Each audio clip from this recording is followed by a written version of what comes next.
Testing. Okay, excellent. Thank you. All right. All right, good morning, everyone. Hello, and welcome to the Financial Fitness Seminar here at Church of Christ at Eastside. My name is Caleb Davis. Oh, yes, louder? Yes, excellent. All right, so let me start over. All right. Hello, everyone. Good morning. My name is Caleb Davis. I have the honor of serving as a chair. And given that my actually mistress of ceremonies actually came down with the flu, so I'll say a prayer, word of silence for her. Hopefully she gets back healthy in that way. Next year she'll be helping us as well. But her work and effort is not overlooked. As we move forward into the ceremonies, we have our main session here today with one of our sponsors, Frost Bank. And I would like to welcome Linda Amisquita. Yes. All right. And before we begin, I would like to express our gratitude to the organizations and individuals who made this possible. So including of one of our main sponsors, Frost Bank. We also have Keystone Bank. Can we give a round of applause for Keystone Bank? Thank you. As well as University Federal Credit Union, or UFCU, as we all know it here in the community as well. All right. Your generosity and commitment to financial literacy helps make this gathering possible and accessible to our community, so we're so grateful for that.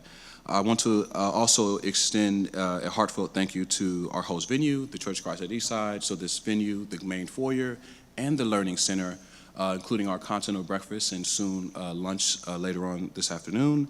Because of the venue, we have the opportunity to make sure that this program is extended year by year, and we're grateful for that. Also, if you didn't notice, a little bit of change in branding to this year.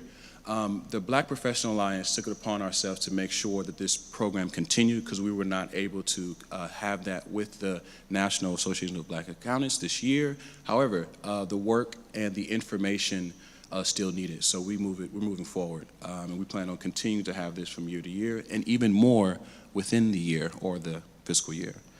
Also, for our elders that are present as well, can we have Brother Floyd Boozer stand?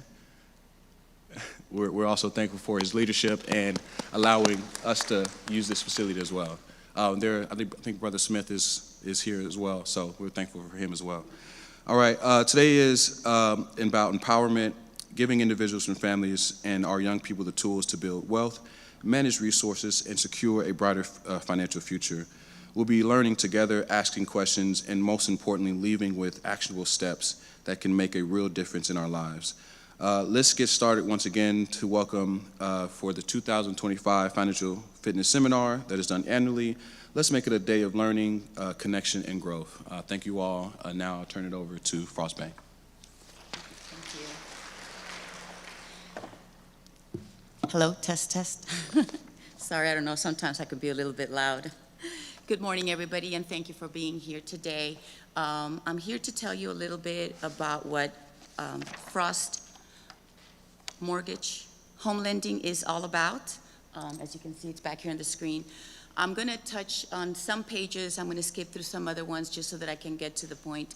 I want you all to participate. If you have questions, please raise your hand. I don't mind stopping to get to what you need answered. I'll be more than happy to answer any of your questions, because at the end of the day, that's exactly what we're here for, to learn. And the Lord blessed me with wisdom, and it's not for me to keep it bundled up inside. I need to get it out of me. So all of you are here today so that you can grab a little bit of what you need from me, and I'll be more than happy to assist you. Let's go ahead and get started. Next slide. Everyone is significant at Frost, and we treat them that exact way. We give our customers a square deal and keep their assets safe and sound in Frost. This belief has guided Frost from the very beginning and served our customers since 1868. So Frost has been around, they have not closed their doors, and they're always available for our community. Now, next. Our personal loan comes with a personal touch, so whatever type of loan you need, we have the ability to offer for the community.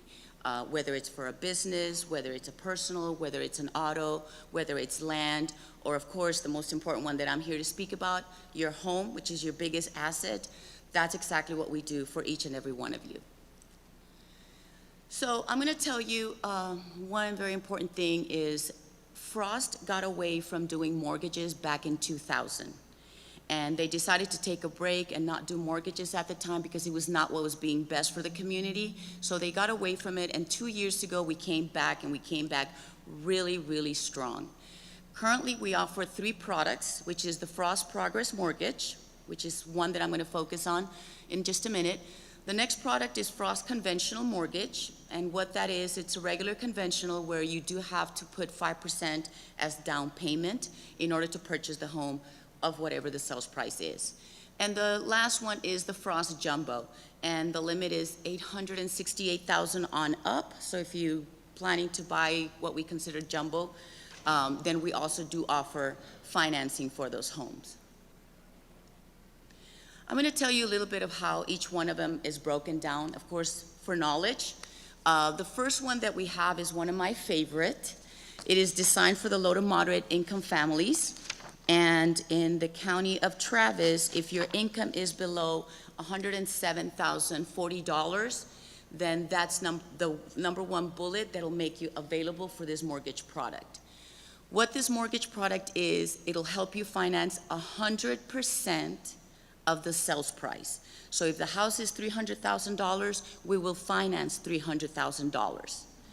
The second thing that we do is we gift you $4,000 that you can use towards closing cost. There's no strings attached. It's not a grant from the county that after you finish paying off the home, you still have to pay it, or if you decide to sell the home within a specific time frame, you have to pay that money back. There's absolutely 0 strings attached. We give you $4,000 to help you contribute towards your closing cost. The next thing is that when you do obtain a mortgage with every lender, if you finance more than 80% of the sales price, you're required to have private mortgage insurance. It's not the same thing as homeowners insurance. It's completely separate. That insures the lender that if you default, they're still going to get paid through that private mortgage insurance company, okay? So that's an additional $100 to $180 that we have to include to your payment, so you get to buy less house. Through this Frost Progress Mortgage that we designed for the community, you don't have to pay that. We waive that so you can get more home and not have that additional payment. Then the 100% financing, the $4,000 towards closing cost, no private mortgage insurance, and it's fixed for 30 years. Does anybody have any questions so far? Yes, sir.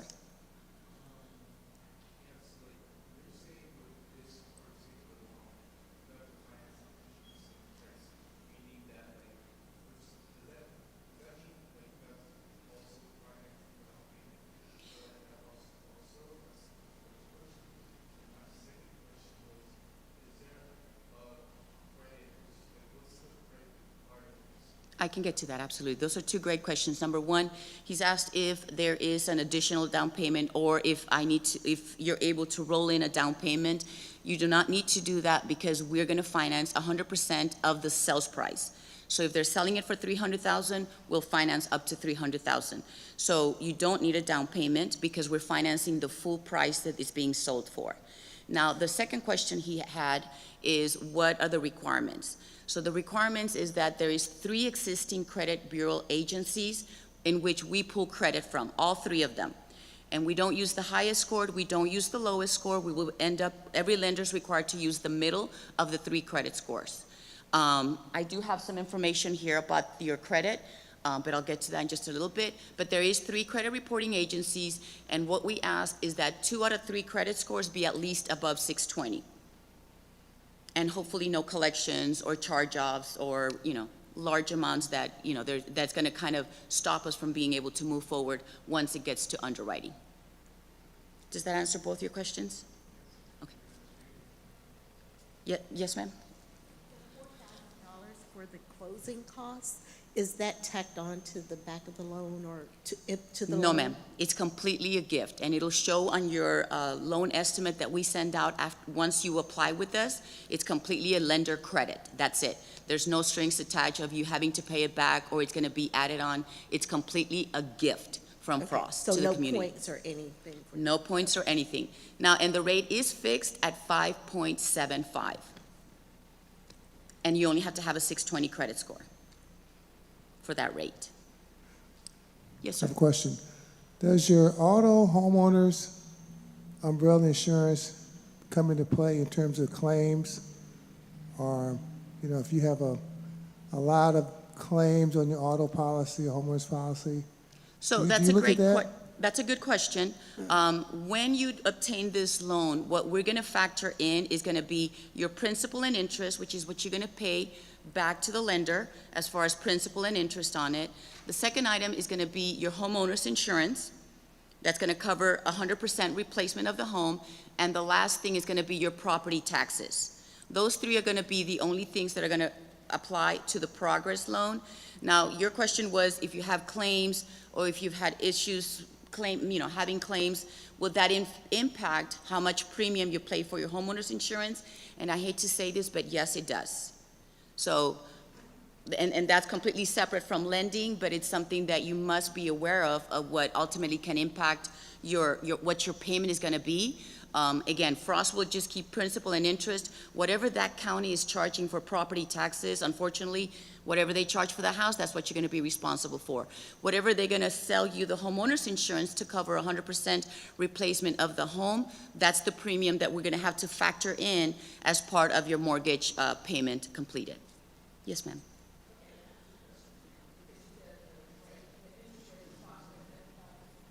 Yes, ma'am. You said the interest rate was 5, that regardless of your credit score? As long as you 2 out of 3 are 620, it's 5.75, yes, ma'am. Now, is there, if that, Fixed, 30 years. It will never change. it will never change, okay. Will that 5.75% change, say, maybe in 3 years when the interest rates are better? So if in the future, for example, right now I call this a mini refi boom, a lot of people bought at the beginning of the year and they're locked at 7 or 6% because, like you said, rates are higher. If the rates drop significantly, like at 4.9 from a 7, then you would need to refinance.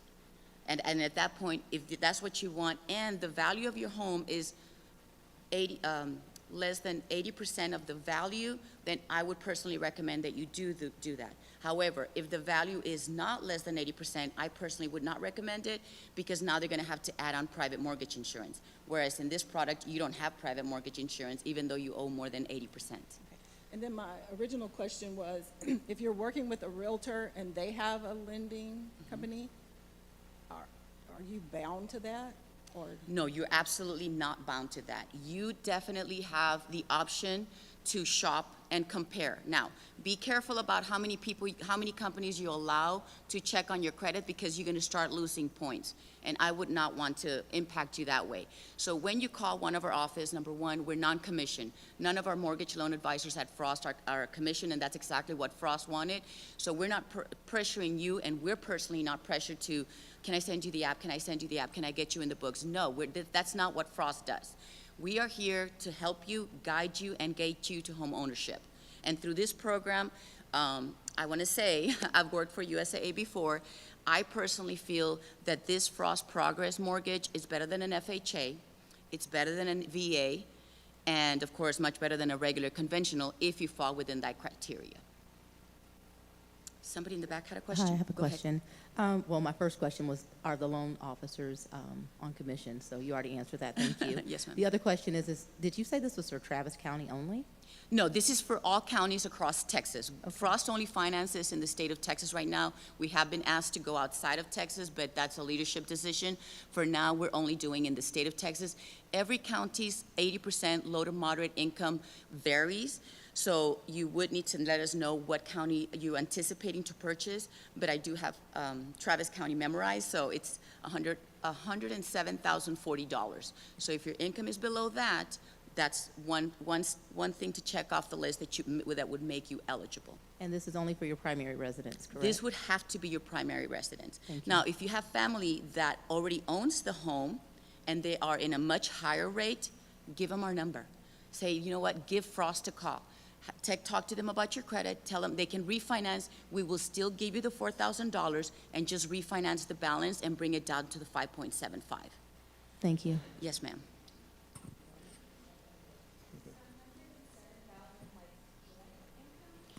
Yes, well, it'll have to be the whole, everybody, all the applicants, the household, whoever's applying, that are gonna be part of it. Now, you can apply by yourself. If you make $100,000 and you wanna include your husband, but you don't wanna use their income, then you can do that. You don't have to disclose that information to us. Or if you wanna just include yours and let them be entitled, but not necessarily on the loan, they can also do that. I have another question. Yes, sir.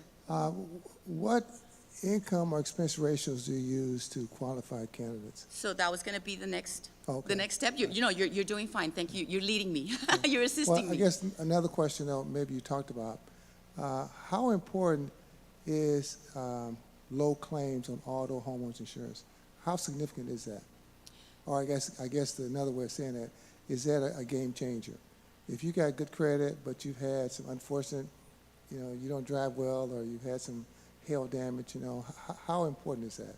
So I've been blessed with the ability that I did work for State Farm for 2 years in insurance, and that's the only reason this is outside of Frost. Unfortunately, we cannot say that they don't want their money back, in all honesty. I personally did a roof claim. I've never done one in my life, and of course, I had hail damage. They sent the representative over to my home, and that particular representative said, no, it's just old, we're not gonna pay for it. And of course, I don't know if you all get this, but whenever there's hail damage and something, you start just randomly getting all these phone calls. I'm like, how did they get my number? But they start calling, and so roof company had called me, and I'm like, well, I don't know, you know what, take a look. So the roof company said, no, they're lying to you, I can show you exactly. Call the insurance again, make them come out again, and take a look at your roof, and I will personally be there to point it out. And I'm like, you would do that, that's nice. So that's people going above and beyond just exactly what Frost does. So the gentleman, I called the agent, and the insurance company said that the first claim that I had allegedly opened, they closed it. I'm like, why would they do that if, I still have questions? And they said, well, it is what it is, but on that same year, there was another hail damage. If you like, we'll open up that claim so that we can have somebody, another adjuster go out there. And I'm like, you know what, just do what you gotta do. I need somebody to come look at it. They came by, looked at it, the roof company representative was there. They went over the details, and guess what? I got paid for my claim. It did have damage. So I'm like, yes, thank you, Jesus. Moving on, fast forward, my renewal was coming up, to your point, and my insurance went up. And I'm like, why would it go up? So then I shopped with another insurance company. My credit score, thank you, Jesus, is well as well. So I had no issues there. So I shopped around with another insurance company. Finally, one of them sent me back a letter, and they said, because you've had 2 claims. What? I didn't have 2 claims. I only claimed for hail one time, according to my mentality. Well, because of that, pretty much, I've had a few insurance company tell me that they will not even insure me because I've had 1 claim, hail claim, which was out of my control. So to your point, yes, it may. I would only advise to shop, call other insurance companies, see what you can get, or see how you can, obtain a better quote potentially. There's a lot of insurance companies out there. There were a few that moved out of state, actually, because they were no longer insuring. But to your point, yes, it can impact you. Even if you have great credit, if you had a few claims, unfortunate claims, even if they are above your control, which hail is definitely one of them, it can impact you because it's impacted me. I guess just to follow up, but you would not deny my loan application because of that? No, your driving history record, your insurance claims at all does not have any impact on your mortgage at all.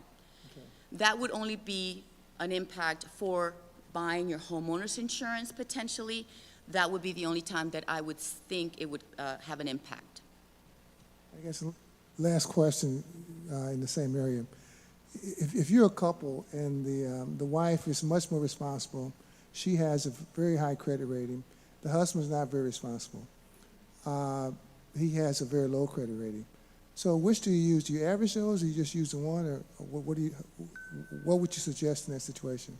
So is your question directing for your homeowner's insurance? No, for the loan application. For the loan application?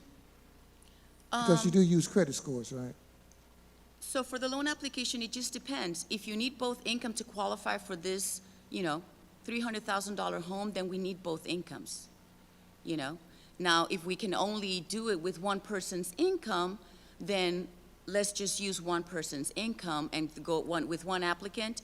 Either way, both will be required to be closing at title because Texas is a community property. So both spouses will be listed on title as owners, but both do not need to be on the note. Now, when it comes to homeowners insurance, if the home is gonna belong to both of you and you're trying to avoid having one name, you cannot. We must have both names on the insured as part of the homeowner's insurance, because you both own the home. Thank you.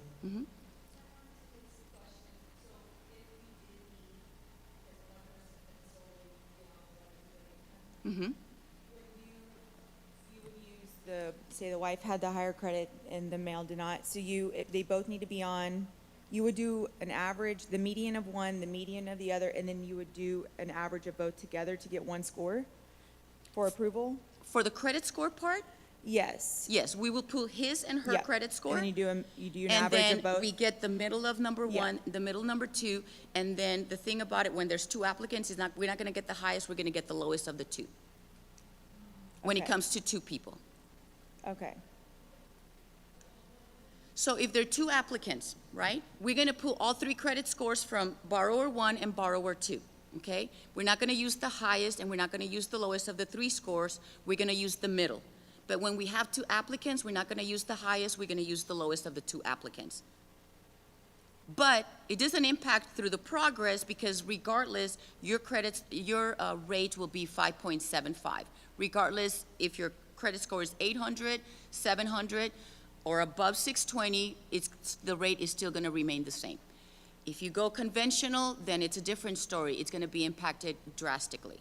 Yes, ma'am.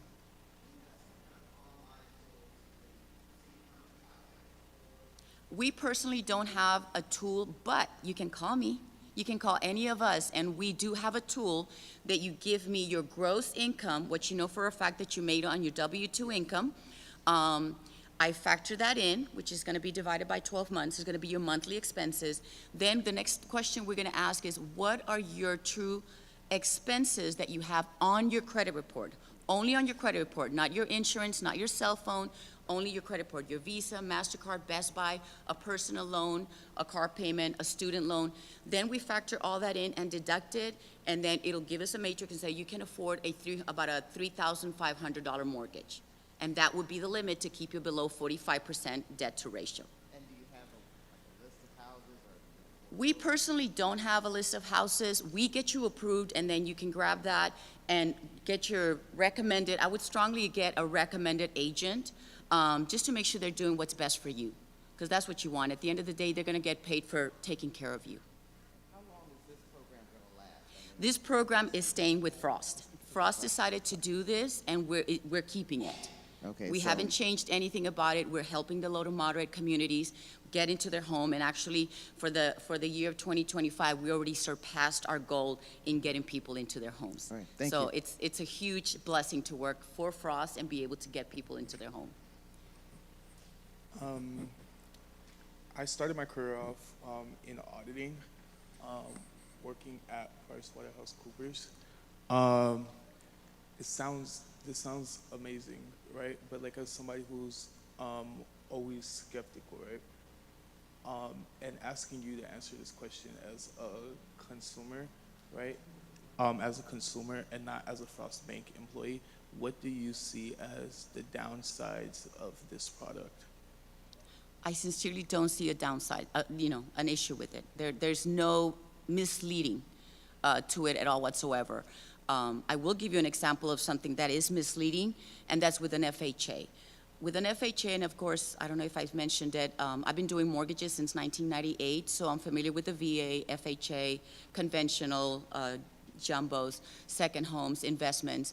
And what I will say that is misleading, back in the day, an FHA mortgage product, you would have to pay, the minimum required down payment was 3, now it increased to 3.5.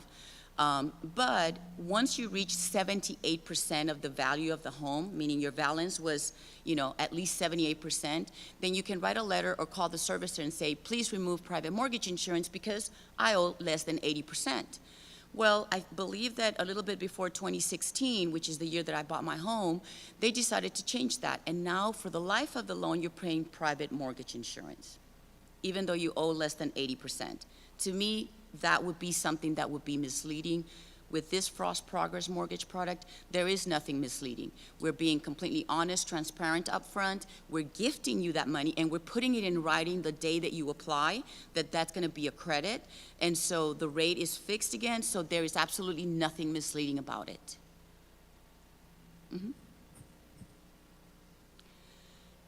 So now that you learned about the amazing Frost Progress mortgage product, if you happen to not be eligible for that product, we do offer conventional mortgage, which we would need to ask for at least 5% down payment. Now, buying a home is your biggest asset. Why? Because it builds equity. And it could be for the future, it could be for you to sell it and just draw your equity. You could do so much more with it that I would recommend that you do try to pursue and aim to become a homeowner. That's everybody's dream. It's your biggest asset.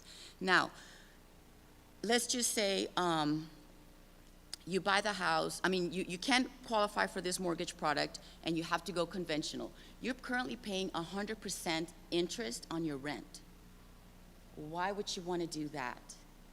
Let's go ahead and work together, make a plan, and I know each and every one of you can do it as long as you have the right information, the right guidance, and of course, a non-commissioned mortgage loan advisor to tell you what your next necessary steps are.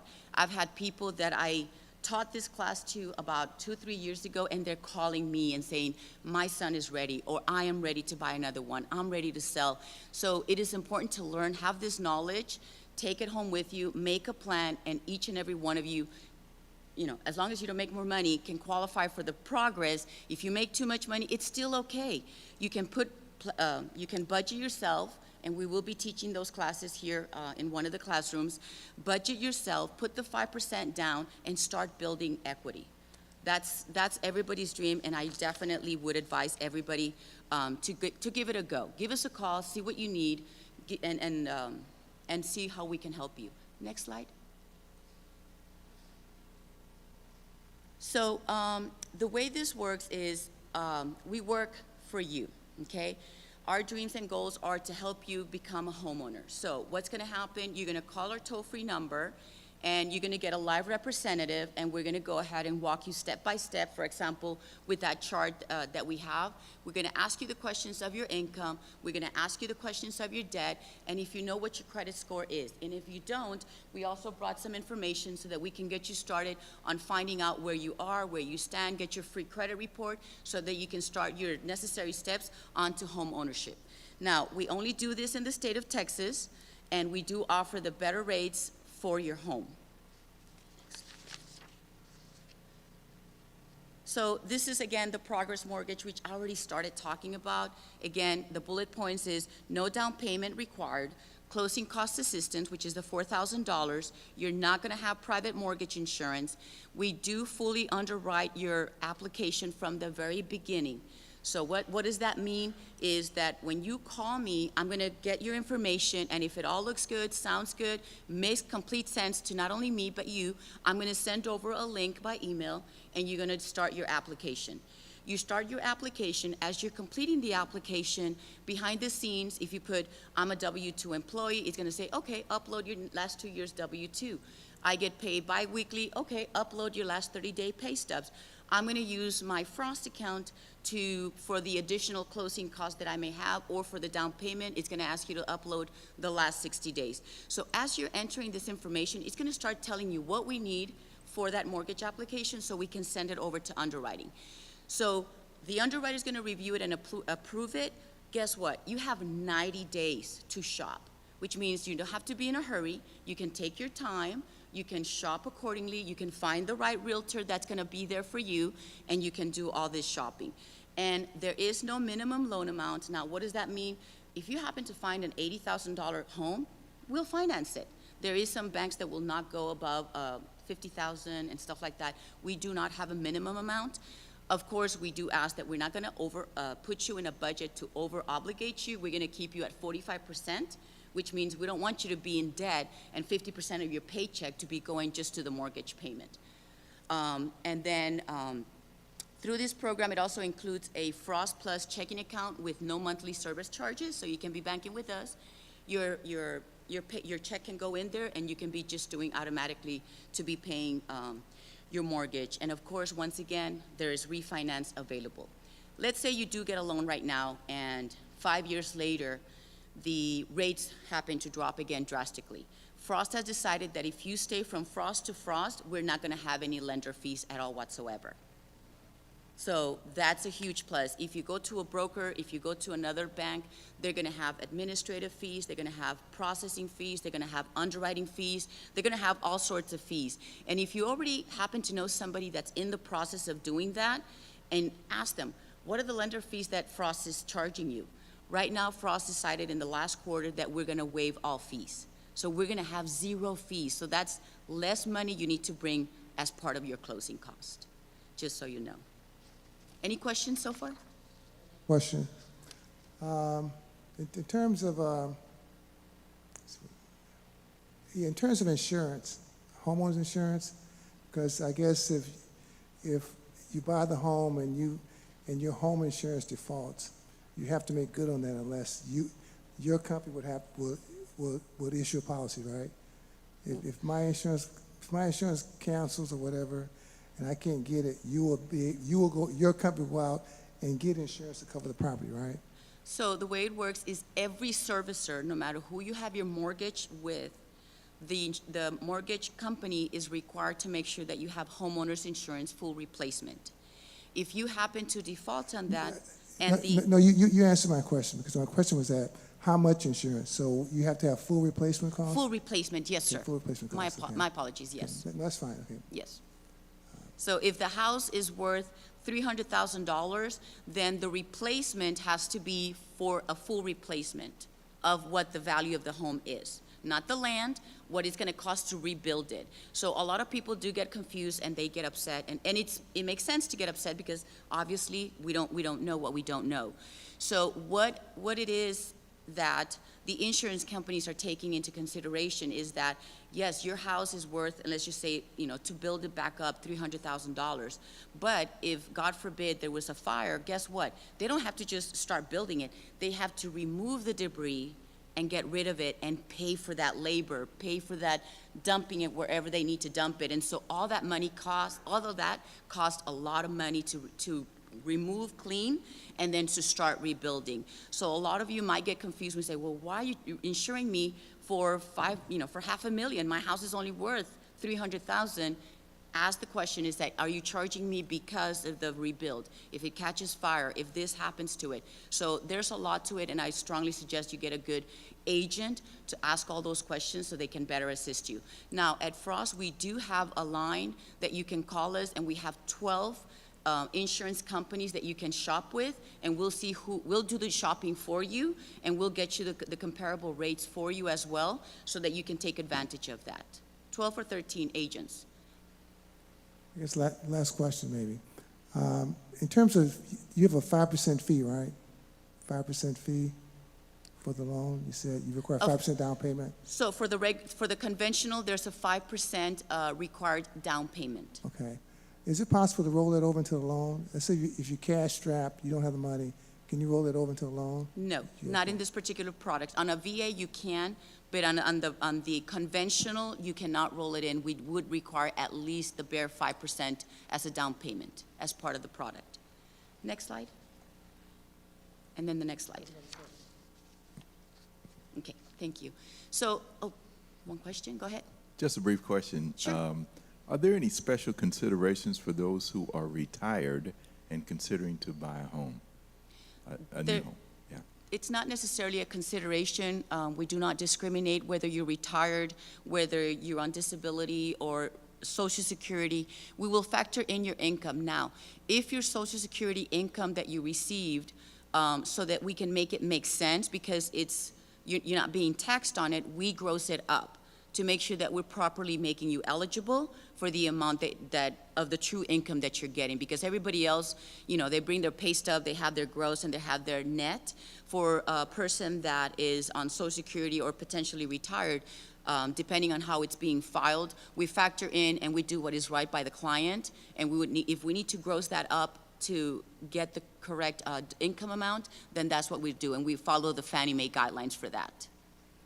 You can definitely apply. I've had so many of them apply for it. So I'm going to tell you a little bit and walk you through what steps you can expect when you do call us at Frost. First, what you're going to do is, of course, speak to one of us, which is the mortgage loan advisors, and we're going to walk you step by step, tell you what needs to happen, what your income needs to be, what your payment would be, how much you would be eligible for. Once you complete that, you upload all the documentations. We're going to partner with one of my processors, and she's going to go ahead and verify all the documents. Let's say the bank statement says page 1 of 6, and you only uploaded 5. He or she's going to give you a call and say, hey, Mrs. Smith, I'm sorry, we received your payment, but we received your documents for your assets, but it's missing a page. Or we received your W-2, but it's actually 2 years of 2024. We need 2023. You know, stuff like that. The process is going to make sure that everything that the application or that you filled in the application is complete. And if it is, they're going to send it over to the underwriter, which is step number 3. The underwriter is going to review it completely. So we are going to not worry about you anymore. We're going to get your income, your assets, everything verified, and your credit, and move on, issue that approval letter, and have you go shopping for the home. And once you go shopping, you go under contract, you immediately call the mortgage loan advisor, because most contracts for purchasing a home take 30 days. And believe me, they do take the 30 days. It doesn't seem like it, but we have to partner with vendors, which is, it could be the title company, it could be the surveyor, it could be the appraisal, and of course the homeowner's insurance. So we have to make sure that everybody's on board to meet that designated closing date. So we always ask for at least 30 days. So we partner together.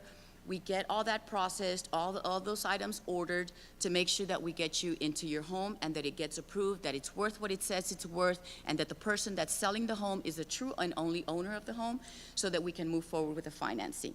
Then, once it's final approved, clear to close, the closer will be contacting you to let you know, congratulations, you're going to become your homeowner. We are scheduled to close on this Monday. You're not going to need to bring anything to closing. I actually have closed 2 mortgage loans in San Antonio within the last 30 days, and they had to bring $0 to the table. Yes, sir.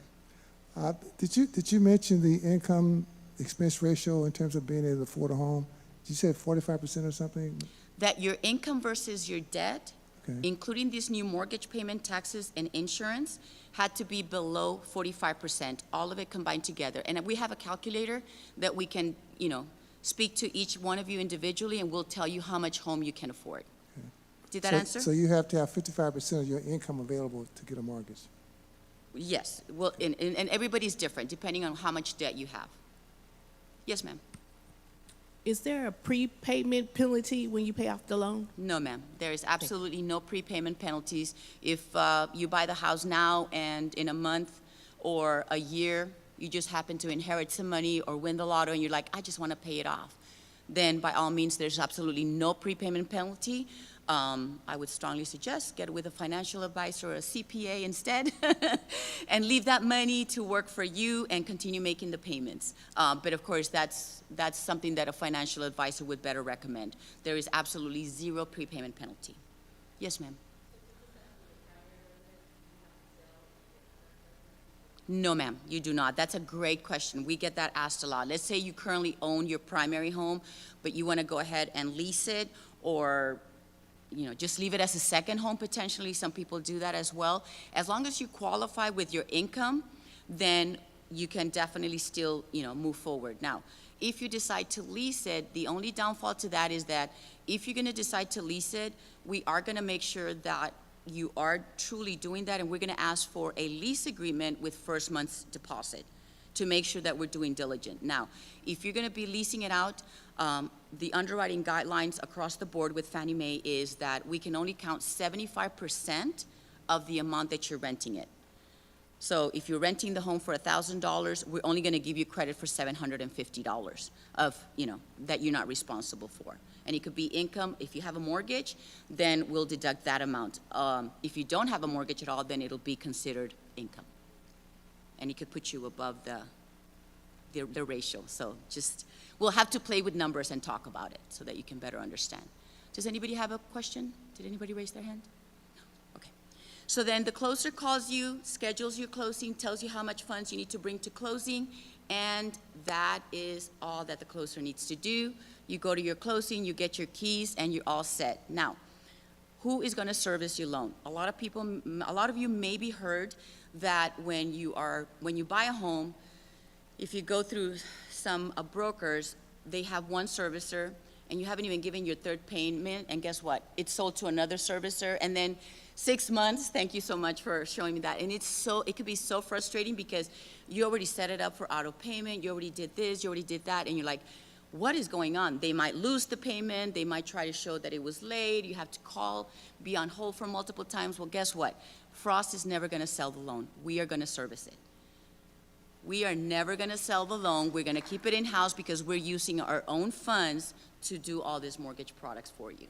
So you're not gonna have to be calling or guessing where it's gonna go at all whatsoever. And one additional thing I'll mention is that Frost, our call center, is open 24 hours. So you will always get a live representative to answer the call and speak to you. It's not gonna be a recorder. It's not gonna be, second guessing or call us tomorrow, best business day. No, you're gonna get a live representative and we will answer your questions.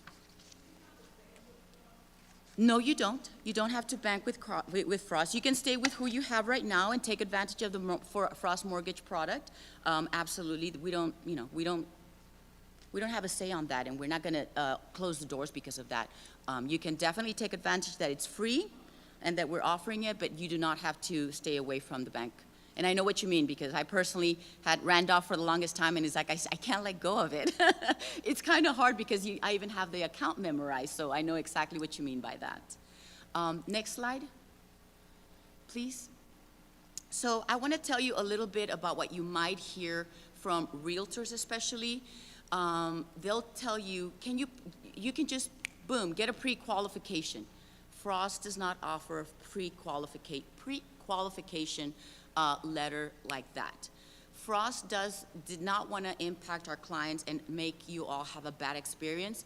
So what we offer is a true pre-approval. And that's why we need you. The minute you start thinking you're going to start shopping, get pre-approved with us. Our pre-approvals are guaranteed and are good for 90 days, which means if we tell you you're eligible and you're approved, that means you can actually go and shop.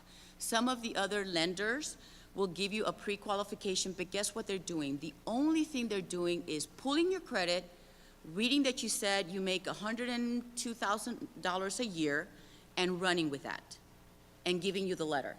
Then you go under contract, and they're saying, okay, now send your pay stub, now send your W-2.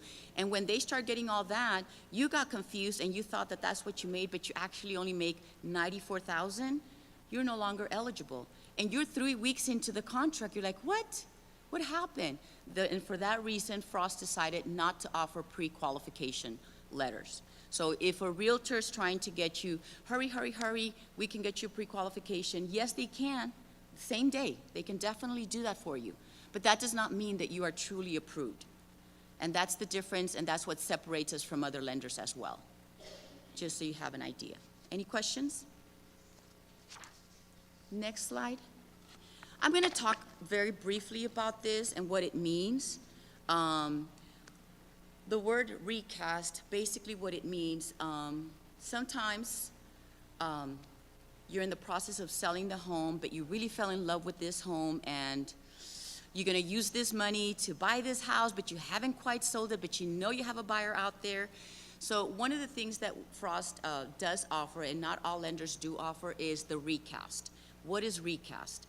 What recast means is, for example, I've had some clients where they haven't quite sold their home, but they're going to sell it, but the other person that's going to buy it because they're being they're being relocated from another company. It's not gonna be for another 2-3 months, or they wanna still paint it, they wanna polish the home off, but it hasn't been sold, but they still qualify to buy this house. So you can buy it, and once it sells, what you can do is bring the extra 100,000 or the 200,000 to Frost without having to refinance it. We'll leave it at the same rate, we'll recalculate everything and lower your monthly principal and interest payment. And you have only a $250 fee to recast. So you don't have to do the whole refinance to drop the payment. We'll leave the rate the same, and you can actually recast the loan. Yes, ma'am.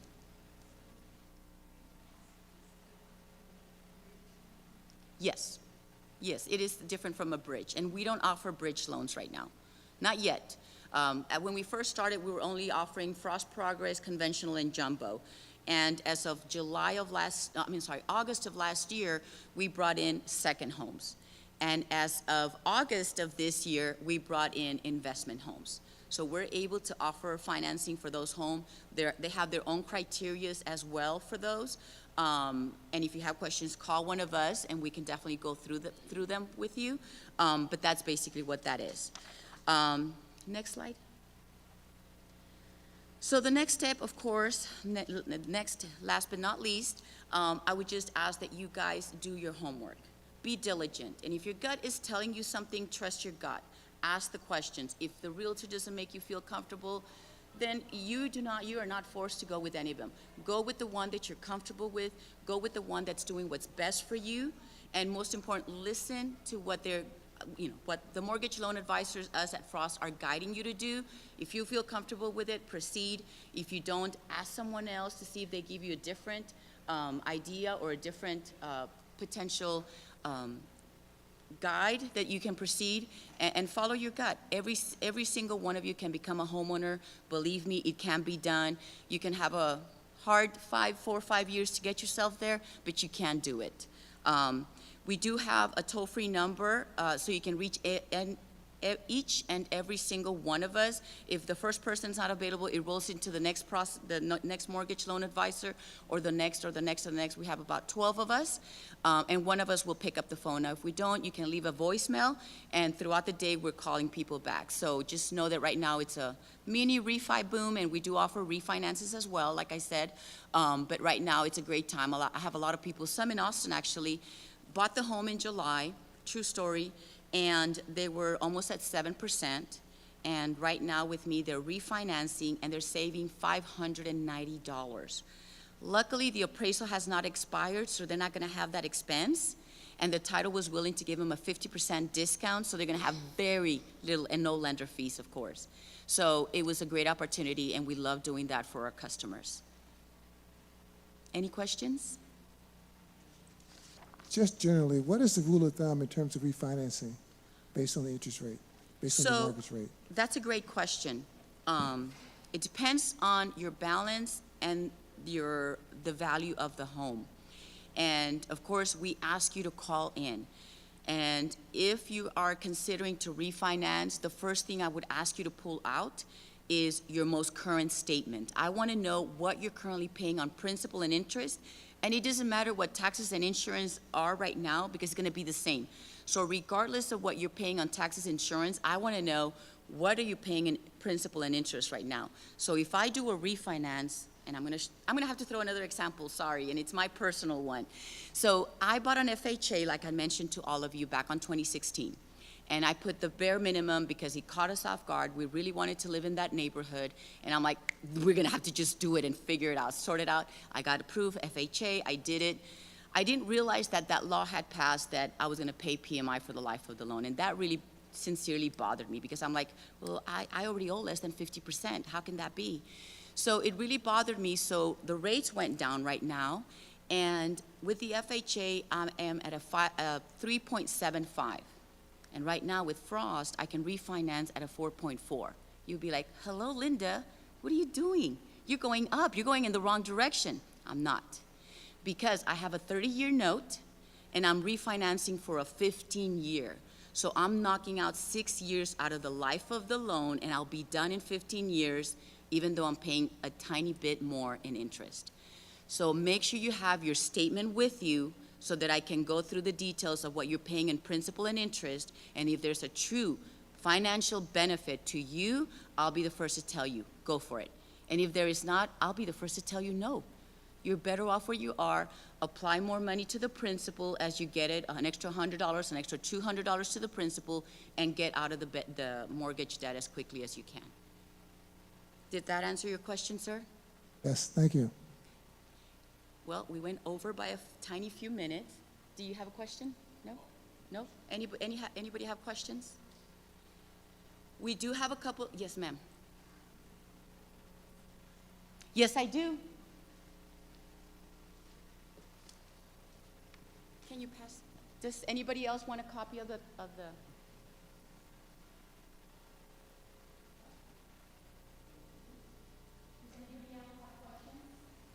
So far?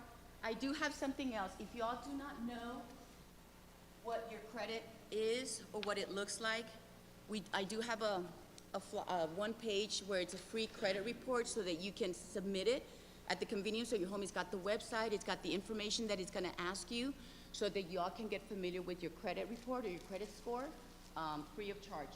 And you can do this every year just so you can know where you stand. Would you like to have it? And if it's not for you, it would be for a neighbor, it would be for a family member.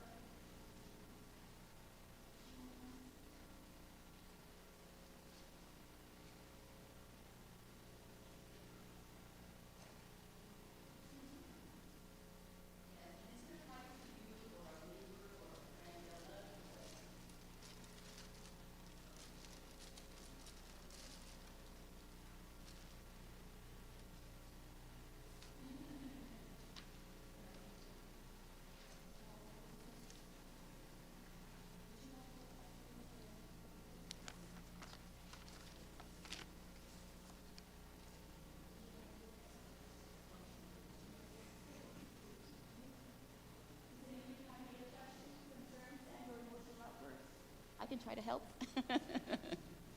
Well, that concludes the class. We do have additional classes that are going on, and we will have some freebies, some gifts for you, a raffle, if you all want to join us. It's on what class?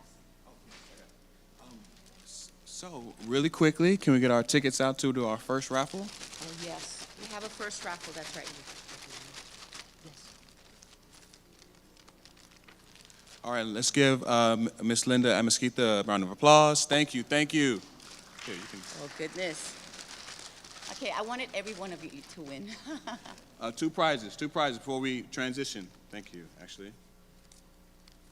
You pick it. All right, excellent. So, 981-1691. 1691 is the last four. 1691. Going once, going twice. Yeah? Yeah, that was, oh, excellent. Yes, congratulations. Thank you, thank you. And we have another one. Oh, and then we'll do. He did. Yes, sir. And, keep that for lunch.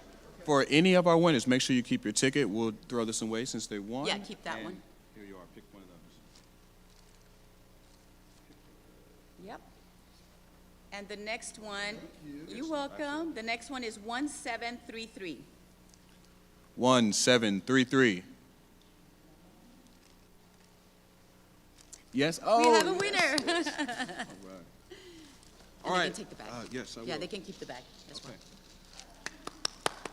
All Thank right. you so much. We will have additional raffles in the additional classes. Do you remember the classrooms? Yes, yes, ma'am. Thank you. So for our 10 to 11 session here in the main area, budgeting and savings with Jesus Nevarez. And then over in the Learning Center, actually, if you go through this middle aisle, make sure to do your evaluations. I went around just to make sure a majority of you in the room have that. So do evaluations for the classes that you actually participate in, because we definitely would love your information and your feedback. As you travel through the double doors and go to the right, you'll be in the Learning Center. And we have Managing Debt and Budgeting with Vicky Vesa. And 1113, we have The Road to Home Ownership with Linda Amasquita. as well as 107, starting your budget right tips. So proprietorship, LLC, LLP versus a corporation with Brian Marshall. 108, adulting. 101, financial wellness with UFCU with Stacy Cooks.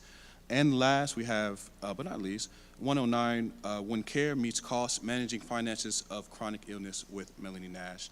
That'll be in the Learning Center to our right, to my right. Every class request and evaluation, as has been stated, make sure that if you don't have a ticket for the drawing going forward, that you see the registration table. Also, there are other gifts, as been mentioned, specifically in the Frost Bank, of at least $25 for gift cards, okay? So definitely participate in classes because there may be awards for you in your engagement as well. Thank you.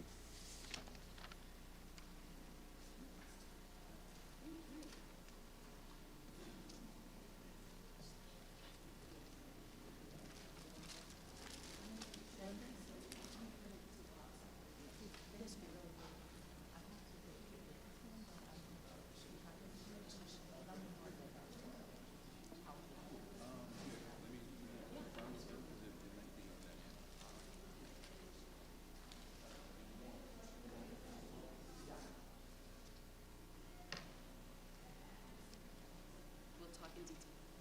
Yes, absolutely. Let's get them into the.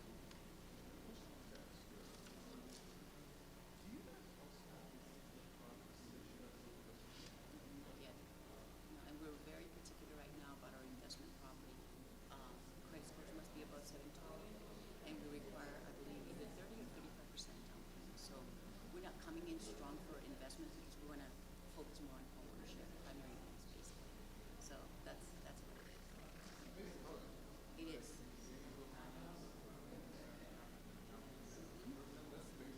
Yep, everybody's like, oh, I haven't been able to save, this happened, a car accident.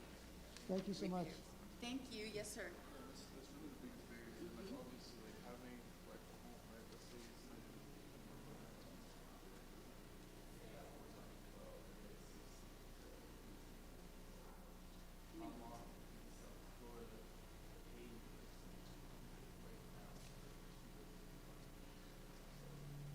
It's high up there.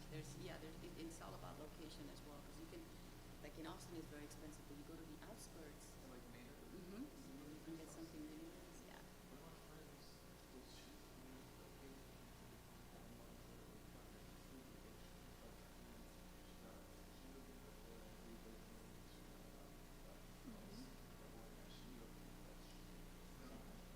Yep. Yep, and it's hers. So absolutely, well, let me go ahead and get on to the other classroom so that I can be prepared. Are you, yeah, absolutely, that talks about the Frost mortgage. Absolutely, we'll see you soon. Or give us a call too. For sure, I really appreciate you. Absolutely.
sorry.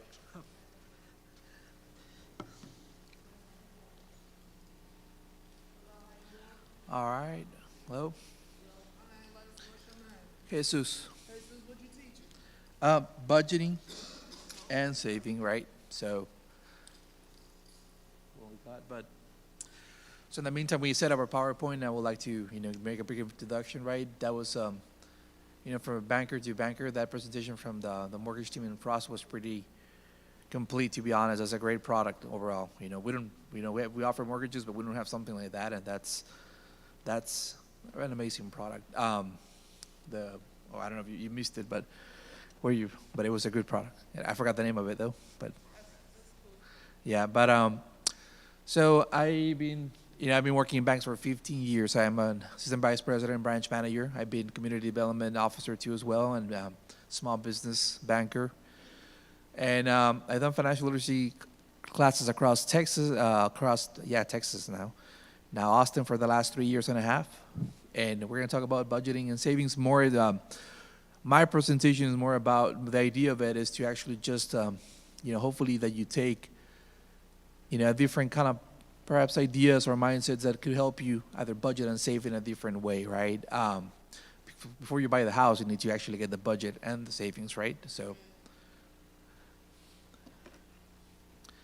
again, I would like to say we're going to present some statistics. When this PowerPoint was created, we, I think that context matters, right? And I'll start to say this story. I'm from the Rio Grande Valley. I'm from the border region, right? And we had this professor from Austin coming down, and she would tell us that. What? Oh,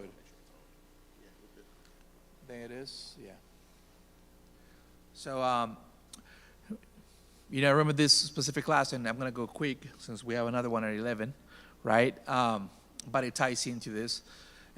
She went there, go ahead and tell us, out of this class, if you're coming from a Hispanic background, your percentage, of your chances of getting to college are this, right? Now, if you're from a low-income family, are this, right? And I was getting a little bit upset I like the mic, but I think I can make it through here. I was a 14-year-old, was getting upset about this because I felt like, I was already kind of losing my opportunities, right? Out of a sudden, all these things were coming at me. And then a single-parent household, of course, just with my mom. Then it drops, right, again. And then English as a second language again. And then with a chance of 2 out of 10 or something like that. And that day, I remember that when I saw this information, I thought, I was upset at first, it felt kind of, I was upset at the teacher, though. But the next day, kind of lived it was a realistic take and kind of set a precedent in my head about, okay, this is what I need to do, this is where I'm at. And that kind of ignited a fire in me to do something about it, right? So when the presentation was set up, right, we really want to make context is budgeting and savings, right? Really want to start going into the wealth and asset creation, right? I'm not a financial advisor, though. But, when I moved to Austin, I started working in some banks in West Austin. I started to see some, strategies that they use to grow their wealth, right? But, some of the statistics are that, there's a wealth gap, right? And this wealth to ratio at 6:1, and it's more on the assets than the actual wages, right? And said, being of a Hispanic background, it is pretty similar, right? We there's, we aren't the same, but we don't have access to some of this capital yet. That's what we're trying to improve, right? Quick statistics, right? There's a disparity, right, in the reduction, right? It's been reducing slowly in the last couple of decades instead of getting better, right? And more recent data is even more distressing, according to a report, right? There's a wealth gap at 6.7, heading even closer to the levels of the 50s, right?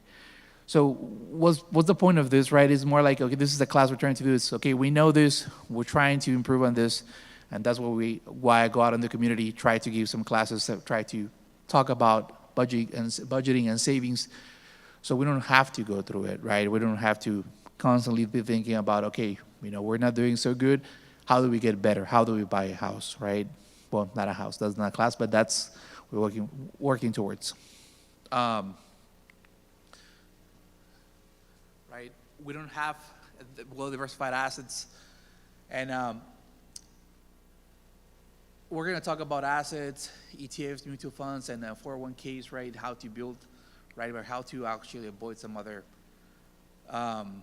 discrimination and racism in financial markets. This is, I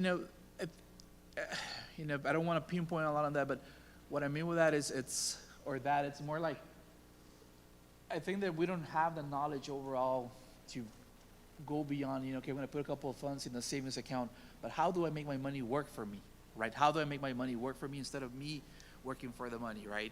That's what I meant with it. Sometimes, when I moved to Austin, of course, I studied history, so we spoke about redlining and all the situations that got us to this place, right? But again, we're trying to actually work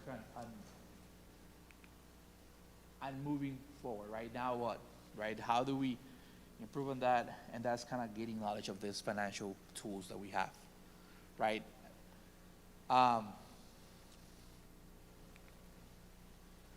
So, like I said, it's not that we're excusing it, it's more an explanation, understanding the material conditions of what we're doing right now. It's more about actually talking about, okay, this is how we got here, we understand it, now we need to work from this point on, right? So I'm going to move forward from this topic because, again, what we're trying to do is, again, move forward out of it, right? Financial market knowledge. So first of all, what is financial literacy, right? What you saw it there constantly. What is financial literacy? What are we talking about? It's the possess the skills and knowledge of financial matters to confidently take effective actions that best fulfills your personal, family, and community goals, right? Only 1/3 of the U.S. residents can answer basic questions about interest rates, financial risk, and mortgage rates, right? In addition, the cost of financial illiteracy is estimated to be around $415 billion, right? So I like to say a story about this. I worked for a bank down in the Valley, right? 90% Hispanics. We all are employees for the bank, right? And to give you context in here, right? We all think that we're really, we're young, that this bank hires everyone because they have a good training program. But if you go back to that bank in the Valley and you ask, how many of you guys have a 401k, right? Incredibly, 70% of us didn't have a 401k, right? Because we didn't know, we didn't understand the financial literacy aspect of it. We thought that, it's taking money away from us. No one really explained to us what we're going right through that training program, though. No one really taught us about, this is how you can earn assets or create wealth generation through it. We just assumed that it was just money being put aside that, for us didn't make sense. Of course, you start growing into the bank, learning more, right? But, those first 5 years, 3 years are costly, right? Because we didn't knew about this. We didn't know about that. So that's what it means, what is the cost of financial literacy? What is the cost is we're losing the, money in the long run. And that's why it's important that we go out and actually explain, right, and research as much as we can. Yes, ma'am. So your 401k is a tax code, and so we're always encouraged to match the money that's in your 401k with the company. So say we'll put up to 7%, we'll match up to 7% of your Contribution. pre-tax income into your 401k, right? And then when we have a financial catastrophe, Congress say, we gotta rob them because we done made this mistake, and now the 401k goes down, right? So what is really the incentive, right? Because if you ask me, in my personal opinion, the 401k is really just a savings for the government, not for the American taxpayer, because every time economic catastrophe happens, my 401k went down, my 401k went down. Say somebody has a 401k, been working since 2009, contributing to their 401k and stuff like that. and they've made it up to 270,000. They have there's a worldwide financial catastrophe, and the U.S. is leading the charge in the catastrophe. And instead of that 401k being 270,000, earning 6.8% interest or whatever every year on that, and after the financial crisis and stuff, their 401k goes down to $200,000.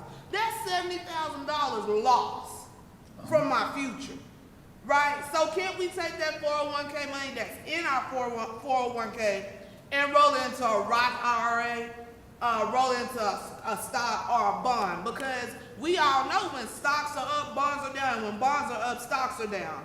So really, what's the incentive? Because they're just robbing us anyway. Well, we're gonna go over that, you know, and I understand where you're coming from, and I've seen it, right?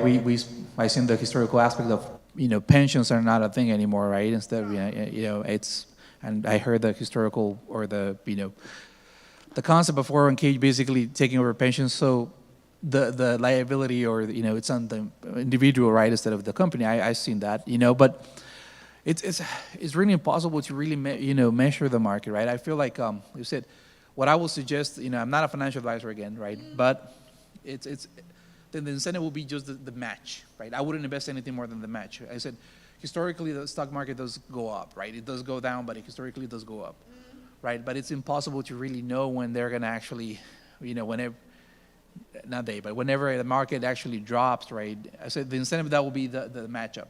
That's as much as I would do, right?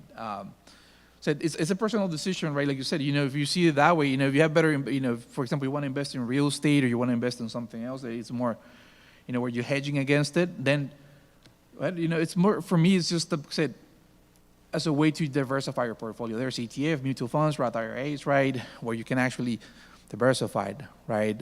But again, for us, like, for example, I got into banking in 2013, right, 2012. So it was 3 years when I graduated college, high school. There was no jobs basically because it was the mortgage, right? The mortgage crisis, right? So we struggled. So again, you know, we would have, if I would have known back then, just to give you an example, right? I would have actually made a lot more money because the stocks were kind of down, coming up, right? Rates, you know, CDs were paying 0.15, right? Certificate of deposits. So it's still, for me, still lost money, right? If I would have known this, for example, what you're telling me right now, if I was as knowledgeable as I was when, you know, or as you are right now, then I probably would have made better decisions. Probably, like you said, probably put something in 401k, mutual funds. I started already investing at that point, right? So I said, I can't really tell you specifically that, you know, kind of sort of agree that pensions were a much better deal, for example, than what we have. But then at the end, they still took them away, right? People still lost pensions. But the best thing is to diversify your investment, because you can't guarantee nothing will drop, you know. Like, I don't want to deviate a lot, but for example, like persons that bought a house in Austin the last 2-3 years, you know, you bought at a very high price, right? And then it dropped, and now you're kind of stuck with that house because your house is not worth, you know, and it's counterproductive, exactly, to the usual mindset about, oh, you can't lose with real estate. In this case, people are, maybe in 30 years or 20 years, they're going to recuperate. But in the meantime, they're right. So I don't know what will be a very bulletproof investment more than just diversify. That's the goal of the class. Yes, ma'am. Be like if you're over 50, how much you should have in your, say, retirement? Do you have those kind of numbers? I don't, but we can access them right away. But those are said. You see, for me, that the data sometimes is skews a bit, right?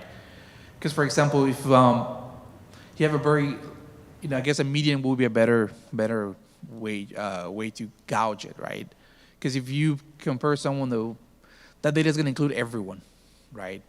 And if you have someone that is already earning in the top 1% or top 10%, that's going to skew data to one side, maybe a median one. But yeah, there's, you know, I think that if I don't have it here, but like I said, I can find it for you, of course, right?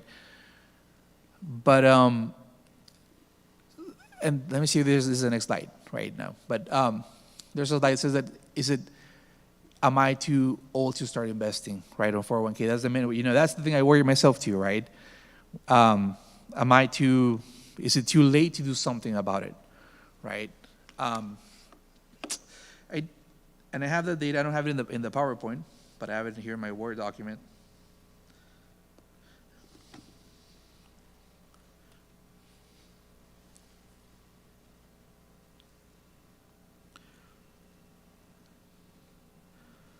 So even if, for example, you invest, $100, right, at an 8% annual average return in 10 years, right, per month, that's still $18,000 invested.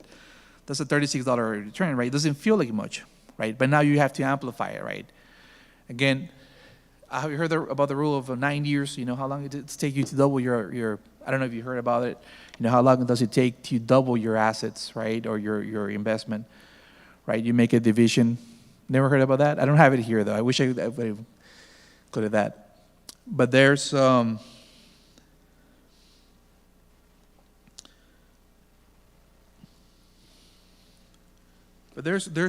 calculator where it tells you, how much it's going to take you to double your money, right? Or you just can go online and just basically, okay, if I start investing right now, how much I'm going to have when I'm, well, I know you can retire at certain, as a 50 and a half, but I think I'm not going to retire until I'm 65 or 70 probably, because that's how it's looking like, right?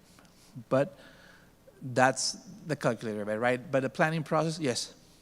Now, what do you tell the person or any person that's living in the inner city of Austin, or even in the suburbs, right? Because between 2000 and 2010, in major populated cities where African Americans lived in the South, Charlotte, North Carolina, Atlanta, Georgia, Memphis, Tennessee, Dallas, all of these places grew in their African American population, right?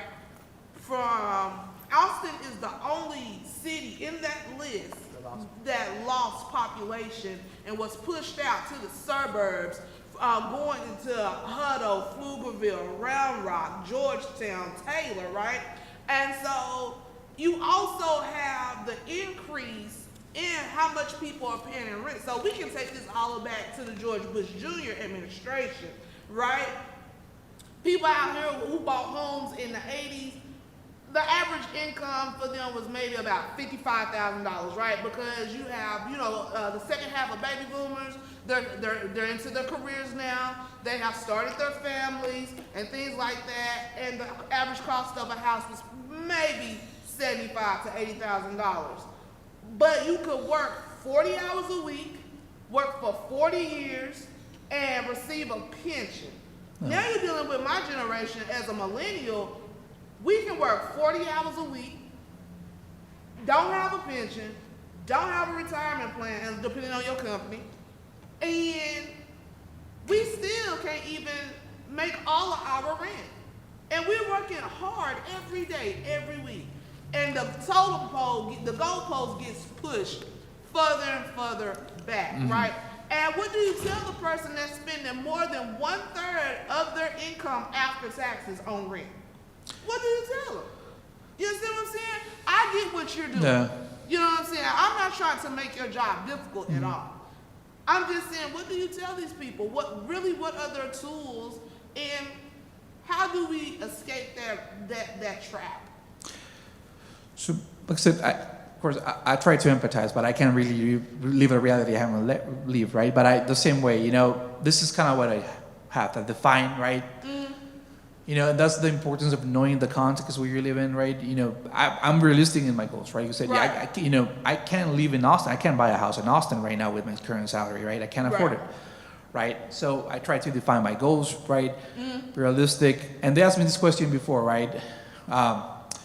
Again, it's a planning process, right? Actually, you're right there on the slide, right? Define where you're at, what you're doing right now, how much you're getting paid. Right, assess your current situation. What are you trying to do? Right, I'm trying to save something. Again, I have a story for everything, but it was my first car was a Dodge Stratus 2004 that I used to raise the volume of the radio because I didn't want to hear the clicking sound where the engine was already malfunctioning, right? Because I couldn't afford to fix it. Right. And then either way, in 4 weeks it's gonna break up. So the car will start working, and then I have to find a way to pay it, right? So assess current situation.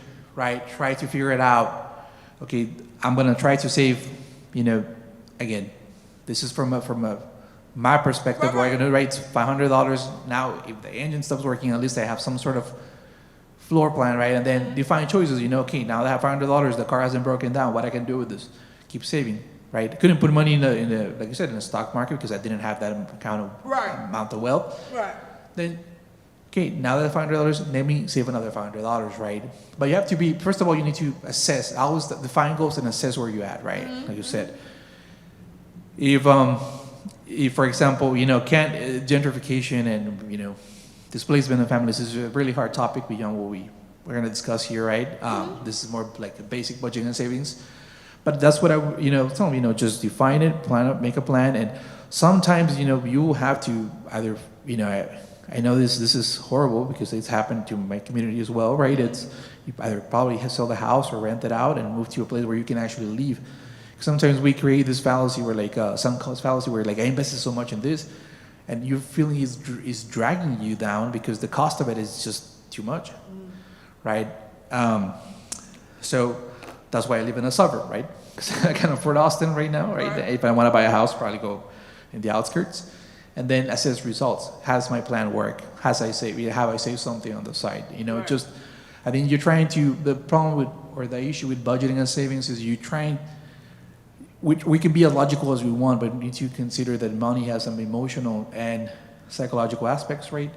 Feel like I'm putting something on the side that's still working, but if I put everything out and feel drained, like in the next slide, then it's killing you, right? It's gonna kill you emotionally, right? I don't know if that completely answers your question because I can't give you an economic, what I can tell you, but that's what I would tell, what I've done before is talk to me. This is as a banker what I can do for you, help you out, see if we can reduce some debt, refinance some credit cards, reduce your month-to-month basis, give you some space in your head, right? Because right now you're super stressed, and when you're super stressed, Oh, I'm not stressed. no, you. I'm saying like in a hypothetical, right? You're super stressed. You're thinking about money all the time. It's not, the more stressed we are, the less rational we're gonna make those decisions, right? Or approach it. Again, define goals, like you said. The first one, it's usually that the short-term 1-2 years, reduce debt, wages. Again, the majority of us are here, right? Or hopefully we're in that area, but the short-term is wages, right? And then 10 years, I know sounds like a lot, is accumulate assets, right? Start building those portfolios, if possible, right? And the second question they asked me about this, and this was asked by a professor at Houston Tillotson, right? What you do, you don't have any money to actually invest, right? Like you said, yeah, I'll tell you what I did personally, right? Or what I recommend is, I used to read a lot because I had a sales job, right? I was selling basically credit cards, all right? To Home Depot, person that had a Home Depot credit card. Instead of paying the high interest, get 12 months interest, make him a budget with Excel sheets, and that's how I would make my right? Get better at my job, invest in yourself, right? That's the only basically, because you said, if we're kind of trapped in the situations sometimes where you're born into the situations, okay, the only thing I can do is get better until I kind of get out of the little hole that I have. Now I feel stable, now start building it. Yeah. Now, from that point on, start building on, right? But first of all, you need to invest in yourself. That's the only thing you can do at that point. Right. Because you don't have disposable income to do these things, right? Right. Then longer term, create retirement income, investment savings, right? That's what I mean diversified. And the last slides, it's what I'm gonna actually talk about why diversification is important, though, right? Which, right? Sources, income, expenses, debt obligations, saving potentials, right? I always want to make a big emphasis because there's so much money you can make, right? As a wage earner, you can only make so much money per year, right? There's an average salary here in Austin. This is how much we can make, or this is how much we're making. But can we control expenses, right? Can we control debt obligations? Depends, right? But in most situations, we sort of can control debt obligations, right? Savings potential, right? As I became a manager in the bank, I had younger persons coming in and they told me, I owe this much money. What can I do, right? I said, well, there's two realities. Everyone in South Texas goes to West Texas to work in the oil fields to make money, right? Because that's the only thing we can do, and basically sacrifice your body and your mind for 2-3 years and come back hopefully with some money saved up. So you go over there and say you could, see your family once or twice a month, right? Or assume that you're going to be paying this debt slowly, but you're here in person. You decide what you want to do, right? The type of applications. Then savings potential, right? How much are we saving? How much are we spending, right? So that says your current situation, right? We're budgeting, we're spending, we're seeing this is how much I have, this is how much are we spending. And if you can, for example, debt obligations, refinance, like the mortgage, I think that if we could redo all this, I'll probably do the mortgage class at the end, because that will be kind of like, for the majority of us, the majority of Americans, purchasing a house is one of the highest debt or the largest debt we're gonna get, but also the largest vehicle to create equity, right? I'm so sorry. You have questions besides mine? No? I don't have any questions right now. Yeah. So that's that's kind of the step by step, right? This is more like basically you said, trying to what do I do, right? And I said I was in that situation when I was younger. It took me a long time, right, to finally get out of it. But said sources of income, that's something that I try to increase all the time. Expenses, that's something I try to reduce, right? So what is a budget, right? It's a plan for all your income, all your spending. The goal of budgeting is make sure you're still spending less than your total income, right? It's a good budget will instill financial discipline and allow you to build a strong foundation as your income and spending needs to change through your life, right? Of course, this is going to change, right? If you have kids, budgets get overblown, get thrown out the window every time they get sick, right? Or, anytime that something happens, your budget goes out, right? So that's why I have to kind of jump into the next slide, right? That's kind of the rule that I follow through, right? 50, 30, and 20, right? But I'm pretty conscious, like you said, sometimes that, I had situations where someone approaches me, an elderly person, and tells me, Jesus, how can I even save 20% if I only have my Social Security check coming in, right? My first job here in Austin was in PNC Cameron Road. I only lasted there 7 months, though. I didn't like, nothing wrong with PNC, but moved on. But had a person there coming in saying that, this is it, right? This is my salary, there's nothing else, right? In that case, then, we need to focus on the needs, right? And the wants, basically, right? What do I need? And, well, what I do know is that, because I haven't seen this myself personally with my dad and then with friends. My father, he was disabled he lost 2/3 of his strength when he was 48 years old. He had a massive heat stroke. And he had to learn, how to walk and talk and all that stuff again. But my father was a man that was gifted with his hands. My father cleaned gutters, he stripped floors, he washed cars. Like, he made a certain amount of money every year just by washing cars, just by stripping floors and stuff. A week before he died, he was on a ladder painting somebody's house, And so I think there are ways that you can increase your income by knowing what your skill set is. Like, my skill set is media, my skill set is curriculum development, my skill set is networking. I'm good at bringing other people together. Like, that's what I do very well also. So, and you could charge, you trying to talk to such and such and such and such, I can bring you together, but here's a small fee that I charge. yeah. Because I have exclusive information that this person is trying to get. And they don't know this person, but I do. So I get what you're saying and stuff like that. But my grandmother was a woman that was born in 1927. She didn't know how to read, but she knew how to raise a family, and she worked in the cotton fields and stuff, right? But at the end of the day, after her husband passed away, all she had was just her Social Security and his Social Security, And so, what do you tell them? You understand what I'm saying? Yeah. I'm not trying to pitch you a dilemma that I don't know about? No, I do know about it from both sides of the spectrum. Yeah. You know, how do you tell them to save 20% when their rent is taking up 30 to 40% of their income? So I completely understand you, right? Since said I'm supposed to be a history teacher, right? So I study American history all my life. That's my degree. I was supposed to be a history teacher, right? So I understand the struggles that we all been through, right? And but you know, we always said, don't, you know, I won't tell you, you know, I won't lie to you, the customer or the person, right? I said I'm a personal banker, right? That's what I try to do, right? I tell them, you know, if you can save, then said, you know, what you need to do is, you know, needs to get paid. Rent needs to be paid. Food needs to be bought, right? That's not, you know, that's not negotiable, right? And you know what I try to do, like yourself, you know, I try to either gather resources that are free, right, and be like, you know, this is what I can, you know, so you can save some money. I can guide you to the person that can do this for free, either a tax service or accountant or a nonprofit, right? Because you said, you know, I won't ask them to save though, and then, you know, maybe hopefully reduce something in their needs, and that way they can save something for an emergency, right?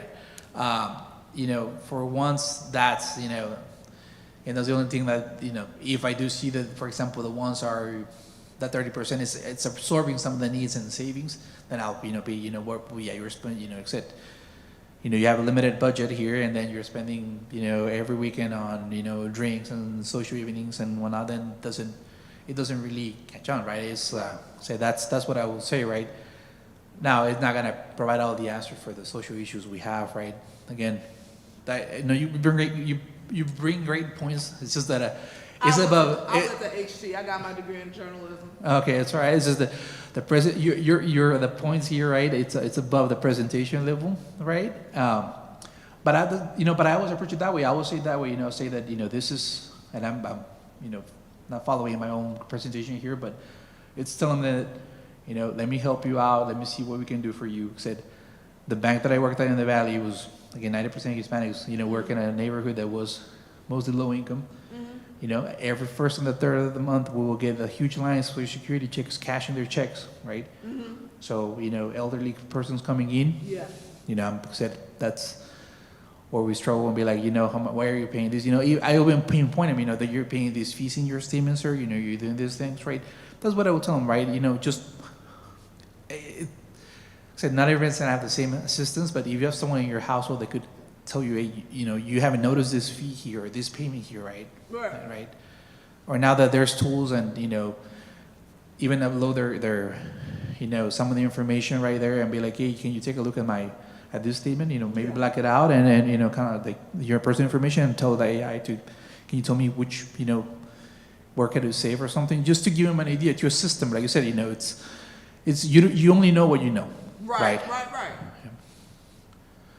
So I wanted to go into this area, right? And then the last one, because they do have the 111, it ties up to small business lending.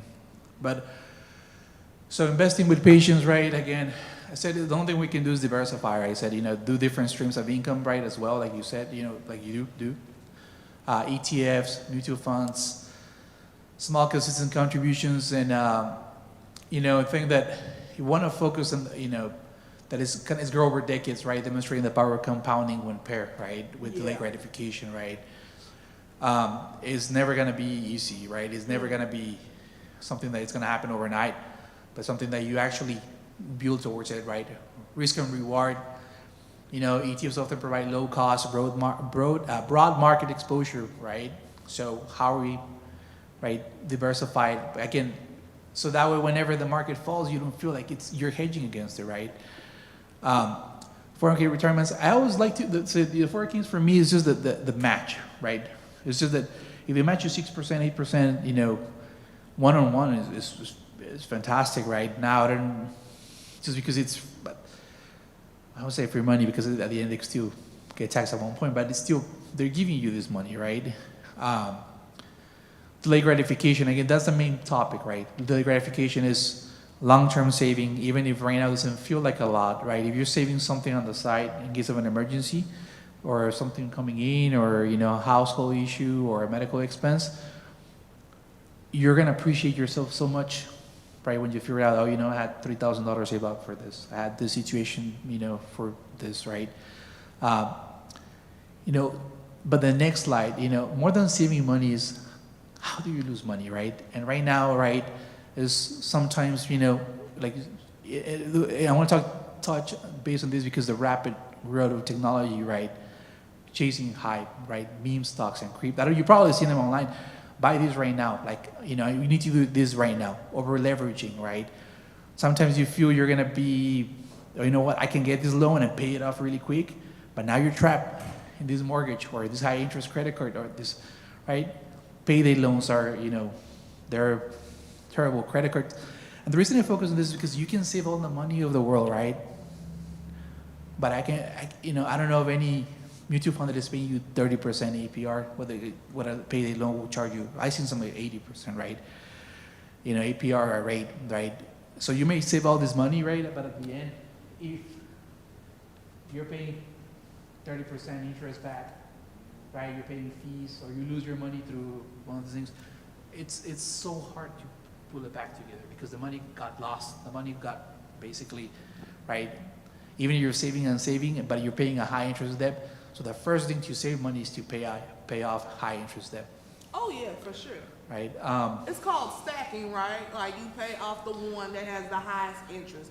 Say someone has like a $3,000 credit card, it has a 20% APR, and say you get it in August, and then it comes back. If you don't have that paid off, it charges you that APR of 30%. So then, instead of being at $3,000, now you at $3,900 because it's 30%, right? And so, yes, and then because what I learned, and I've done this before, right? I had a credit card and I had a personal loan.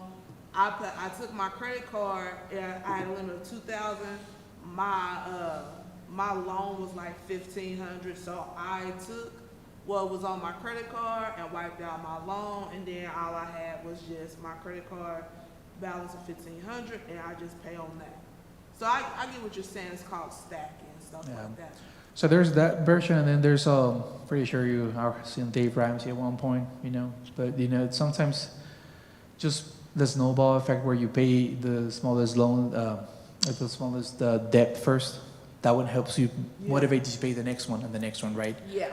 So also the right of quick decisions have this long-lasting impact. You've probably seen this, your phone, basically, you can apply for a loan, credit card, buy now, pay later service, right? Even, right? So quickly, you can get approved on the spot, basically, right? But again, quick decisions, long-lasting impact. Right. Right? You think that it's so quickly, so fast, but at the same time, right? Moabs make it easy to borrow, invest, or spend within seconds, right? You saw also investing the rise of Robinhood, Webull, and all this other stock, right? So that's great, but at the same time, right? You apply for a loan, you get hooked into this loan, now you're paying a high interest. Quick approval loans reduce friction, but also encourage impulsive financial choices. And so we're talking about having, when you're budgeting, right? The good thing when you have a budget, or when you already planned your month and you have a savings, is that you're less prone to make a rational decision, right? Irrational decision, right? When you're making these choices, right? Because you're not under pressure when you owe a lot of money, or you owe a large amount of money, right? And you're trying to make payments quickly, right? That's when you do an impulsive choice, right? And then, of course, the rise of buy now, pay later. You probably heard about Klarna and all these options, right? It's limited reporting. You may think, okay, what if I pay on time, right? There's no fees, whatever. If I pay on time, I'm a good person. Yeah, but sometimes they don't even report to the credit bureaus, right? Right. That's so true. It didn't even help you at the end of it, right? Of course, it make the purchase easier, but again, was that a purchase you needed then, or was that an impulsive purchase, right? Yeah. And you're like, well, this guy's offered me to pay it in 4 payments. Maybe I can buy it right now. And now you bought something that you didn't need, and now you have basically that was a want instead of a need, and now your budget gets reduced for the next 4 months, right? Yeah. Risk of negative marks, right? Let's say there's a statistic, I think about 30% of the persons that get a loan through one of those buy now, pay later, miss one of the payments, right? So missed or late payments can be reported, lowering your credit scores, right? So again, if we would have done this presentation the other way around, we could have spoken about how could that impact you purchasing a house, right? So again, when you're looking at your phone, that's when I said, just be sure that, when you're applying, that you say you already had a budget in plan, you already, even if you get a loan, a low interest loan, then are you budgeting into your actual, right, expenses of the month, right? So, do you have any questions here? I do not. No? Good. So, that's the Q&A, right? But basically, that's what I want to stop it at. Basically, that again, when you budget, when you start to do, having consideration the income you're getting, right? How much money is coming into your account? How much are you spending in debt, right? And then I said, even if you save that, said it's difficult, but if you say that that 20%, yeah. I was gonna ask. Yes, ma'am. On the 50-30-20 rule, Uh-huh. where would charity and giving and tithing, what category is that going? Interesting.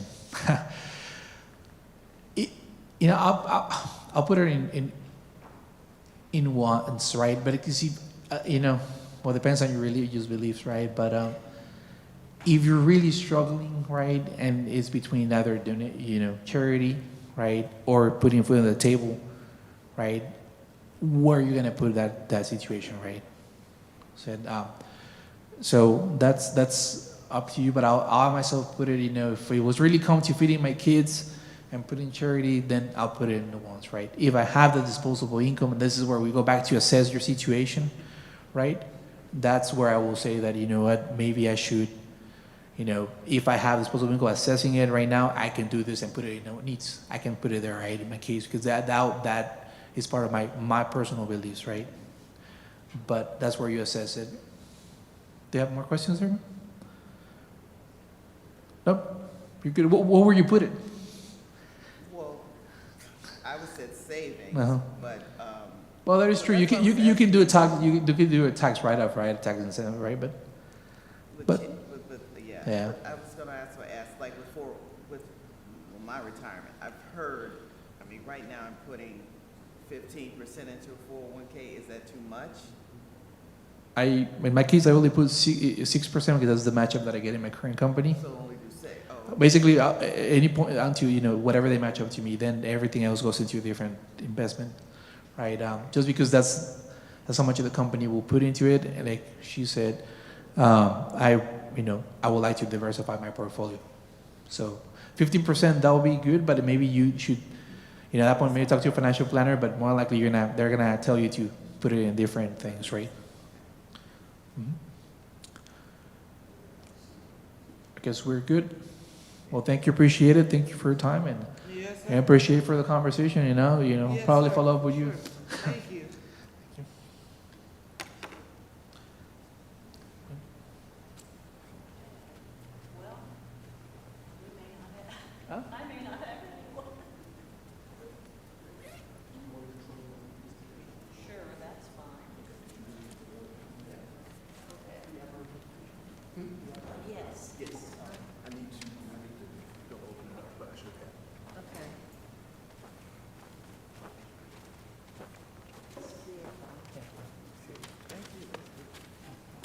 Easy enough.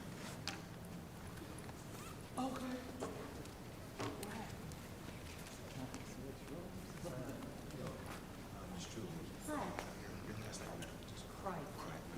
Yeah, just like right, bowling in city. Anything I can do for you as we transition? He's helped me a lot, so. Good questions, good engagement, as always. I'm a journalist. I'm gonna do me. Nice to meet you. Hi, I'm Lacey. And your name? Julie Cripe. Nice to meet you. Yes.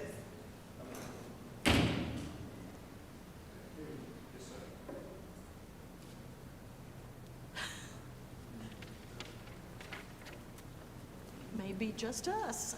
Oh, Hey, here, we're here to listen root Put you on, Julie. Okay. So we'll clap on everything. Okay, that's good. And I want to ask questions. You can ask questions. Kind of chilly here, no? I love it. I'm hot.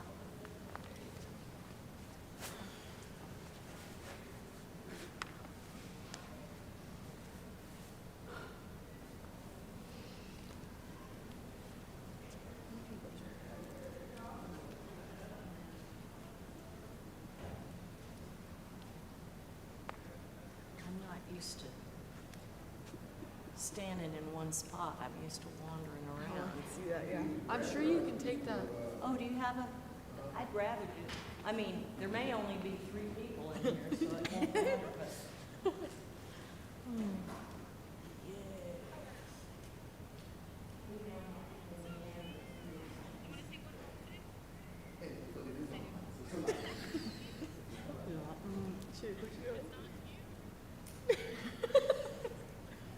Watch out, she's scared.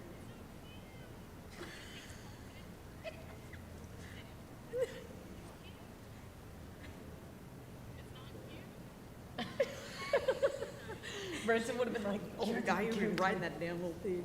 He was something else. He didn't want to take Branson. Oh gosh, no, it's too much. Where is he? Too much of a handful. He's at home with Roger. She liked to go. Oh my God. That was so funny. Man, that's a pretty cool look. That's pretty cool. I thought he was somewhere because earlier he said, I gotta check on Branson. Oh, with Roger. I've already told you about this. I'm not kidding. The guy worried for his life. It's only been 4. It's only gonna Okay, I'm ready. Hello? Hello, hello, hello. Okay.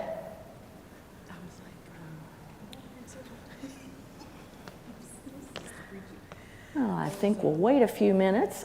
It sounds good. Like, I can hear it from every side. La. Okay, what's the message about today, Julie? You're like the preacher. I know. Just say amen whenever. That's all she does. That's what I can't do the podiums. I don't do well with that. But see, the good news is I've never had this situation where I can see up I there. was wondering, so I wanted to look, but I was waiting until she was done. This is a nice place. It's very nice. How new is this? This is pretty new, isn't it? So we built it in, I think like 2013, but then when the winter, That winter freeze. The winter storm came, Uh-huh. a bunch of pipes busted and all of this flooded and there was mold, so we had to redo it. So we just redid it in like 2021. Oh, wow. It's very nice. It is, yeah.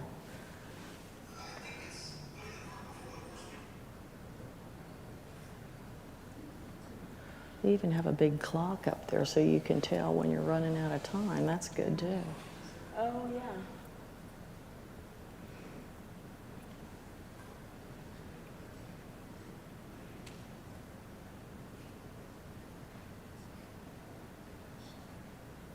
It's so dark. Oh, my mom and my sister.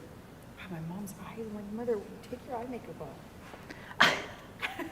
Sorry, I love her to death, but my dad. So I guess my younger. You look like your dad. I know. And we have the same body. Not he looks bigger right now, but our legs are the same and everything. What do you mean? Like I have my dad's like so he's pretty athletic.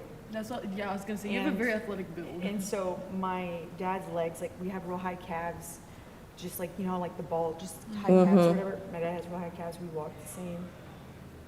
And, yeah, we're a lot alike. But I act like my mom apparently. That's the same. Like that's an insult, Dad. No, my mom's. I feel like getting older, I act like both of them. Yeah, I have my dad's mannerisms, but I act If there's like my mom. nobody headed this way, I can't. But again, it'll be online, so. Yeah, yeah. I feel like it's.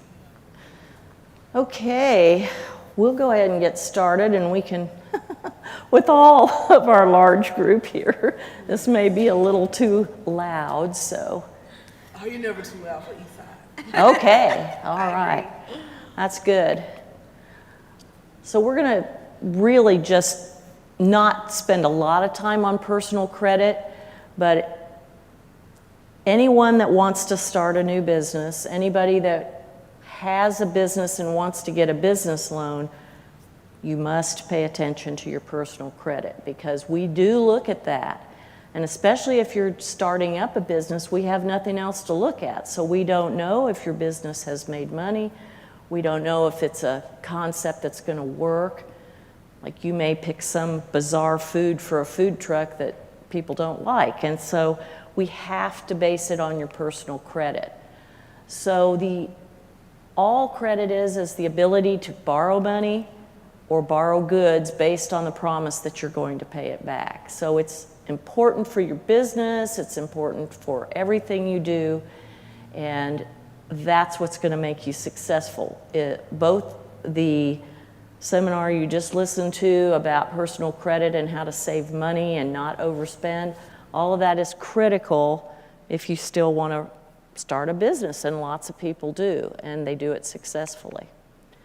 So what is a credit score? You heard the first presenter talk about the credit score of a minimum of 620 for the house product, and you've heard us talk about that for small business. It's 660, so it's higher.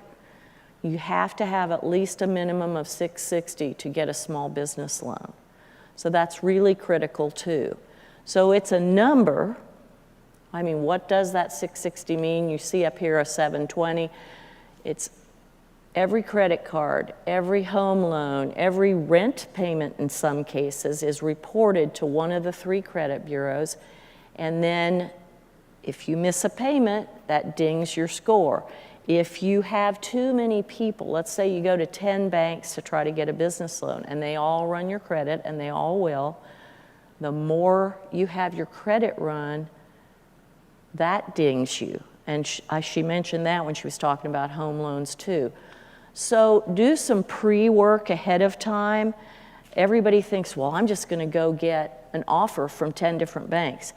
It's probably better that you talk to the banks, tell them if you have any ding on your credit before you actually apply for the loan.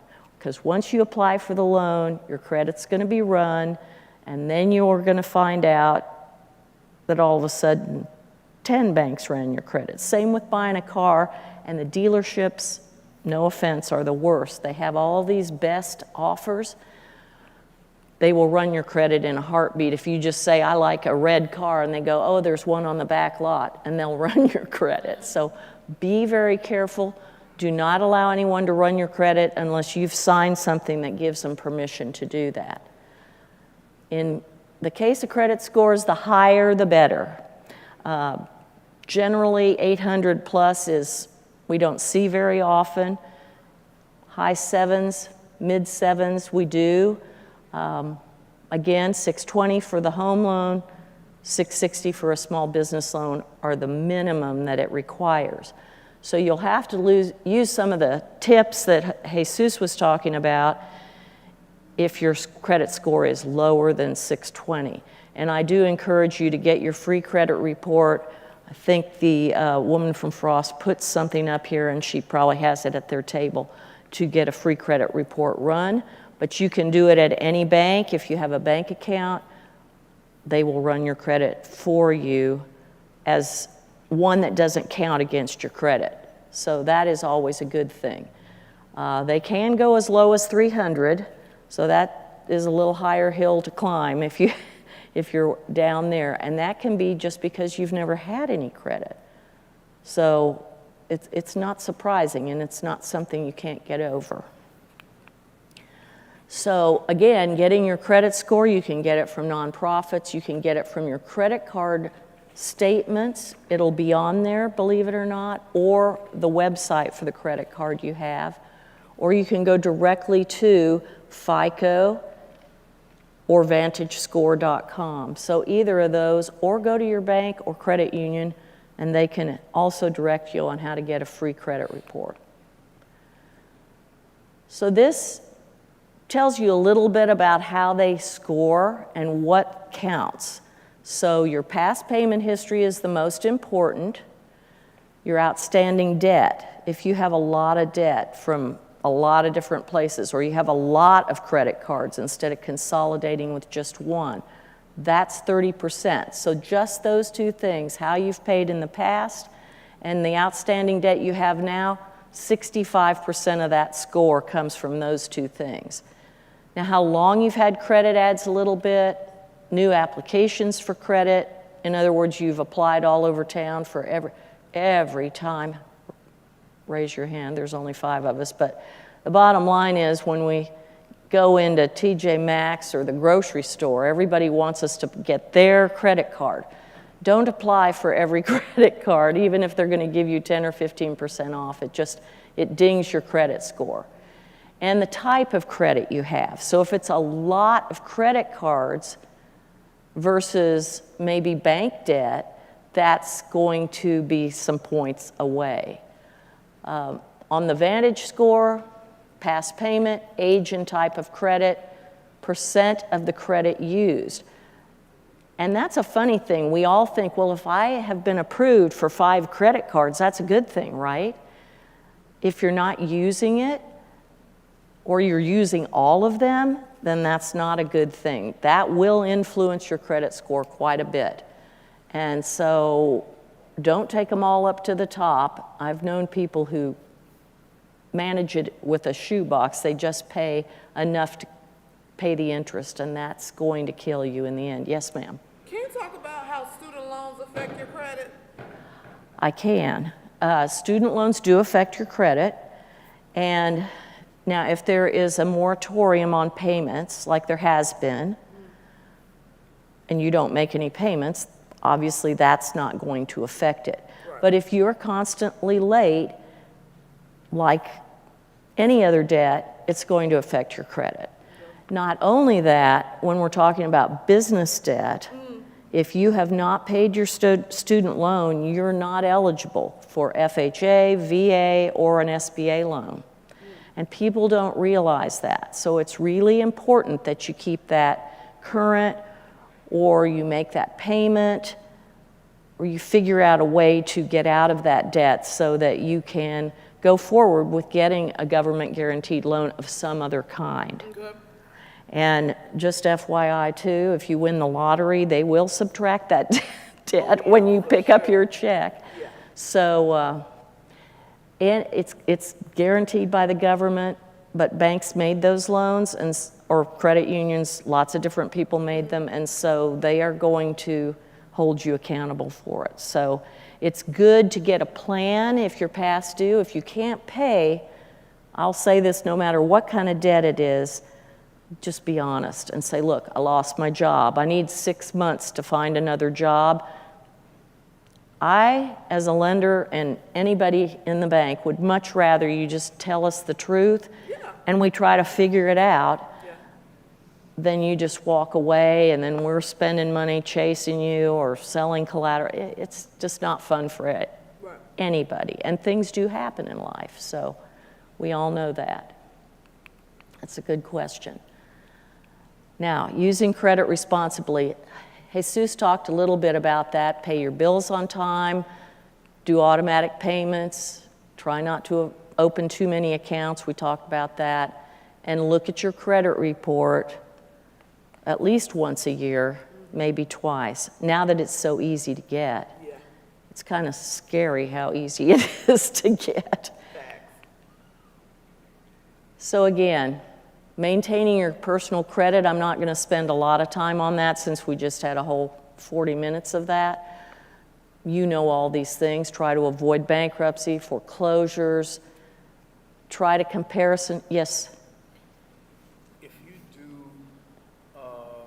incur, let's say, like a bankruptcy or foreclosure, what do you do to fix your credit and get it back to a place that is acceptable to you? Let's say 700 to 750. Time is your best antidote. There's not really anything you can do unless you go back and pay it off. So you can work with the creditor, and that's true in bankruptcy. So there's several kinds of bankruptcy. You can do a bankruptcy where you work with a lawyer and you pay some of your bills and you pay them over time, and some of them are forgiven, and all that can work out. And it's like a chapter 13 versus a chapter 7. Chapter 7 is like, I give up, I'm not paying anybody. Chapter 13 is, I'm going to try to work it out and pay a little bit at a time over time. So again, time is what it takes. Same with a foreclosure. If you've had a foreclosure, while it depends on the circumstances, and you need to tell the new lender that that's what happened, just be upfront because they're going to find out. 7 years is how long it stays on your credit report, a bankruptcy or a foreclosure.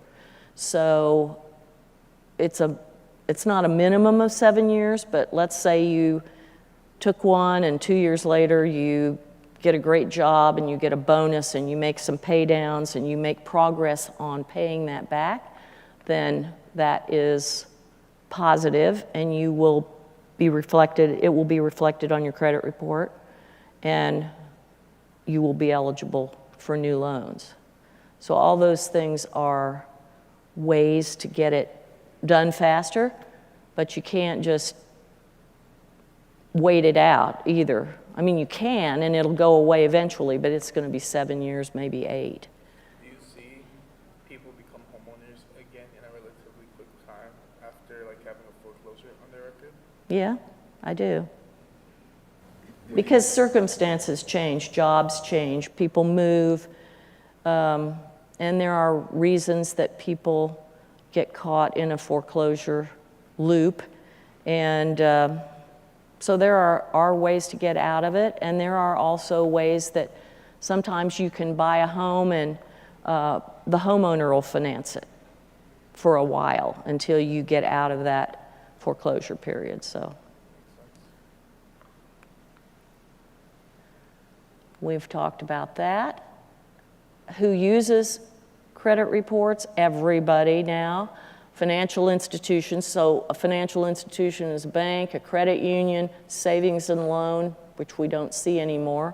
Utility companies, before you get your electricity turned on or your water, gas, whatever it is, they will use a credit score. Insurance companies, landlords, some of them, but now I think most of these large apartments we see all around here are using credit scores too. Some cell phone companies and a lot of employers. Now, I will say that employers use what's called a soft credit, and so that doesn't show up on your credit report as a ding. So if you're out trying to get a job and you interview with 5 different companies and they run your credit report, then those 5 are called soft credits, and they only go to the HR division of that company. Okay, risk-based pricing. How do we determine interest rates and how do we determine loan terms? It was mentioned in the mortgage presentation that in a conventional loan situation, the better your credit, the better your rate's going to be. And that's true in small business lending too. If you have done a really good job with your personal credit, and I'll say this right now, business loans are not mortgage loans, so they're funded differently, and it gets really complicated and a lot of math, and nobody really wants to hear it. So the bottom line is you're going to pay more for a business loan than you will for a home loan, just because doing commercial loans, we cannot get fixed rate pricing for you like you can with a mortgage company. But why is that? Glad you asked. Why that is that when we do when mortgage loans are done, whether it's through a bank, the reason they're sold is that there are companies out there that group them all together, sell them to investors, and investors are buying a long-term return on their money. Right. So they'll buy it and they'll agree to do a fixed rate. If it's 10, 15, 30 years, they'd just as soon take 6% for the next 30 years as worry about putting a CD in 92 different banks. So it's mainly from investors in the public space that buy those mortgage loans in order to get a return. So they will take a lower return because it's such a long period of time. Right. That doesn't exist in the commercial markets. We don't have and that's called a secondary market. That's not something we do in commercial lending. We fluctuate with the interest rates because we use customer deposits to loan out to everybody in the community. So if I'm paying you 5% on your CD, I'm going to have to charge somebody 8% on their loan. If I'm only paying you 3% on your CD, I can charge you 6%. And because that changes, that's why business loans change. Gotcha. Thank you. So personal credit reporting, we've just about talked about that to death. We'll have to call the Dignity guy in here. Oh, wait, maybe I should tell you what doesn't appear on your personal credit, which is something else we will take into consideration, especially on business loans. Your savings and checking account balances, your income. It doesn't show income on a credit report. Your medical history, it doesn't show that unless you didn't pay the doctor bill, but it's illegal to use an unpaid medical bill against you on any kind of lending product. So you just need to be sure if it looks weird and they ask you about it, you tell them what it was. Any purchases you made with cash are not going to show up. Your business account information, it says nothing about race, gender, religion, national origin, doesn't talk about your driving record. I know an earlier gentleman was asking about his car insurance and if that wasn't good because he'd had too many accidents with his car. And it doesn't show your marital status. So there's really a lot that it doesn't show, but when it comes to small business lending, and that is included with the government guaranteed loan, you're going to be asked a lot of these questions, and it will impact what you do. And I think it's important. I mean, if you have been a good steward and you saved your money and you've got $50,000 in the bank or $10,000 or $2,000, and your credit score is 670, I mean, that's still good, and you've got enough money to have some working capital for your business, that's going to count. So that's all a good thing. We know how to order our credit reports. These are the three big ones: Equifax, Experian, TransUnion. And you are allowed to get a free credit report from each of these every 12 months. We'll talk a little bit about Fair Credit Reporting Act and Fair and Accurate Credit Transaction Act. The purpose for which a lender can run your credit, and that's what I was saying about car dealerships, be very careful. We can only get that if you have actually applied for a loan.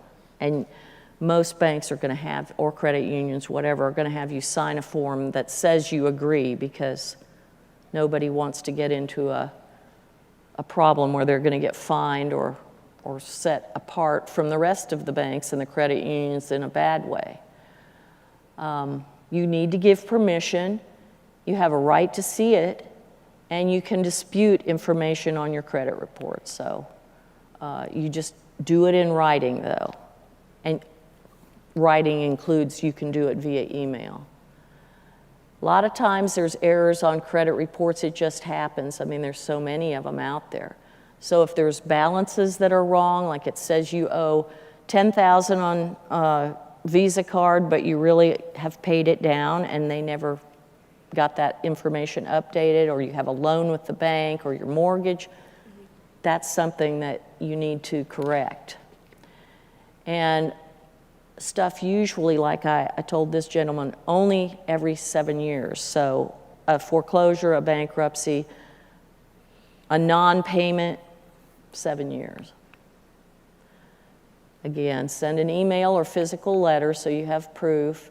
And then after you file that dispute, you will get a letter back from the credit agency. Watch out for fraud. A lot of people will send you a text, an email, and say, click on this, and we're going to give you your credit report, or we're going to fix your credit report. That's the biggest scam out there. Give us $500 and we'll fix it. There is no fixing it unless it's illegally done, so you really don't want to do that. But you want to only go to your bank, your credit union, or actually to the credit agencies. Just be sure that you may get, again, credit repair companies. If you're on active military duty, freeze your account.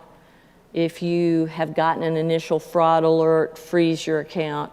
And you can unfreeze it if you come to the bank to ask for a loan. You can unfreeze it for a day.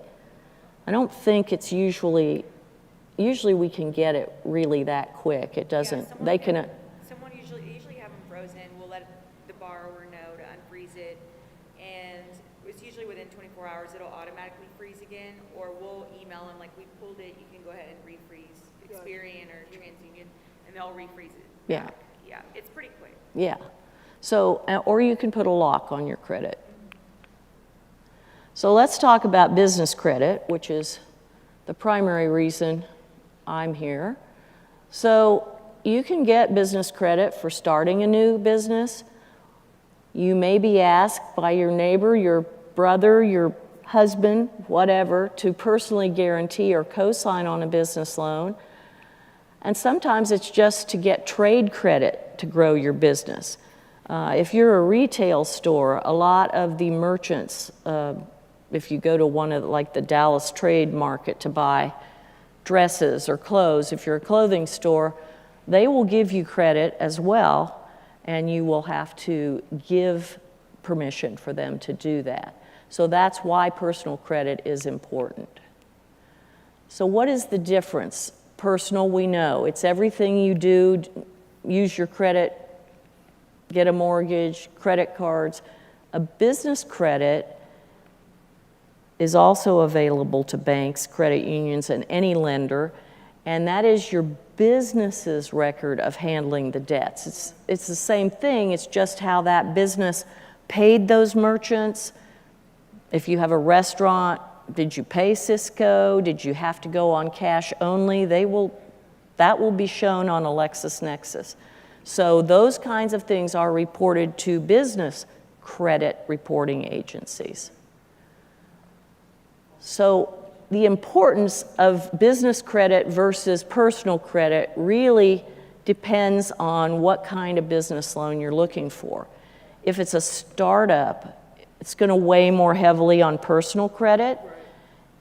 If your business has been around, and we usually say 2 years or more is where we call it seasoned, at least unless there's some anomaly like a COVID. So then it becomes more important on how has your business paid it. We still look at your personal credit, and you still need to have 660. But those are the ways we get things done. Welcome, yes, ma'am. I would like to ask a question. Okay. I do have my business open. It's been open for 6 years. I'm learning right now to open up net 30 accounts. I just wanted to see, because I heard you say that your business credit has to be pretty much good, and your personal credit has to be good.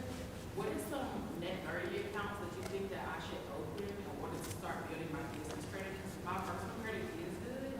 It's just I'm trying to figure out now what is the options for like my net 30 accounts that I need to open. If there are any ones, I have like 3 of them that's open, but they're not on my DUNS going to the credit bureau yet.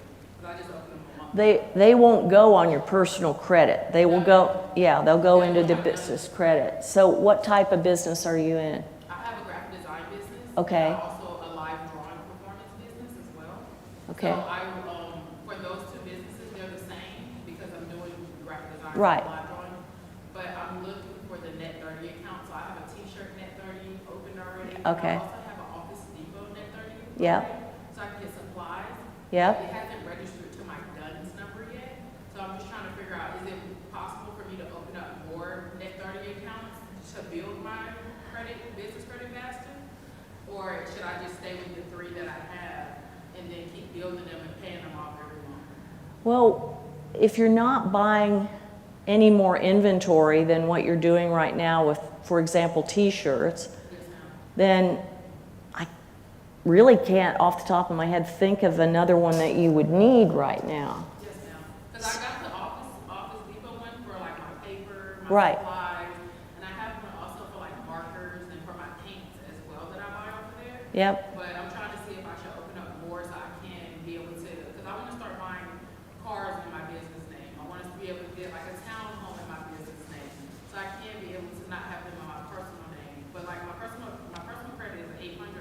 But I'm having a problem of building my business credit because I don't know if I should open up more than that 30 account.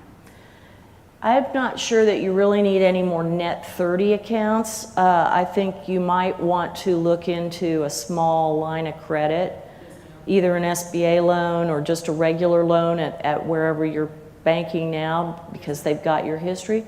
And, you know, even 25,000, and then you just use it for some of your working capital, like to pay employees. I don't know if you have any employees yet, but if you do, use that, then you pay it back within the 30 days, and it shows that you're using that line of credit. And then if you were to get a big contract, say with the Army, I don't know, to do graphic design for their new posters, their new recruiting posters, then you can come to the bank and say, look, I've handled my line of credit really well, and now I need 100,000 so I can execute on this contract. So, Yes, ma'am. Okay, so I want to ask you this, let's ready. Sorry, everybody, next question.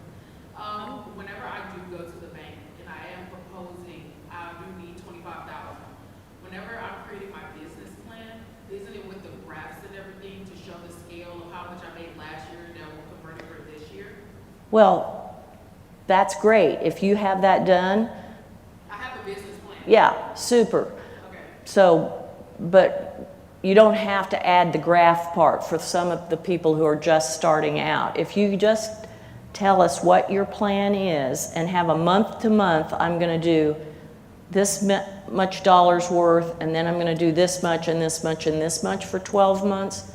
And then really a 3-year plan is what you need, because we all know things happen and it's harder to get things as fast as we all think we're going to. I just say anything, whether it's building a house, building a business, if you think it's going to take you 6 months, just add 90 days to that. That just makes it safe. And so be conservative with your business plan. As a banker, don't come and tell me that, you know, you had 100,000 last year, but you're going to do 500,000 this year, because that's pretty hard to do without maybe getting yourself in trouble. So, and if you really want some help on a particular type of business that's free, you can go to an SBDC, like Texas State has a great one, and there's one in, there's not one directly in Austin, but there's a good one in San Antonio as well. And several different companies, BCL, I saw one of the guys from BCL, and they also do this for you for free. They will look at your business plan. They have access to all these reports that show what graphic designers all over the country do, and they will say, you're expecting too much or you're not expecting enough, and they'll narrow it down and they'll give you all those statistics, and so that really helps too. You get credit for your business. And they will make sure they know SBA programs, they know USDA programs, so they're very good at preparing something for you to bring to the bank and work with the lender. And they also, just FYI, have a lot of loan programs that are smaller that can start you out with your credit, and then you go to the bank afterwards. They'll have some grants and things like that. So check out BCL, check out EGBI does it. I don't want to leave anybody out. Texas State, SBDC, anywhere there's a small business development center will be doing some really small, what they call microloans, and will also help you get your business plan together that an SBA will want. And all these services are free to you as the business owner. So again, I think your questions point out why you should establish business credit, because lenders are going to want to see that you have some, so you've done a good job at that. Suppliers are going to want to know that you either have a line of credit or have the ability to pay them before they give you net 30, for example. Customers are going to want to know that your business is going to be around. Insurance companies, and anybody that's going to give you a contract, that too is important. They want to know you'll be around to finish that contract. And Keystone's actually sponsoring a small business fair, if you will, on November 13th. And it will be at our bank headquarters out on 620 on Ladera Boulevard. And that will give you a chance to see. Texas State will be there. There'll be some CDCs. There'll be some business consultants. There'll be people that you need to help you get ready to get business credit. So hopefully, What day you said it was? November 13th, this is Thursday, from 3 to 5, or 3 to 5, I think we extended it to 5:30. What's happening? We're having a small business fair is what we're calling it, but there'll be all these people I've talking about, the SBDCs, BCL will be there. Do you have a link to the information? I do not have it yet, but if you just look at our bank website, which we do have a link to out there, we have cards with the QR code. It will be on our website. What's going to be the location for? It's on Highway 620. It's what, 11375 Ladera? 13. 13. I'm sorry, I don't. East Ladera Boulevard. Yeah.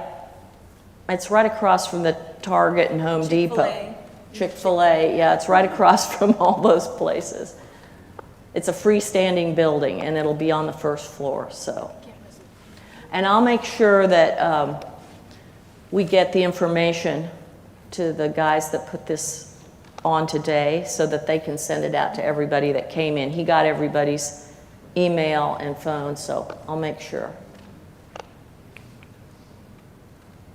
Regulation of business credit.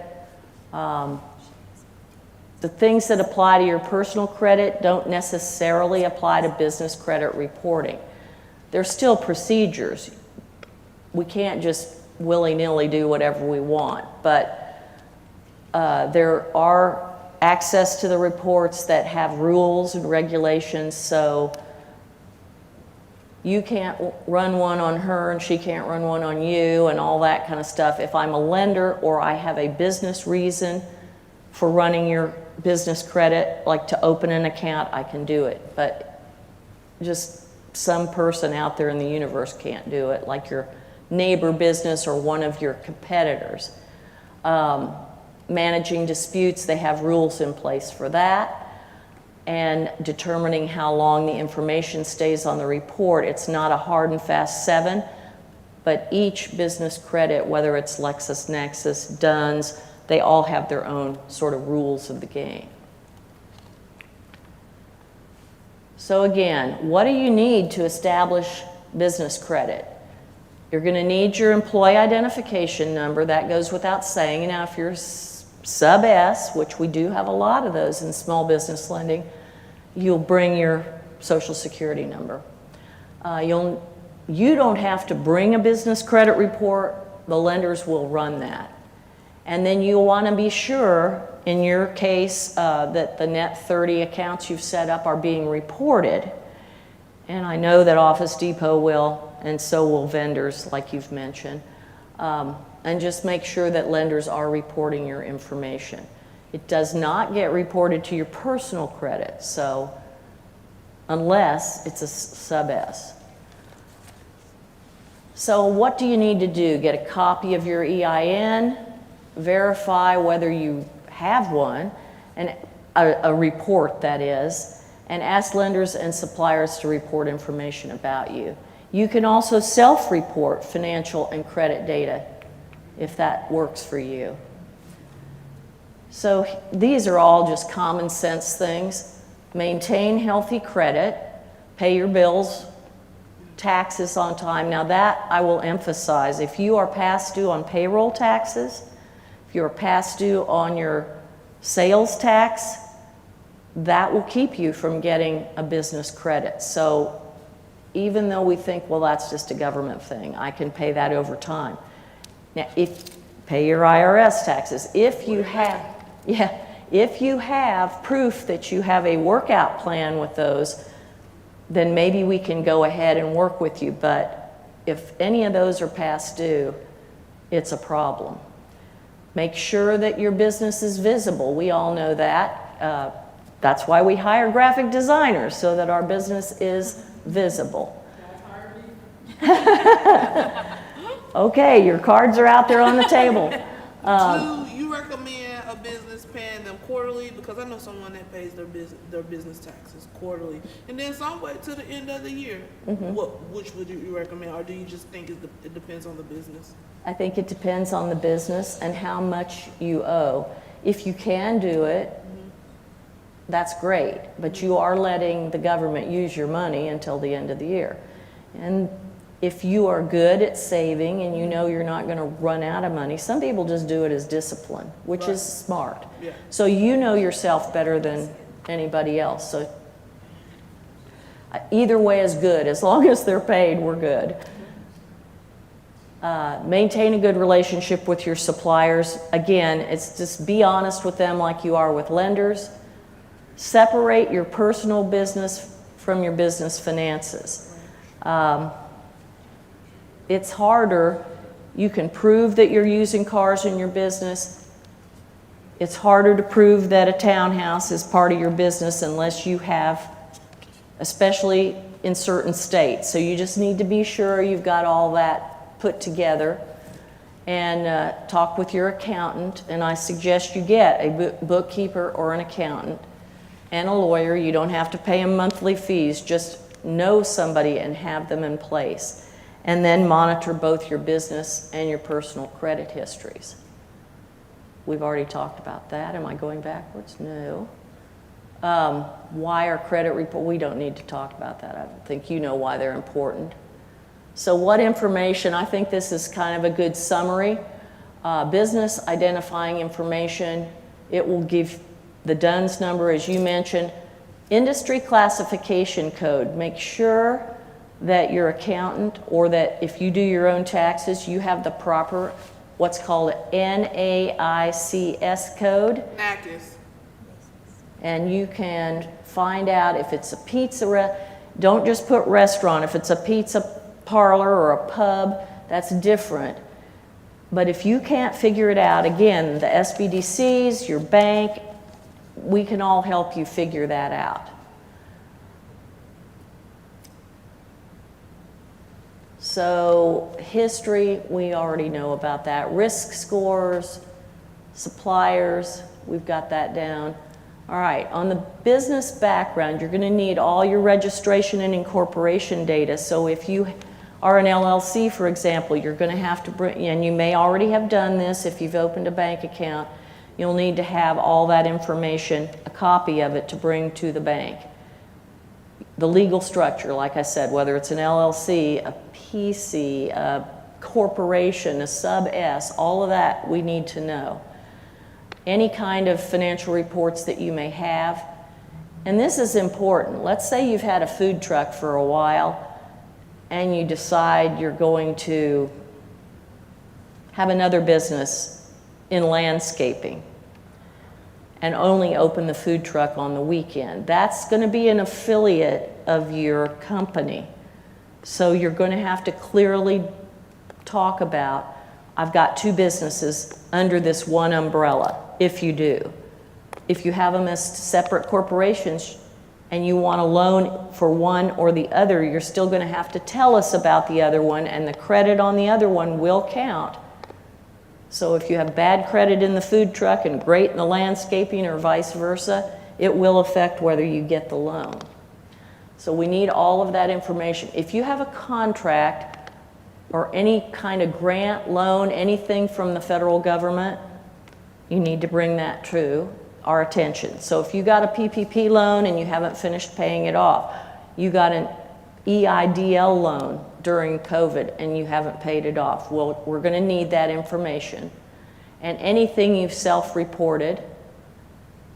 If anybody out there has what's called a UCC filing on your business, in other words, you borrowed money from them and they took a lien on it. So in other words, an equipment company, maybe you get a copy machine and you leased it. They're going to put what's called a UCC, or Uniform Commercial Code, filing on it, so that the big mean banker or the big mean somebody else can't come and take that copy machine, because they have the right to it. So if you had a lien from anybody, another bank, credit union, anything like that on a particular piece of equipment, you need to let the bank know about that when you're applying for a new loan. Any lawsuits or liens or judgments, we need to know about that. Business registrations, again, we'll need your sales tax number if you're a retail or even if you're selling anything. And any incorporation and current and past bankruptcy filings, all of that stuff we will need to know. It's just better if you bring it all at once and keep it together. So, and again, if you've never opened a business or you've never borrowed any money for your business, I encourage you to go to these free sources for some counseling, business counseling, because they will make sure you have everything together in a nice, neat package. They'll even talk to the bank on your behalf in many cases. So, checking your business credit report, be sure you create an account with Dun & Bradstreet so that you can pay attention to that. If you go to a bank and they run a LexisNexis, ask to see a copy of that. So you can also use credit monitoring services that will give you an alert if somebody has filed a lien. All those things are just good to keep up with. And Equifax and Experian also do business reporting, as does Dun & Bradstreet, as does LexisNexis, which is not up there. So you will have to pay a fee for your business credit report. But if you need access to credit reports, let's say you're going to give me net 30, but you want to be sure I'm a safe bet, my company, then you have to pay a fee to access that, just like the banks do. And you can evaluate your risks. I mean, apartment owners do this all the time, or real estate, people who are in the real estate business, because they want to be sure whoever they're leasing to can pay them back, because it's very costly if they have to kick people out and all that stuff.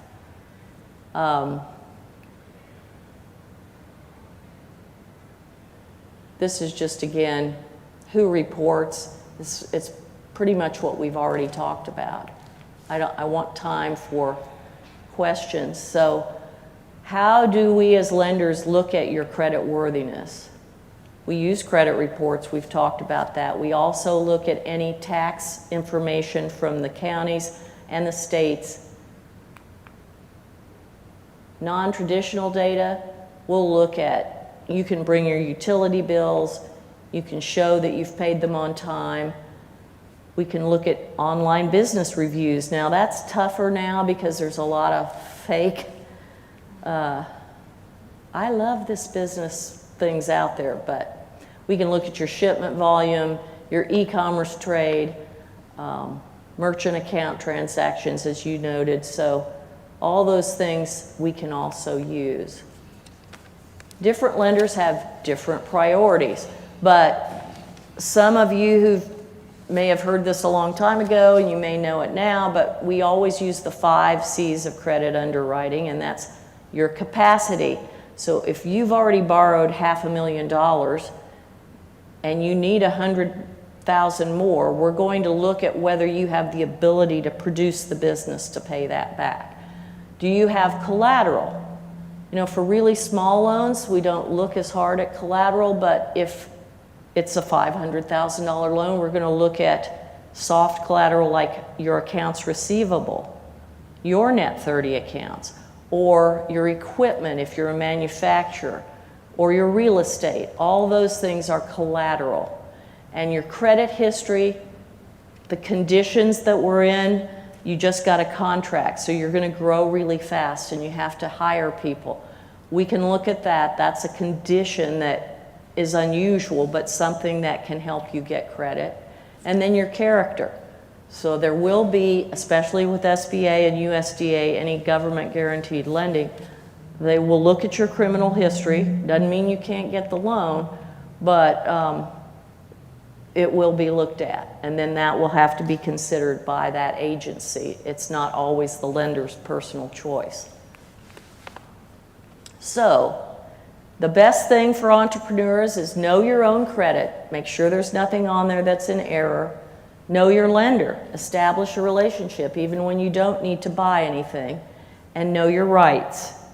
And I think if you do those things, and I would add one, and that is use the free services that are out there, because there really are a lot of them out there. So now, who has any further questions? Anybody? Yes?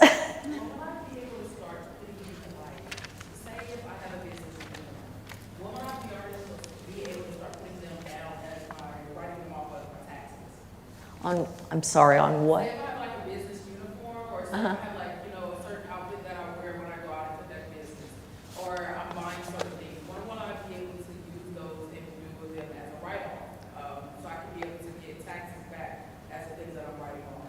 Well, I'll start by saying I'm not an accountant, but you should be able to do that right away at the end of the year when you do your taxes. Now, if you've only been in business 6 months, you're only going to be able to do that. And what the accountant or one of these free services will do is help you decide. For uniforms, they don't last that long, so you're not going to, but for a piece of equipment, that might, you can take 10% of it over 10 years, each year. So each year is a percent? Yeah, they do a what's called depreciation. And they'll put that on your tax return, and then each year, however long the asset that you want to deduct, if it's a car, a truck, I don't know, a crane, whatever it is, even a copy machine, unless you're leasing it, you won't be able to. You can do, I think, some of the leasing costs, but not the whole thing. So, yes. What are like the best practices that you recommend as like a lender for, like, let's say like somebody wants to have access to like, I don't know, like $100,000 credit card, or like for like their business, or like they need like a working capital loan for like $200,000 or $300,000. Like, what are the best practices that you recommend for somebody who may not have, let's say they have like $10,000 or $15,000 like available in their bank account, but like, you know, their business, the potential is there for them to be able to command that type of like, you know, lending. What do you recommend somebody to get there? The biggest thing would be a business plan, where you talk about what exactly the use of that $100,000. Is it going to be to hire employees? Is it going to be to buy equipment? Is it going to be to buy inventory?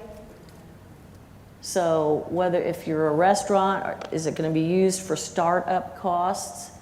And how long it's going to take you to use that, and when you will actually start earning money in your business to pay that back. That's a little bit oversimplified because it depends on what kind of business you have, but I think that's the key thing.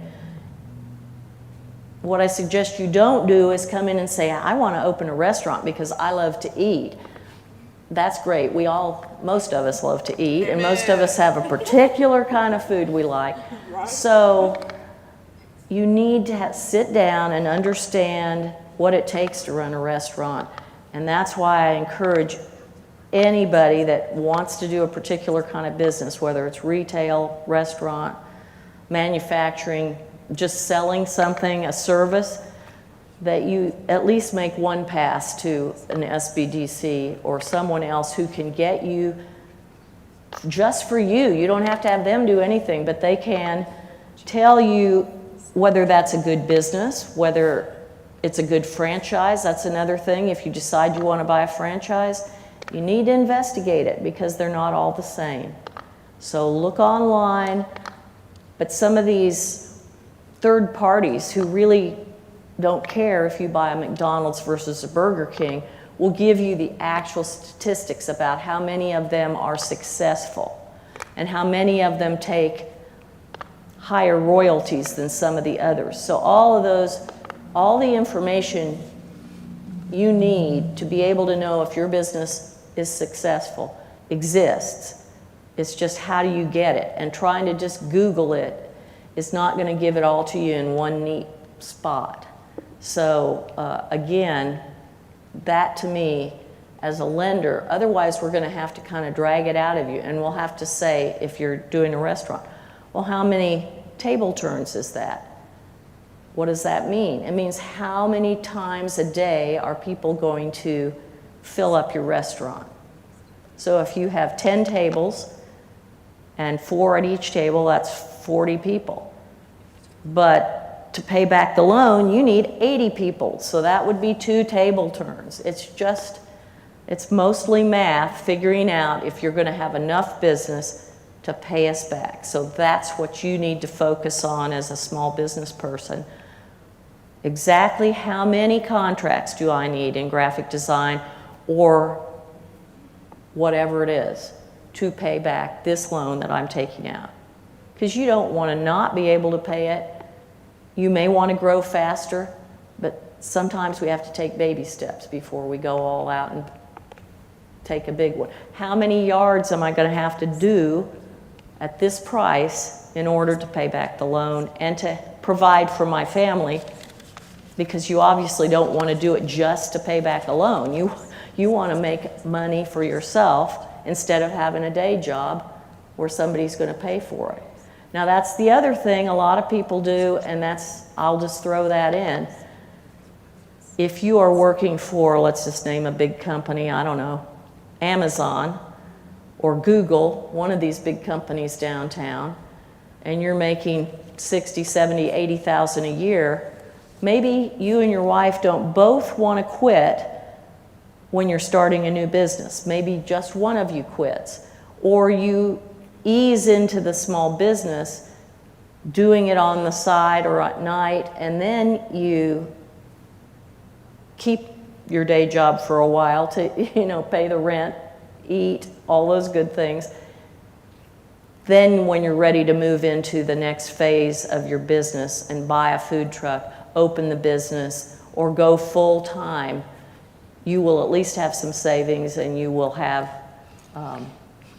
yourself set up for success. We've got 2 minutes. Anybody else? All right, well, great. We've got some information about small business out at the table. Come by and see us, and I hope you all have successful businesses. Thank you. Good job, Julie. Way to go, Stone. Thank you. That was a wonderful presentation. Oh, thank you. Thank you. Nice to meet you. That was actually really good. I learned a lot, actually. For real.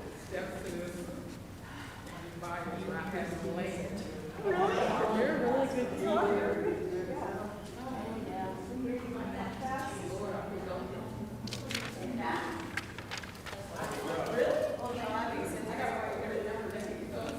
Hey, bro, Bill, what's happening? How's it going? Good.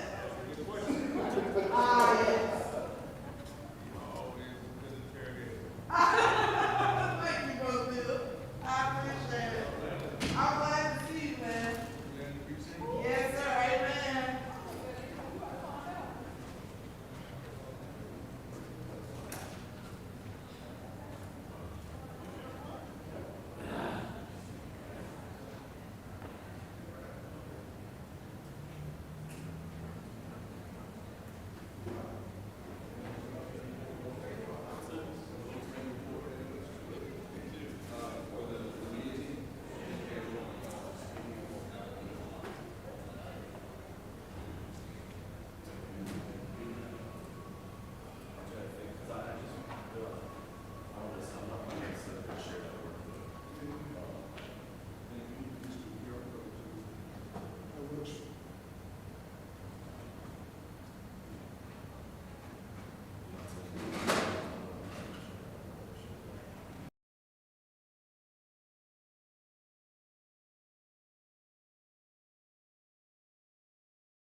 You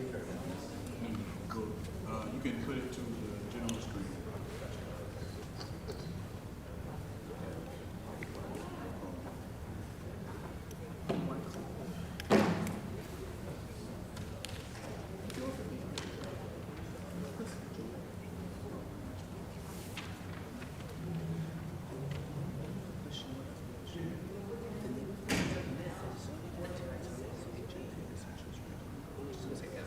Yeah, that's what I mean. I know that other part.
Testing, testing.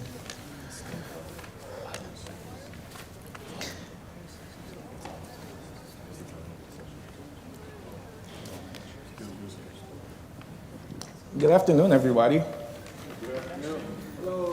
Thank you for joining us here for our financial fitness seminar.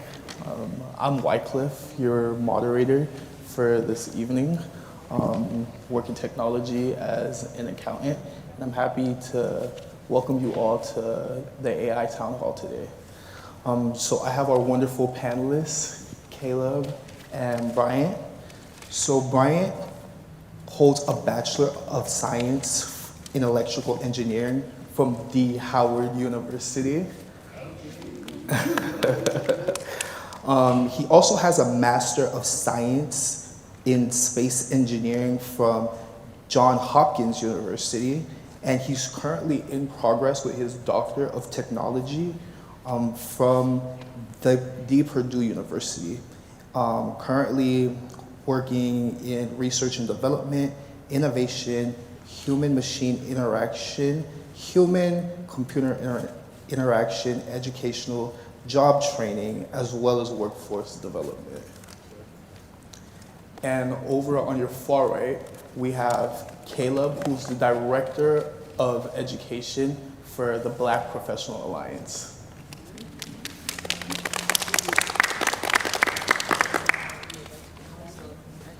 Okay, so we'll get right into it, guys. Are you guys ready? Absolutely. How's your day going today? Pretty good, pretty good. Great, just glad to be here, ready for a dynamic and collaborative interaction. Yeah. Before we get into it, Ryan, do you mind maybe telling us a little bit about what you've been working on with Cog Auto? For certain. So right now I'm an industry professional. I work in the general, I hope everybody can hear me all right. I work in a general defense, a defense contractor. But just in my life experience, I spent a lot of my time in the school system, as you just heard. And so I developed really like profound insights. We also went to Howard University together. Profound insights and opinions about the school system, its current status, and the way that it should be. So I've just been doing some garage tinkering and spun out a small business, Cog Auto Solution, where I'm pretty much putting out my personal opinion on the way that education should be with the cultural, social gaps and things that I think if individuals had these tools, this technology, they could have much more societal success, educational success, and just success across the board, community success. Thank you, Brian. Hello, everyone. I'm on this panel to add value, but really I'm actually blessed and grateful that Brian is part of this. As you can tell, definitely well versed in technology, but also the actual cross degree as far as his involvement with education as well as using technology in those spaces. My excitement relative to this is that my background is electrical engineering, but I'm also teaching in 6th grade right now. So our first meeting was actually in computer science class. So this is a classmate of mine. So the separation between what's happened when we first met and now, to me, is exponential. There's so many different paradigm shifts within the technology age that has affected communities around us. But the excitement that I have now relative to building bridges and actually developing with this gentleman here surrounding education and bringing that to the classroom, first-rate technology that could be applied for individualized educational planning. I believe regardless of where you are, technology should be able to meet you, but it seems in this age, in the modern age, and in the Western world, that it's also a privilege to have the best of technology in educational systems, and I look to make that a norm. So working with this brother actually gives me excitement and motivation to continue to keep going in that direction. Yeah, thank you for that information. Just to begin, right? So I've heard a bit from you guys beforehand about agentic AI, and a little bit about the differences from regular trading bots, right? But for the people who haven't had the chance to talk to you guys in the background, how does agentic AI trading bots differ from traditional rule-based trading systems? I'll answer that first, but he'll give you a way more technical answer, I'm pretty sure. For the question first, trading bots, right? First, what is trading? When we talk about trading in the financial world, we're talking about building financial technology. That's what this discussion is about. But the traditional way is I use my eyes and my time to identify changes in the market relative to different parts of the market. So it could be about technology, it could be about insurance, it could be about some new invention that's come to the market, and using that as a means to make money for me. But generally that takes a lot of time out of a person. And then there are individuals that are very privileged to have the ability to go to the New York Stock Exchange and do it live and in person. There's a bridge and a gap from the Black community or people of color to be able to do that on a regular basis. And the agentic advantage is being able to get your money work for money, but also agents that are working 24 hours and don't have a heart pumping them to be able to do it. They're motivated by direction and objective. And we are trying to bring that technology to the youth and to multi-generations, but with the advantage of passive. So that way, when you sleep 24 hours, if you were to have a sleeping schedule of 24 hours, there's someone working hard with your money to make money for you. Yeah, that was an amazing answer, and I don't really think I have much more to add to that. How comfortable do you all feel with AI? Do you feel like you know what it is, you're familiar with it, you've interacted with it? Would you raise your hand if you feel comfortable with it? You feel comfortable? You feel comfortable? Feel uncomfortable? Raise your hand. Okay, cool. And nothing wrong with that. I would go as far as to say that there's a lot of professionals who think that they're using AI and they really aren't. So he answered that question perfectly, which is like he spoke to the autonomy and the time savings. The thing that I always explain, because as a practitioner of AI, there's a lot of people approach you saying like, we want to do AI, but in many cases they don't really need it. So there's statistics, right? And statistics have been going on since forever, since horse races, the stock market. There's a basic like statistical model. That's one level. That's been going on for a long time. That's nothing new. The next level is machine learning. And so that's when you need a millisecond response. That's computerized statistics. Bookkeeping, you want something millisecond where it tells you like, hey, something's changed. Within a millisecond, I need that.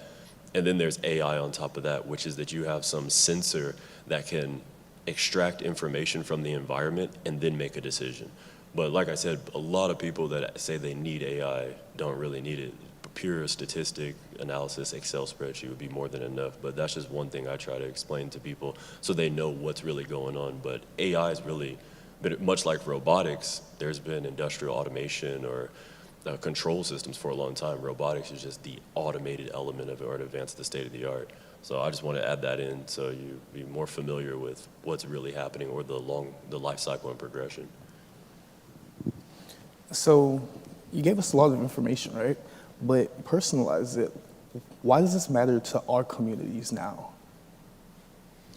One key thing, especially as an educator, you learn that when you get introduced to your class, you go through the motions of class management, and routine is identifying the plan for that specific student. And I'll be honest, when you get thrown into the fray, you don't know what to expect. There are variables that you tend to find out relative to each student of basically hurdles that were already preemptive before you walked in the door. And you don't really, sometimes you don't even get all the information you need about that individual student right away.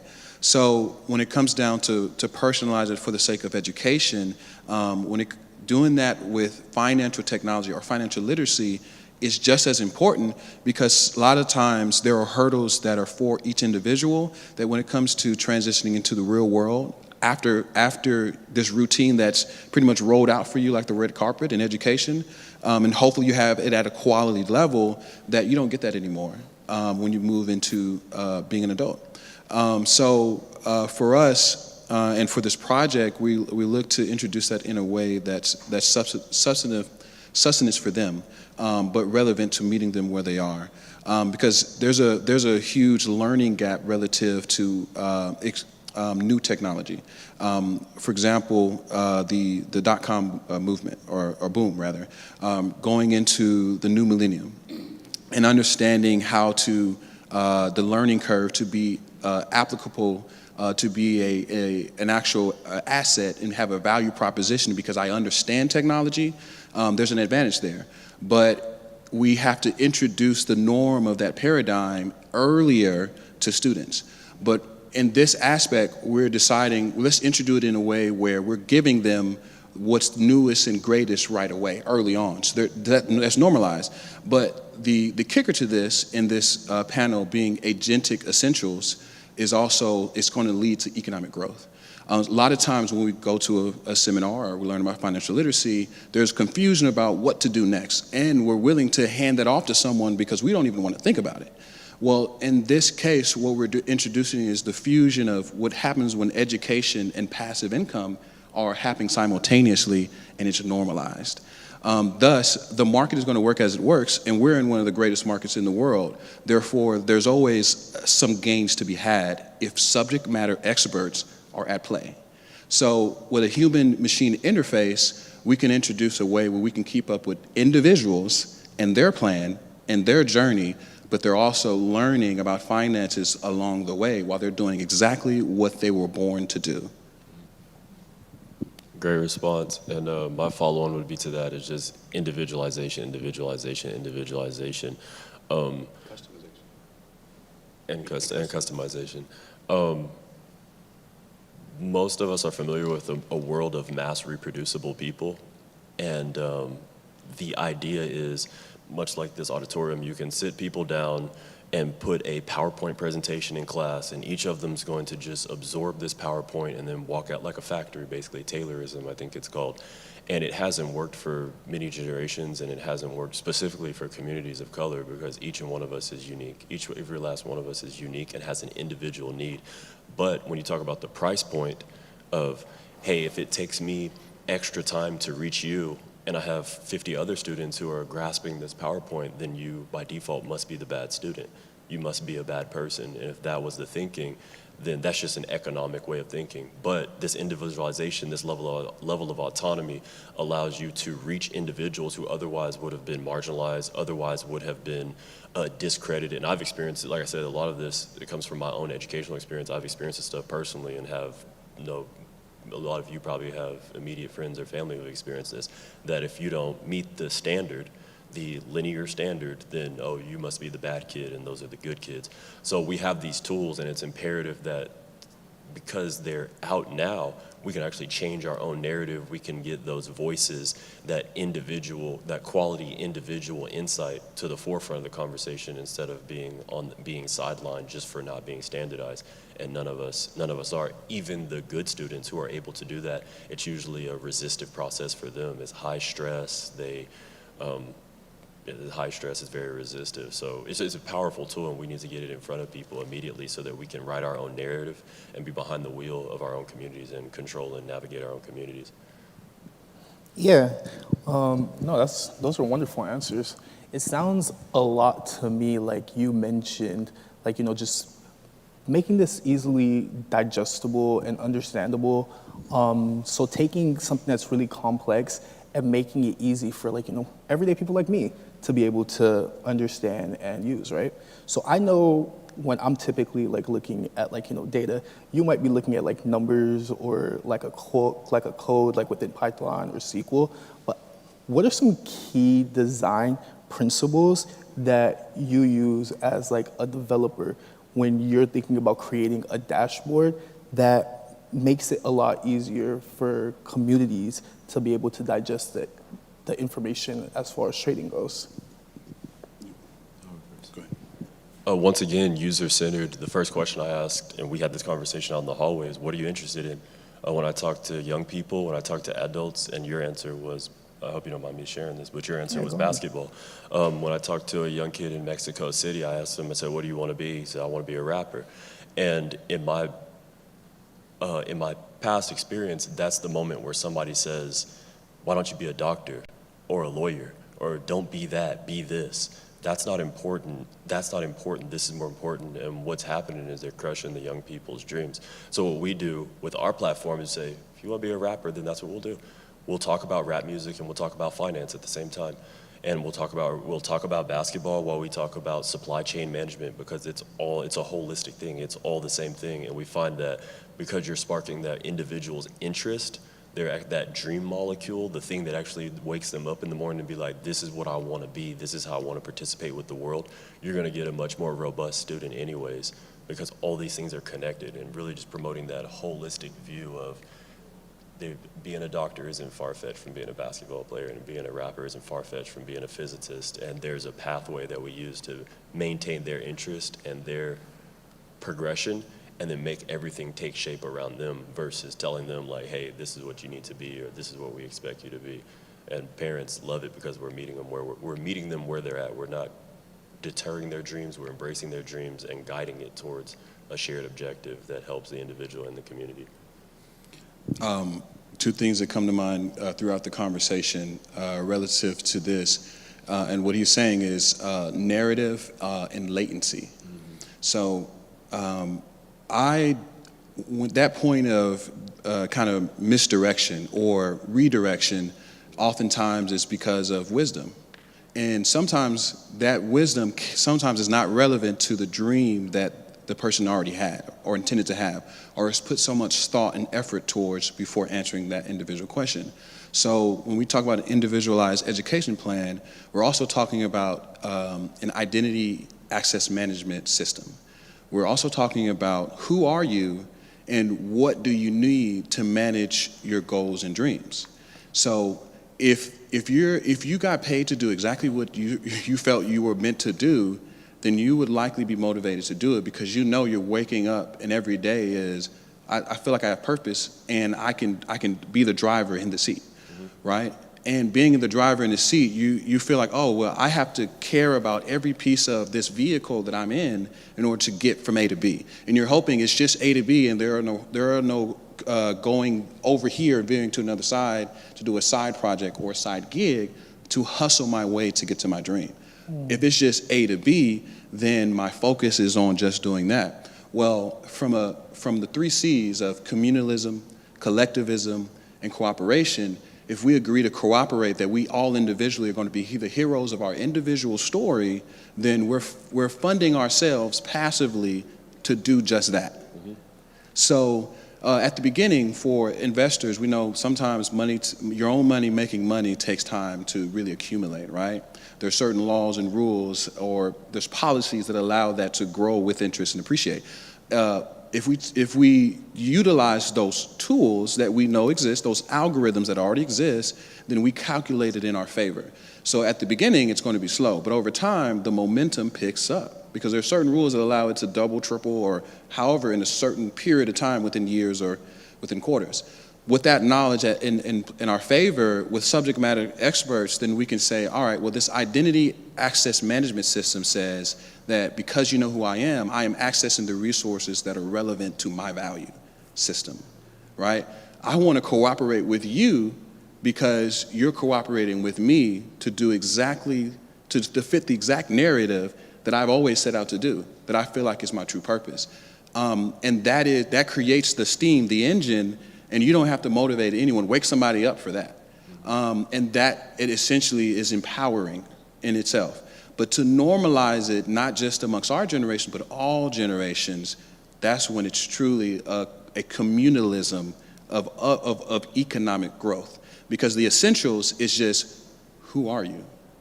And do you know who you are? And then from there, that's when we move. And I just want to add one more thing, and I'll take your question. There'll be time at the end for questions.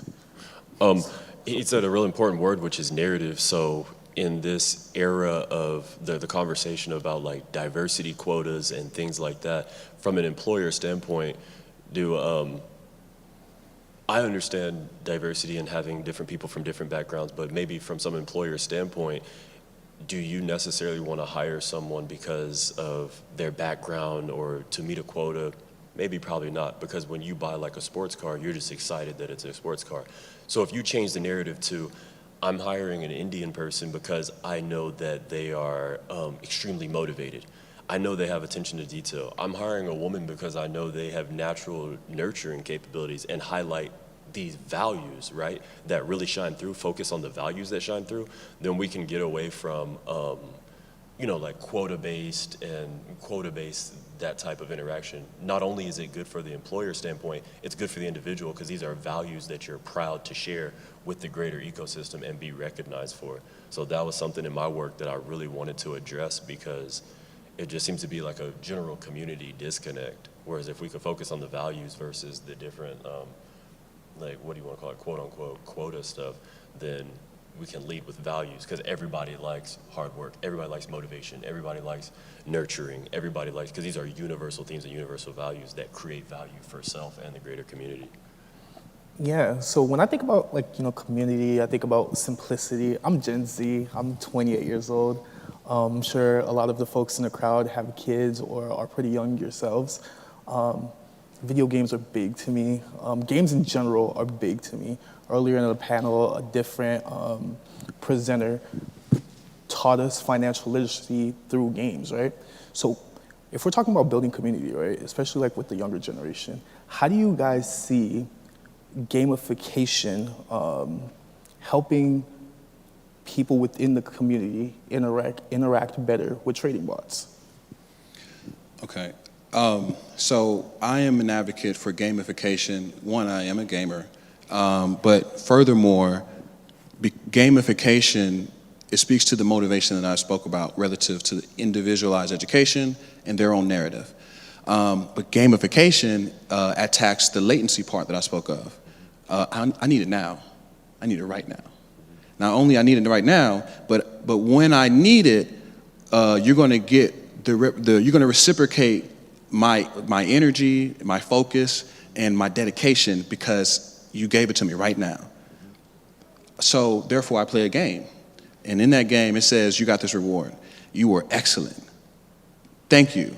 I appreciate you. I'm getting that from the game. A lot of times, I'm not getting that from the real world. So you have to meet the moment, which is meet them where they are. And a lot of students, when they want to get into it, when they want to get to a certain industry, a lot of times they can't get access to that industry right away because no one is bringing that to them. But the game is, the football game is, the basketball game is, Call of Duty is, social media is. They're getting it right now. The latency, there is no latency. They're getting it immediately. So when you create a tool that meets the moment, then you're allowed to get to a level of competitiveness. And when you get competitive with something, then that's another stage. You have scaled to a certain height, because that means you have to compete against someone, and someone else has to challenge you at a certain level within whatever they are trying to do, whatever the goal, whether it's basketball or whether it's writing an essay. So at that point, if you combine that with, oh, this is actually what I want to do, not just something I'm doing, this is a real hobby, then you can reward that, and that leads to profession, because that's practice, but you're doing it because it's actually going to lead to a job, and you're doing it because you love it. The combination of that is invaluable. So how do we break it down? Because if we're talking about agentic AI, we're talking about agents, and then we're talking about trading bots. Well, we're really talking about paying for someone's dream, their education. That's really what we're talking about here. So we have to itemize what they want to compete in. And that's a lot of things. If you think about it, there are some people that I know that are triple, quadruple sports, and they've broken records. But because they're competing against another student, instead of competing to be the best at their dream, then you're actually creating hurdles that are against cooperativeness or communalism sometimes, and it tends to make the child or that student, that lifetime learner, sometimes steep lower or not want to achieve because their reality is broken if they lose. Instead of it being an individualized education program where we can meet them where they are, instead of them being a loser in this capitalistic environment, right? So we have to consider those things, because when there's passive income and you know that we are cooperatively investing in you to do exactly what you want to do, then that creates a new environment to simplify it to just be you. That we can simplify it down to just that, but we're making the technology to be able to follow you holistically, and that's invaluable. If we haven't even touched on what it does for health. At all. We haven't really even had that conversation, because generally we're talking about the green because that's what everyone cares about. But really, when we break it down, then now we start to talk about individualized health plan. We haven't even touched on that. And that's really, when you're developing stuff like this, in the business world, you have to talk to people about what they want to hear about in order to talk about what you want to talk about, or talk about what your real interests are. That's the big kahuna, honestly, is the health. Because if you wake up every morning and you're being yourself, you're doing the things that you want to do, whether that's craftsmanship, sport, hanging out with friends. That's the health element. It becomes sustainable because you can do it forever. That's the health element. That's the health is wealth. And then so the green, as you referred to it, the green, the money, this career progress, that just becomes a byproduct of health. Is the real gold mine. Because if this is something that music, sport, entertainment, if this is something you really genuinely enjoy and are interested in, the objective is the same today. It'll be a new objective tomorrow. So that's the whole ball game. But once again, in these business environments, when the conversation is changing from day to day, you have to talk about what someone else wants to hear before you can talk about what you want to talk about, or maybe what someone else wants to hear. So you said it perfectly. That's the. An example of a competition relative to the trading bot. An example, I work at Texas Empowerment Academy as a 6th grade math teacher, and one thing we want to do is start business with our students. Some already have them, believe it or not. And I want to help guide them all the way to the EIN and the DBA, right? But within that process, if they were to have a trading bot, they're in 6th grade, they don't know what this technology is. Maybe they do. But we're going to introduce it to them and make it normal. But while we're doing that, we're going to add compete. So in the New York Stock Exchange, there's a ticker. We'll have our own ticker. And the best investor that's in 6th grade or 7th through 12th will know that they're the best. And that's going to be intentional, because we want to compete in the things that help us grow economically. Yeah. So I don't know about everybody else in the crowd, and I don't speak for the entire crowd, but I've watched iRobot, and I don't trust AI. I do not trust robots, and we're talking about money. I don't know if I trust these robots with my money. So what can I do? What can I do? What can we as a community do to learn more about agentic AI? Like, what educational tools are available out there? And then beyond that, right? You guys as leaders within this field, how do you measure community trust in AI training bots? I would just say tinker. That's how I got into the space. Just in my garage, tinkering, playing around with tools. Recreation is usually the way that things first get introduced to like sporting, entertainment, things like that. That's low investment, low risk activities that you can take just to get familiar. Because like any other thing, like a spam email, like a spam text message or anything like that, you can just sense it, right? Like you can just sense this, like this is no good. Like this is up to no good. It just doesn't feel right. So I would just say take some low risk baby steps with like sporting and entertainment, recreation, things like that are usually where the technology hits first because it's low access simulation. Get involved with those things. Look for triggers, misinformation, maybe read some news articles, watch some YouTube videos, and just self-educate. But I would trust your senses because the same way you can identify a spam email, a spam text message, or like robocaller or something, it just won't seem right. And then as you build that confidence, then begin to maybe invest money or interact with it more confidently. That's what I would say. But trust your senses, that's what I would say. A Bible story, I guess, and this is also painted often, steps in the sand, and Jesus is carrying, because there's a break in the steps, right? I've even reflected that with AI and said the AI was carrying me as I had a break in my work or how I did my work, because they was carrying me because I programmed them and I did the work prior to that, and I held their hand, and then because I held their hand and created a process or the right prompt, or I communicated with respect in such a way where they gave me they reciprocated what I wanted because I talked to them very nicely. So one thing that I try to explain to individuals when I'm like driving Uber and I'm being a on-the-spot therapist about AI, I'm communicating, you're the captain. You're actually, the way you talk to it, you're building a vehicle. You're building a space for yourself. So a lot of time it's the way you approach it, and it's going to reciprocate back the energy that you give it. It's just a tool, and that tool requires a captain, someone to drive the vehicle.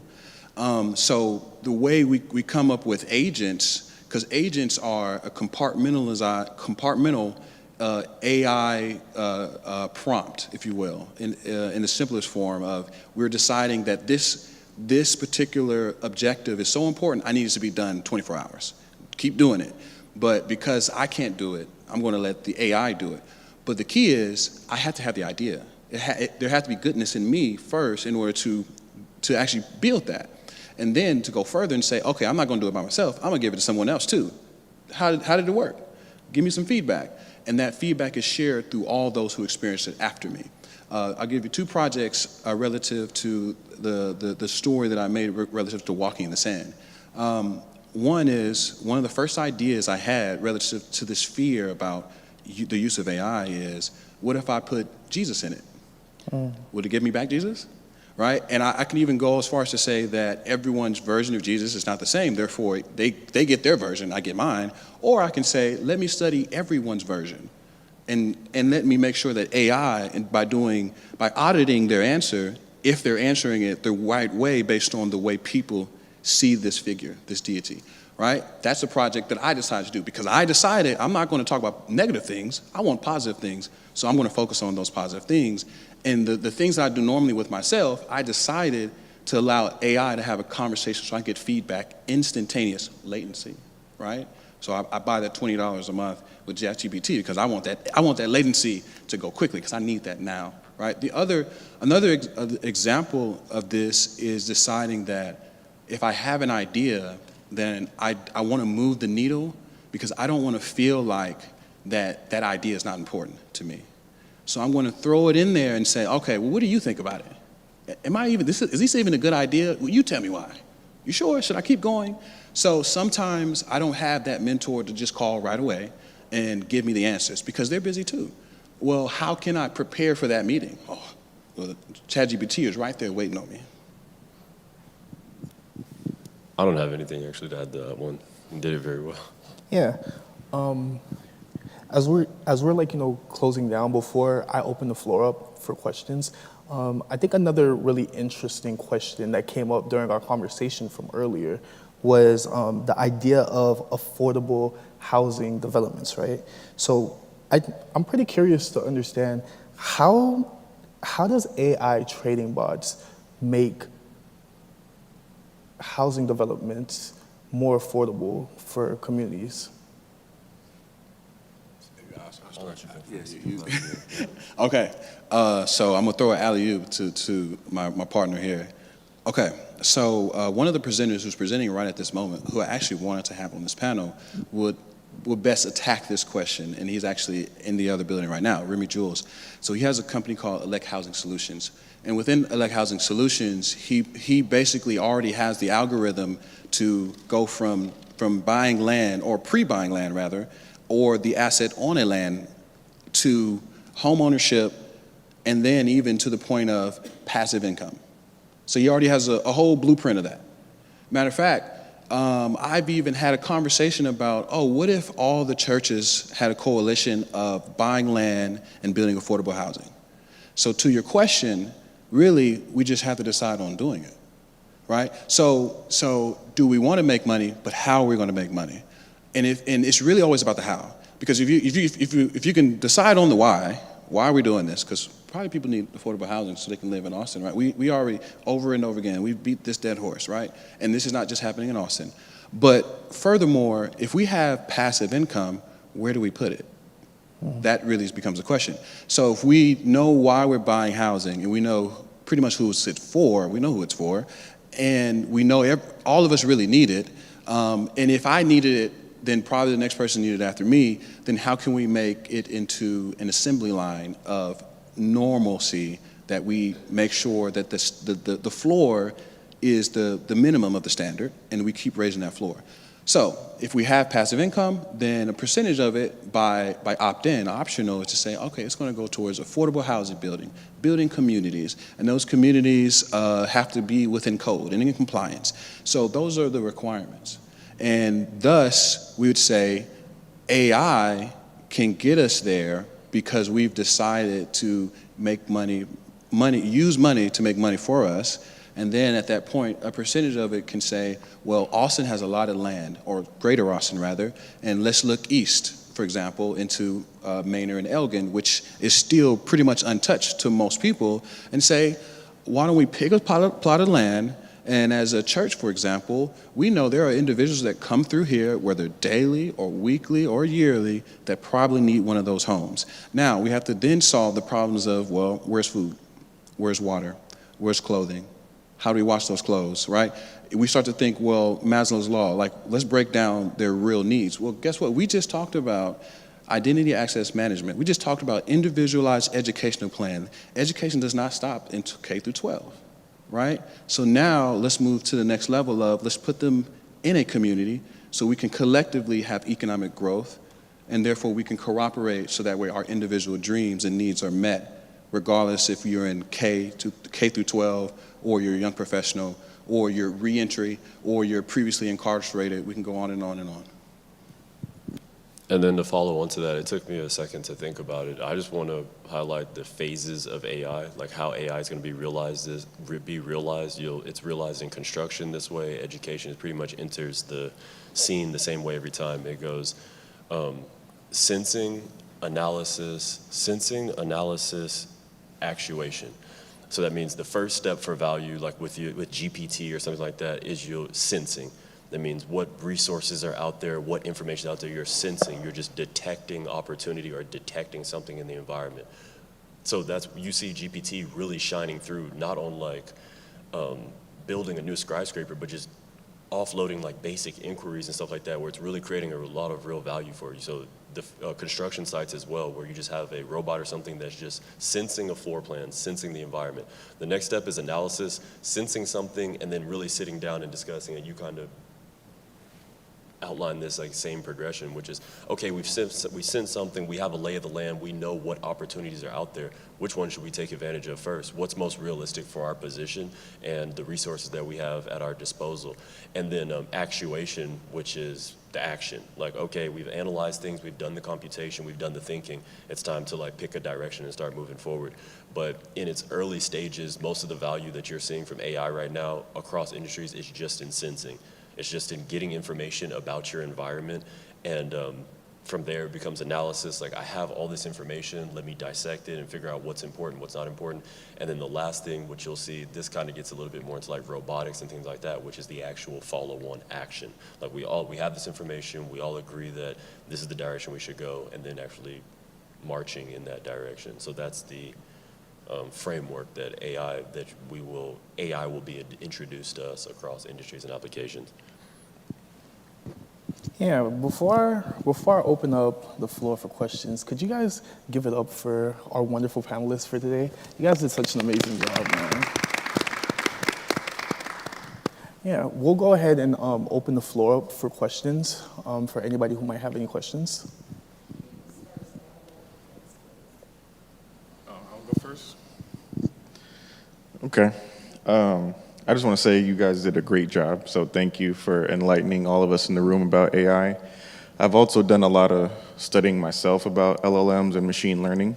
So I would say that I actually wanted to start a business in the future about, personalized learning and really understanding like reinforcement learning with human feedback and reinforcement learning with human signals, right? Something that I'm really pursuing, and I know that's going to be the future. So you guys are already talking about this. It's going to happen. So keep manifesting and keep working on it. But I guess my question is have you thought about creating a personalized companion using VR and AR to keep that gamification and keeping the children and individuals accountable while they're in the process of learning? Yes. There are models that I look at regarding this, like Conmigo.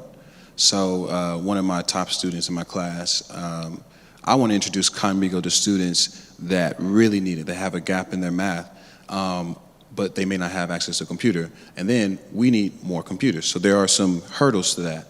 But that particular student who's in my 6th grade class but can go as fast or the speed of a 9th grader or above, right? So, but that's particularly because they understand and they know ahead of time tools like Conmigo, where it's AI built in, it's a conversation regarding math and math problems.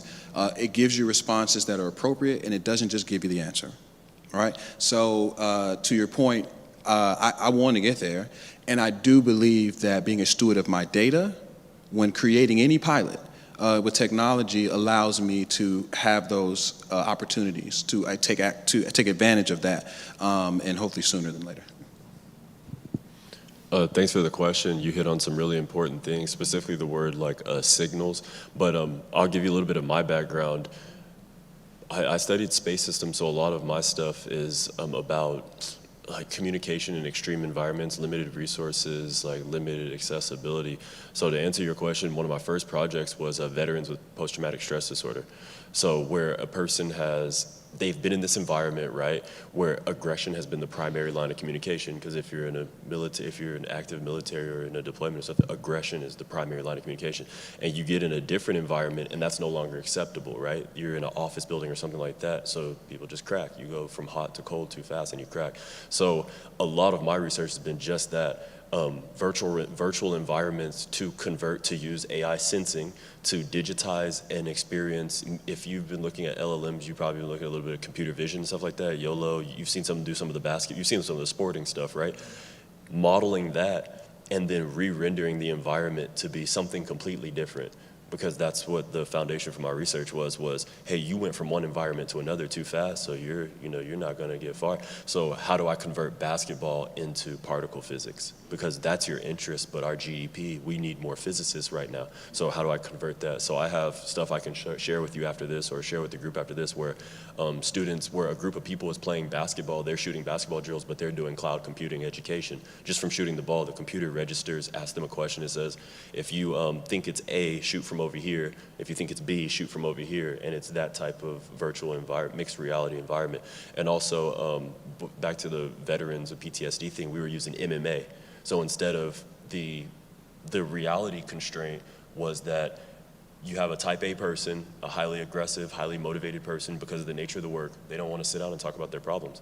That's not their day-to-day life. They don't want to see a therapist. They don't want to do those type of things. So how can I re-render this environment in order to get you to talk where otherwise you wouldn't? So I have video that I can share with you as well where there's like a young man doing punching drills, doing aggression-based, quote-unquote, like MMA military training and stuff, but they're going through therapy questions. They're meeting with their therapist to answer questions about their health, their sleeping habits and stuff like that, that they otherwise would avoid because you're not speaking their language. So I have an abundance of those examples. I'd be happy to share them with you or even work with you on them if you're interested in.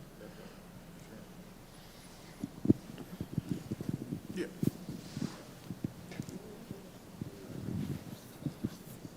Y'all know it's dangerous to give me a microphone. Well, some of you.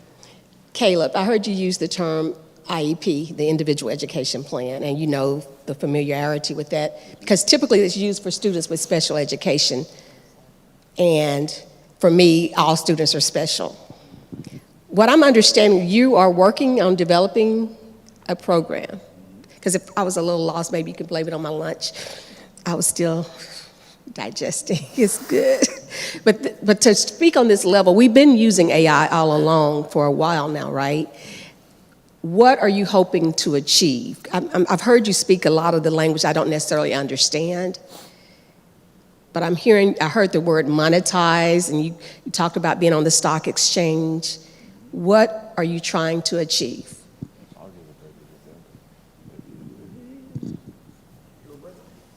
I'll respond after him. So the first thing you said when you took the microphone is you were like, it's dangerous to give me a mic. Are you a talker? I get paid to speak. Okay, so so that's a prime example. If I share my booklet with you, when I did my research on educational theory, it said language and talking is one of the most, and I agree with you. I would go as far as to say, I think everybody's special education. If you ask me for my vote, I would say everybody's special education, but doesn't have the whereabouts to admit it because of societal stigmas and stuff like that. That's one for another day. But the first thing you did is you said, it's bad to you, don't give me a microphone, but you might just be a talker. Like, talking might be your best way of communicating. But if we don't have the tools to activate you in that way, right, you're gonna navigate the world thinking that this isn't a valuable skill. This isn't something that's valuable to society. This is something, and that's what we have going on all across the board. We have people with skills and preferred means of interacting with the world, and it's their God-given talents. But because of systems and the previous, experiences and stuff, we've been taught that these things aren't valuable for society, and you need to be like this instead of that. So that was a good example. I hope you don't mind me like using you as an example, but it's about the rewriting the narrative with individuals at the center so that your natural skills become the center of the system and we don't become marginalized and we can make the contributions, because ultimately that's where we're missing the opportunities. That's where we're missing out on the manufacturing. That's where we're missing out on the medicine and the law, is there's someone out there that's telling young people, speaking and a million of other personal attributes. I'll share my workbook with you and I think you'll see a bunch of stuff in there that you'll be like, these are natural talents. And that's what's keeping us on the sideline. That's what's keeping us out of the big game. So rewriting the narrative so we can erase that poison, that way of thinking that this isn't valuable. Because it's valuable to you, so it's valuable to the collective. It's that straightforward. All right, thank you. And I love that he said that in response. And I'm going to touch on very specific things you said, because it's, well, what about you? No, not what I said. What about you, though? I want to know what you want to do.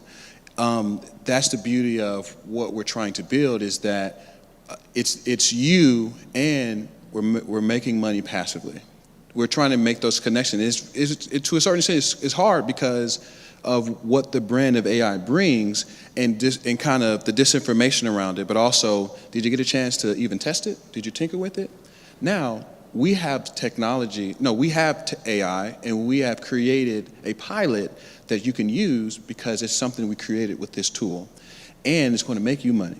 But we want it to make you money because we want to invest in you, right, and each other. So essentially, the combination of it's who is using it? So the utility is Texas Empowerment Academy, K through 12, a charter school here in Austin, Texas, or other schools, public and private, Montessori in Austin, can use a tool that is an agentic trading bot. Therefore, you go to a financial literacy seminar, a financial fitness seminar, you'll get it for free. And it'll make money for you. But why are we doing that? Because we want to expand the normalcy of financial literacy through K through 12 and multi-generations. You want to see the benefits? We'll show you right now. Oh, take this, download this. Okay, now you're making money. Now there's a process that of onboarding for 6 to 12, like getting parent guardian sign off, right? We don't want to just give this tool a tool, but yes, it'll be great for them, but we want to make sure that the right guidelines and compliance are in place and age appropriate, right? But what it does after that is he talked about human machine interface. So there is a customer interface. There's a user interface that's involved. For an individualized educational plan, there's an API or a tool within the tool that's for the trading bot. Okay, that's on one page. Well, on the other pages, who are you? What do you do? What are you studying? Where do you go to school? Where do you work? There is a membership space, right? To identify who you are and then align your goals with tools that are within that actual tool itself. And the last thing is, for so long, being different has been so expensive, right? Like, it's been such a penalty to be different for so long, when it's like our natural calling to just be like, hey, this is how I want to approach things, or be like, go here, be like your big brother. We've all heard it, we've seen it like play out and things like that. Being different has been so painful for so long. So to have something where we can finally alleviate that pressure and just be like, hey, we're all going in the same direction. Like, there's just a bunch of different ways to get there. To go back to, it's about health. That's the value proposition. When I drafted up this stuff, this science and stuff, when you're presenting it to people, people want to know, like, hey, so what's the hook? Like, what's really going on here? Health is the value proposition. When you're yourself, you wake up being yourself, and you're in sync with what we need to do as a community, individuals, society, then both of those boxes are checked, and it's sustainable, and we can do it forever. So sustainability and health, once again, that's the big goal. Thank you again, guys, for coming today.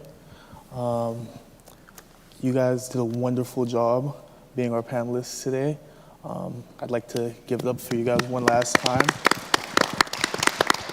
And I hope you guys have a wonderful day today. Thank you.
Testing.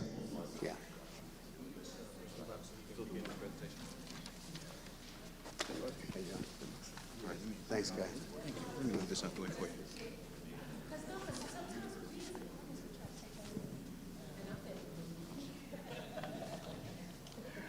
So I don't know if you ladies are going to stick around for this, but if you are, I'll get started. I'm going to talk about work in Austin. You want to work in Austin? Okay. So my name is Jay. I am with the Workforce Solutions, and we're the best kept secret in Austin because folks don't know what we do. So the Texas Workforce Commission handles unemployment, and Workforce Solutions is the career center for the Texas Workforce Commission. So a lot of people that go out and collect unemployment have to go to work in Texas and register as a job seeker in Texas. They don't have to use the website, but they can use the website and it's there for them.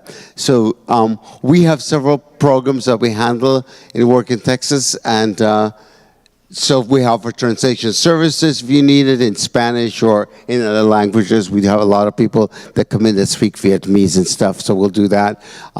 We offer priority of services veterans. Any ladies veterans? No? You're a veteran. Thank you for your service. We offer what's called priority of service for veterans and foster youth. So if a foster youth walks in or as a veteran walk in and they say, I'm a veteran, we immediately get someone to help you. And let me go back. We offer career coaching, pathways to overcoming employment barriers, employer engage with hiring veterans. By the way, we have something called Red, White, and Blue. It happens on November 7th, and it's the jobs that are out there, a job event, a staffing event, especially for veterans. Now, it turns out that you don't have to be a veteran to come to our event. You can come even if you're not a veteran, and it's open to the public after 12 o'clock. But it's called Red, White, and Blue, and they do it 3 times a year, and it's November 7th, by the way, okay? They offer education and training. There's support through the Texas Veterans Commission Fund. They have offices inside of Workforce Solutions, and they actually are there. You need help. And what I found out about the Texas Veterans Commission is that if you're homeless or you're disabled or you get hurt, they'll help you right away. They'll put like first priority. Now, if you're just a veteran and you're okay and you're just looking for a job, they have one guy who helps, but that's what we do, right? So if you walked in and you're just looking for a job, we try and get you ready for that job. We offer the same services for foster youth. And foster youth, we see a lot of foster youth, and they really need to more like barriers to employment kind of training, which we offer a class on barriers to employment. So who are we? We're Workforce Solutions. We have 2 centers in Austin. We happen to service the Austin and Travis County area, and we're called number 14 in the area. There's Workforce Solutions all over Texas, and we have 2 centers. We're open 8 to 5, and I stress on 8 to 5 because people walk in at 4:45 and go, oh, I need to fax all this, and I want to redo my resume. Well, honey, I'm not going to be able to help you, okay? Because at 5 o'clock, I am so out of here, you have that clue. And the state doesn't pay you a minute after 5. They also don't want you to log in before 8 o'clock. But come 5, you're out of there. So the doors are closed, and trust me, my wife makes the best tacos, so I'm going home. And so our centers, there's one in the East End off of Weberville Road inside the ACC campus, and then we are the North Center, okay? There's our addresses, Monday through Friday, 8 to 5. And then we partner with different agencies in the area. So for parents, we offer childcare. There was a wait in childcare for up to 18 months. They just released funds after many fights with the Trump administration to get some money to be able to help parents who have children who want to go to work, right? So they want to go to work or they just need help with kids. And so we offer childcare to eligible people, right? You just can't walk in and get it. You have to be eligible for it. And then we offer help for people with disabilities. We have a lot of people that are disabled. They need help. If you know someone who's disabled, have them come to us. We have a huge department. For those of you who've been around Austin for a while, you know the DARs. They're now called Rehabilitation, Vocational Rehab, and they are actually in our center. For seniors, AARP used to put people, I say used to because they don't have any funds right now, but if you're a senior and you're looking for something to do, AARP will place you with a nonprofit. That we are a nonprofit, right? So you could come to Workforce Solutions. We train you how to use a computer. We train you what we do with customers. We train you with some of the stuff that I'm talking about. And eventually you can come to work full time and get the salaries that we offer. Now, AARP is not going to make you rich because AARP pays like $8 an hour or something and can only work 20 hours a week. But they place you with companies that will get you trained, and it's like a subsidized employment. You can get in there. For a guy like myself, by the way, I'm 75, so I know what that's like, right? So I see a lot of older workers, people with doctorate degrees, actually, and they are collecting employment. Maybe didn't do the right thing about their retirement, and now they need additional income. And you'd be amazed at how many older people need additional income because things are crazy right now, right? Again, for seniors, the AARP, they hire you, by the way, and they place you with us. So coming to us isn't going to get you the job you want with AARP, okay? For veterans, the Texas Veterans Commission is there. The Veterans Commission offers something called off-base training where they help you with jobs and they help you get a resume ready and get ready for interview tips and all that. And then there's more, okay? Our guiding principle, somewhere up there, there's a really handsome guy, and it's me, and I can never find me. Anyways, our mission is supporting and connecting people to local jobs, and our vision is everyone in our region builds a career, and every employer can hire locally. And our core values are diversity, leadership, collaboration, innovation, accountability, and result. And this is diversity is the biggest part of what we do. I don't care what the other guys say, but that's the way it is right now. Not to be confused with Texas Workforce Commission. Like I said earlier, the Texas Workforce Commission is a commission that handles paying you unemployment. And somebody came to me today and said, I was let go like last year in May and I never collected. Can I collect? Well, yeah, go. We don't make that decision. If you think you need to get unemployment, then you go to Texas Workforce Commission and you apply for unemployment. Let them make the decision, okay? And they pay you.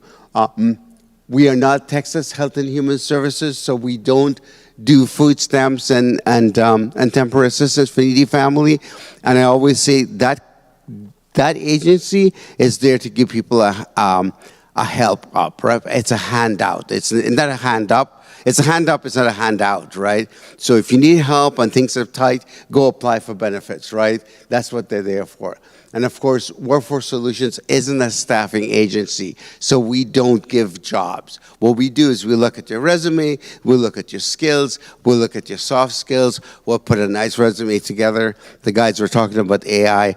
I have learned to use ChatGPT. I will take your resume and I will put it in that thing and I'll tell them, create a resume for me. And I have never been so bright in all my life as it works beautifully. Even my resume looks better than I paid for it 10 years ago. So we can't get you a job, we can get you ready for a job, right? And a lot of folks forget that they have soft skills. So great attitude, can work with all kinds of people. We're bilingual. We easy to get along with. We got great customer service. We're on time. We're organized. We're flexible. All of those tools are important when you're putting a resume together, including whatever skills you got. So you're a nurse? Yeah, but if you're a nurse and you don't have customer service skills, you're a horrible nurse, right? Or if you're a tech guy and you can't work with other tech guys in your business, because customer service isn't just people coming in, it's the people who work with. There's also customer service, right? Your internal customers. So how can we help you with your career?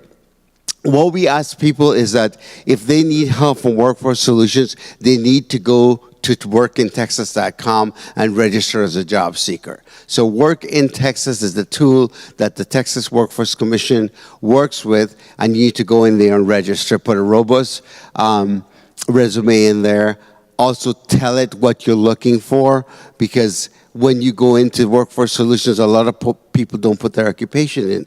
Well, if you're looking for a job as an IT tech or a heating air conditioning guy or a plumber or whatever, you need to put that in there, because if the state decides to send you a resume, a referral, and you didn't put your occupation, they're going to send you junk. And in the olden days, people used to say they don't want to work in Texas because they get junk. Well, yeah, fill in your occupation, right? Then we'll send you the right things to match what you're looking for. So Work in Texas is a tool to use. And really, it doesn't matter. If you're looking for work or you think you might need work, go to Work in Texas and put it in there. Keep a look at what's there. You can tell Work in Texas, listen, I'm looking for a job as a nurse, or I'm looking for a job as a tech person, looking for a job as a heating, air conditioning guy, whatever you're looking for, and tell it that, hey, I'd like to see all the new jobs in Work in Texas, and send it to me daily, weekly, or monthly, and stop sending it to me December 31st. And every week or every month, when you'll see a bunch of jobs that are listed in Work in Texas. And what I say is, businesses list with us. And you know why? Because we're the state, right? So they want to show up. Unfortunately, a lot of businesses will list things that don't really do. I see that with Tesla a lot. They have tons of jobs listed, and everybody applies to them, and they never get a job. But you need to be smart, right? Because there are a lot of scammers out there, and you need to be sure. And I always say when you're applying for a job, if it's too good to be true, it's too good to be true. So if you're looking for $25 and the same job is offering you $75, don't take it. It's junk, all right? When I was looking for work, I got a call from a company, got an email from a company, said he was the hiring manager for this company. They happened to be out of Germany. And so I thought, well, first of all, I'm not looking for a pharmaceutical job, but I'm just going to check this out. So I did, and I actually emailed, I looked it up online, and they did exist. And there was an HR person, and that was their name. And I sent them a note, and I said, are you really hiring for someone? And he wrote me back in German, and he said, absolutely not. We have no idea who's doing this, but they're doing it all over the place, so don't buy into it. And I learned this when I first came to the state from an old Jewish lady who always said, if it's too good to be true, it is too good to be true. So don't do it, okay? So if you're looking for work, make sure it's the right thing. Getting back to work. So the general services we offer are, we have phoners, copiers, scanners, fax machine. We offer workshops in reemployment, resume writing, interviewing tips, effective job search and guidance. So my background is in banking, and I was in banking for many years, and I got to tell you, I even got a heart attack out of it. It was just like people don't like to mess with their money and their food, and so I ended up stopping my banking in my 60s. I retired, and then I went out and I started to look for another job that I knew I could do. So I took all the skills that I had, because I used to hire people. That wasn't my job. I was a market manager, but I was able to hire people and fire people and write them up and do appraisals. So I was able to take all those skills and go look for something that I could do with the skills that I have, right? So we do a lot of that. We see that a lot. I was talking to a guy yesterday, actually, and he had been laid off from a big company. I think it was Google. And he told me, I'm looking for a company with FANG. And I said, I never heard of that company, FANG. So FANG is an acronym: Facebook, Amazon, what's the N for? I couldn't remember. And then Google, right? That's the company he went to work for. He was making $250,000 a year. He was like 69 years old. I said, you know what? You're 69 now. You need to cut that down, because you're not going to find a job anywhere that's going to give you $250,000 a year right now, because the competition is too stiff. And I was going to ask these guys, I didn't get around to it, what's the market like and what they're doing, right? Because we talk about the market and how wonderful it looks, but what is it really like? Because what I see is that the tech industry, it's hard to get in. If you don't know a little bit about AI like these guys do, you're really fighting against the tide, you know.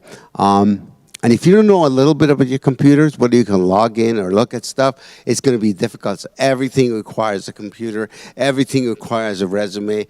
Talked to a guy who wanted to work as a dishwasher, little Vietnamese guy. He's been working at dishwasher his whole life.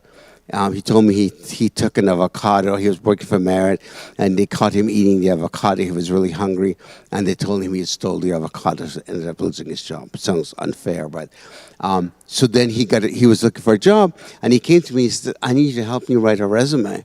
I said, you're a dishwasher. Just knock on the door and tell them you can wash it. He goes, nope, they want a resume. So just so you know, work on a resume. And it's easy. Just tell AI to put it together. Write a bunch of stuff in there. Tell AI to put it together for you. So we offer interview rooms. So if you need an interview room, you can call us. We'll make an appointment and we'll give you a room for 2 hours. A lot of people do Zoom calls. Yes, ma'am. No, go ahead. But there are a few things that you're missing. Yes, you're right. AI can write your resume for you. But you have to make sure when you're asking AI to write your resume, one, that all the skills that you put in are factual. True. Two, that it must be in the correct font and boldness and all that, right? Mhm. That is important. The layout of the resume is important. Absolutely. But also, what you want to make sure you do that it can be an application tracking system, because a lot of these jobs does not have someone going through resume after resume, because the average look of eyes on a resume is 6 seconds or less, right? And so you want to make sure that you beat out the competition who is doing this, right? And so right now it's an AI tracking system that a lot of these jobs are using, because the people who used to look at those resumes are now being utilized in different departments. Correct. And probably they're on the panel of interviewers. So that's another thing. And also you have to make sure that when you put your resume through the AI application tracking system, that AI is as least detected as possible, and also you must be able to be a certain score. So let me tell you, I'm going to cut you off, but let me tell you, we actually have a resume building class where everything you're talking about, which is true, is covered. So let me finish this, because resume class is something that's completely different, right? And you're right, because what I do is I take an older resume, I give it to it, and there is something called the tracking system, and no one's looking at your resume. The computer's looking at your resume. And also, I had to talk to a lady the other day, and she thought she had this great resume, and she got an interview with Indeed, and the guy said the problem they gave her feedback. Said the problem I'm having with this resume is the tracking system couldn't read it, because she was using a functional resume instead of a chronological resume. But it's a complete different conversation to have. So hold that thought, okay? But you're absolutely right. You're in the right trend. It's just not. If you need that, and I just talked about that, if you need those tools, there is a resume class, and actually the resume building class happens next Tuesday at 10:30, and then there is an interviewing class. And again, interviewing is another thing all by itself, because the first thing I say in my day when I was interviewing for the banks, I was handed 30 resumes, and I was told, you need to hire 2 tellers or 2 bankers or whatever, right? And I go through those 30 resumes, I pick 5 and I call you, right? That's not happening right now. The computer matrix is running that and deciding who's going to be called. And I love saying this story. You have 20 years doing the job. I have 3 years doing the job.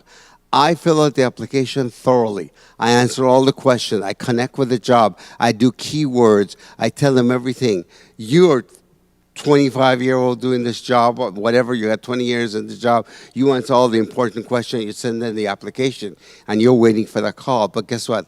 The computer is reading your application, and for every hole you didn't answer, it's deducting points. So at the end of the day, you scored at 85, and I scored at 95, even though I only have 5 years, I get the phone call for the interview, right?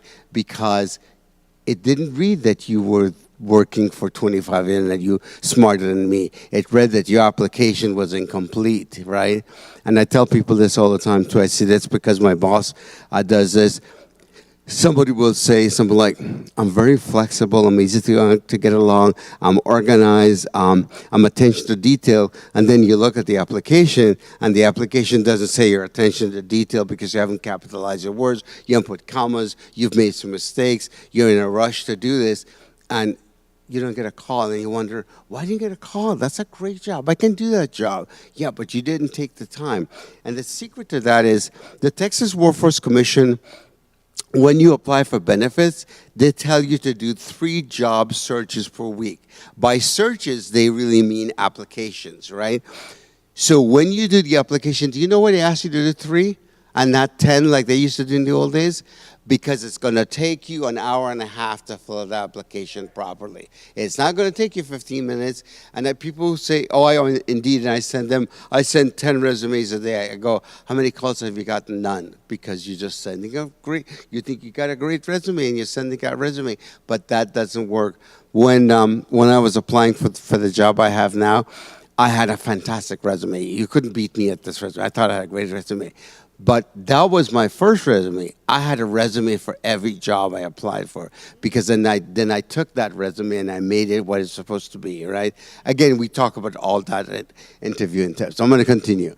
So again, we offer workintexas.com, fidelity bonding for people who are looking for a second chance. So a lot of people come in and they say, you know, I'm an offender, I got a background, we're looking for a second chance, and they get a job. If they can prove that they get a job, the Texas Workforce Commission will actually set up a fidelity bonding for them. So somebody, and it's not only for people with offender background. Sometimes, you know, people are stay-home moms that have been raising their kids for the last 20 years, right? And they don't have any experience of trying to get a new job. So we offer that. Service for people with disabilities, and then child care assistance also, okay?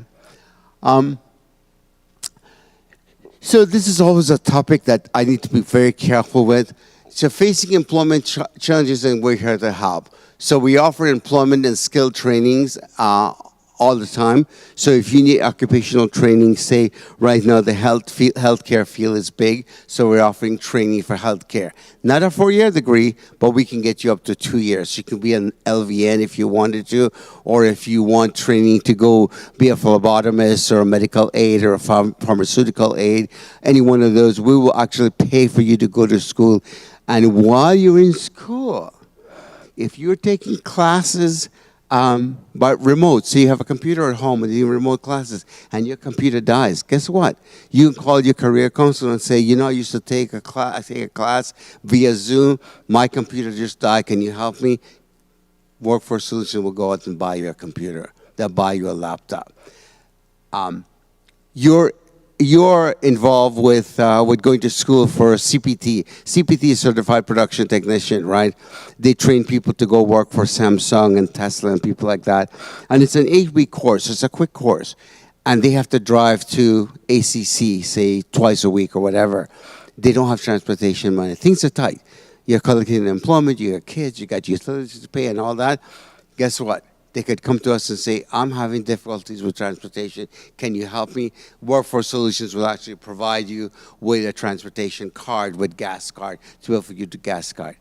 Listen to me carefully, though. The secret is you have to be involved with Workforce Solutions. And the reason I say that is the message gets out in the public that we offer gas cards, and people walk in and they go, hey, I want a gas card. Well, it doesn't happen like that, right? You have to be involved with us. You have to be supported by us, be going to school or whatever. And what I like about this is that, and I've seen this actually happen where somebody was in training. I think they were taking some IT training, and we do IT training too. And things were tight, and he just was in a bind. He had paid for his mortgage, and now the electricity was going out, and he was 2 months in arrears. And he came and he said, "Hey, can you guys help me? I need money for my utilities." They were able to get him a check to pay for his utilities. It's not going to happen every month. Well, we need to know how you're going to take care of it next month or when you get out of school. But they will help you. And again, the secret is that you're involved with Workforce Solutions and you're getting occupational help. But I like that about the program. So here's a sample of the target industries that we provide help with. So healthcare, certified nursing assistants, medical assistants, radiology tech, phlebotomists, medical coding, under IT tech is IT help desk, user support, data analysts, UX design, systems admin, mobility and infrastructure. We have truck drivers, heavy machine operator, electricians, plumbers, heating, air conditioning, and then manufacturing, we have electronic assemblers, maintenance tech, manufacturing tech, production operators, and injection molders. These are some of the trainings that we offer, and they're very quick training. They're not 4-year training. There can be 6 months, it can be 8 months, it can be 8 weeks. So the certified production technician training is only an 8-week course, and we send you to ACC as Skill Point. I think they do 2 classes online, and then do the lab in person. You have to go to a lab. That's like a 3-hour lab a week. And after you finish each book, each section, you take an exam, and then you get certified for whatever section you're in. And eventually, when you get out of there at graduation day, they actually have the employers like Atherton Industries, Tesla, Samsung, and they actually show up at your graduation and offer you jobs. It's really a good thing. A lot of guys went through that program. It's a quick program too. Now, one of the questions I get a lot is people will say, "Hey, I want to be an IT tech. I want to be a IT desk, help desk, or data analyst," and they're assuming they're going to make $75,000 coming out of that training.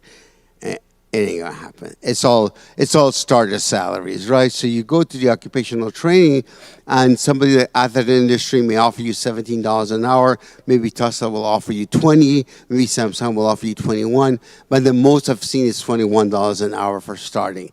No, what I have seen is the people who stick it out are there for 3-4 years and manage to go up the ranks, right? Those people are making the $60,000 and $70,000 a year. So it is possible. It's just not going to happen overnight, right?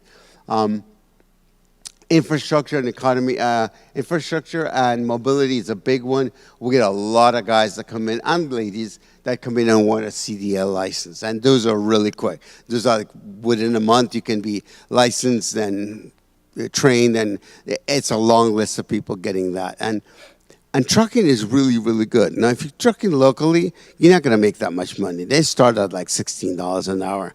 But if you're driving a truck to another state, I've seen those guys make it to $100,000 a year. Of course, you're away from home, you're driving in the roads, a whole big difference, right?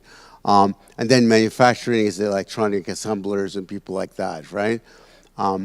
Lots of that job going on. So who can participate in a career training?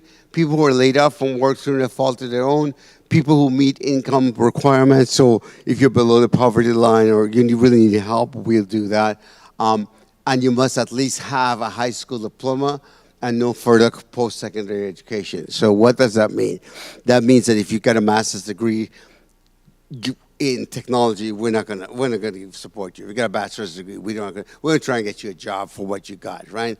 However, a lot of guys like my son need certification for PMP, so project manager certification. Those things cost $5,000 or $6,000 to go to this training. We'll pay for that. So if you're looking for certification, doesn't matter what you got.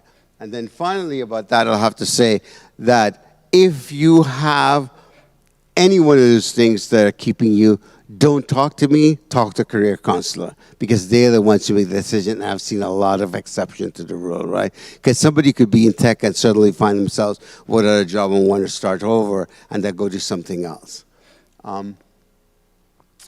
So employers come to us to post jobs, and they do job fairs. Like I said, there's a job fair coming up here in November. Job seekers come to us for assistance. They get labor market information. We have a website we use that is used nationally. It's supported by the federal government. It's called ONET Online. It's one word, ONET Online.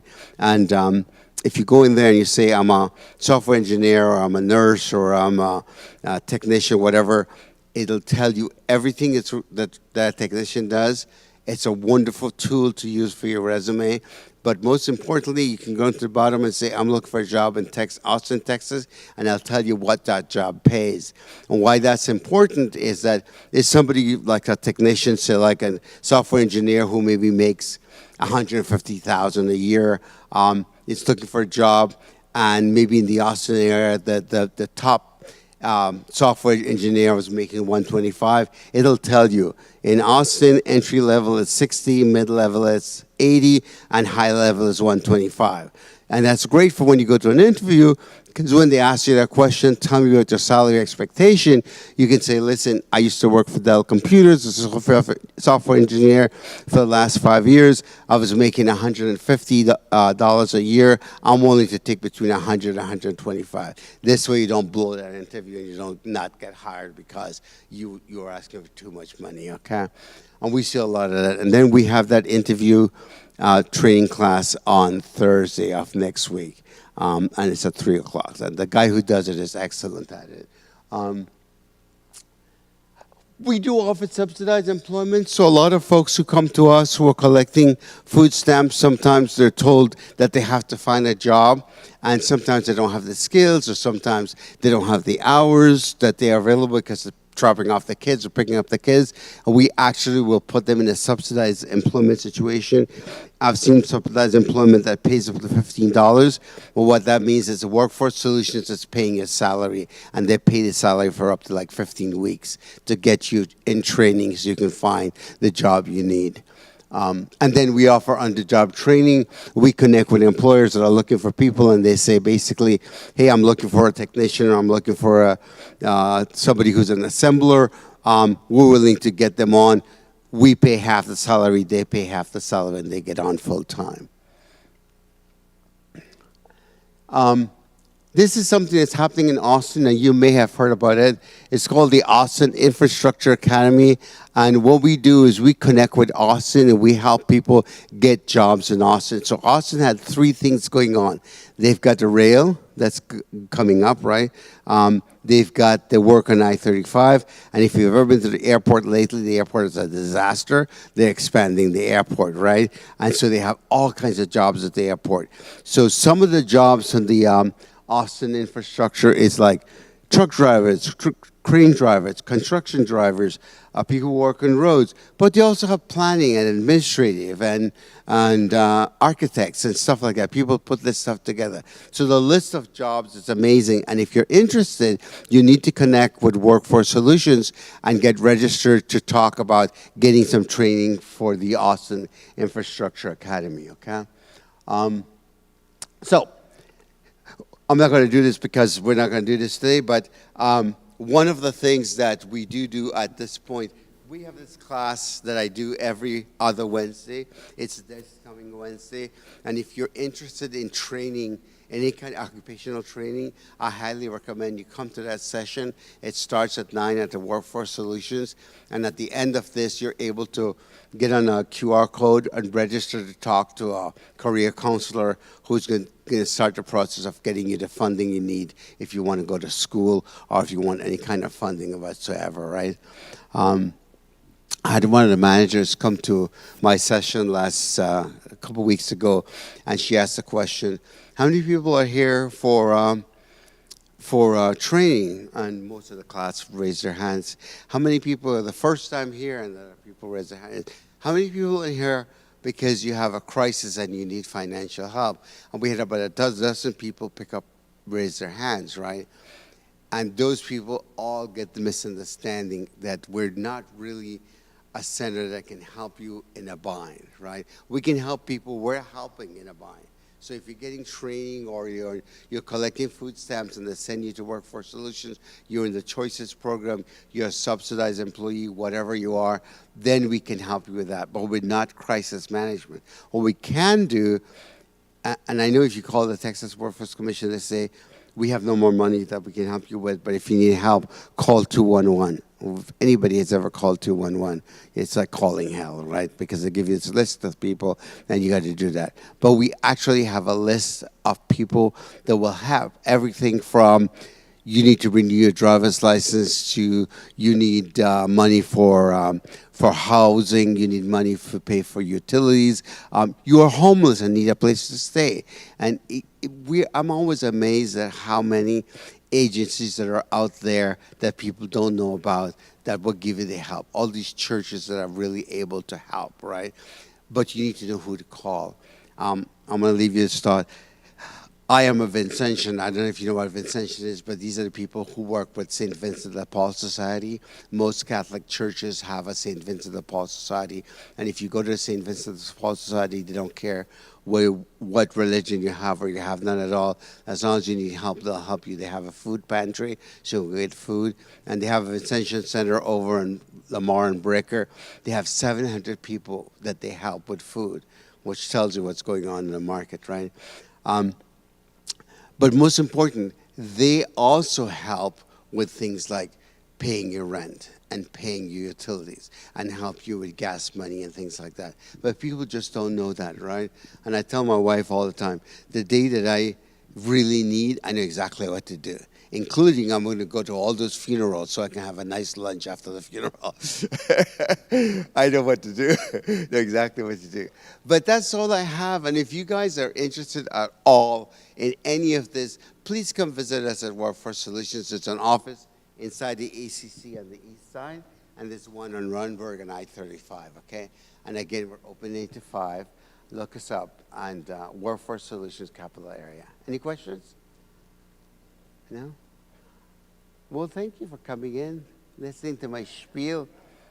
Yeah, I've been doing this. I've been working for Texas for the commission. I actually work for Texas Worker Commission, but I'm stationed at Workforce Solutions. So the commission stations some people there, but Workforce Solutions is managed by a company called C2 GPS, and C2 GPS is hiring, by the way.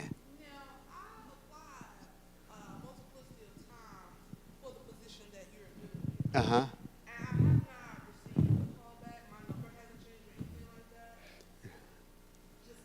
Nothing. Yeah.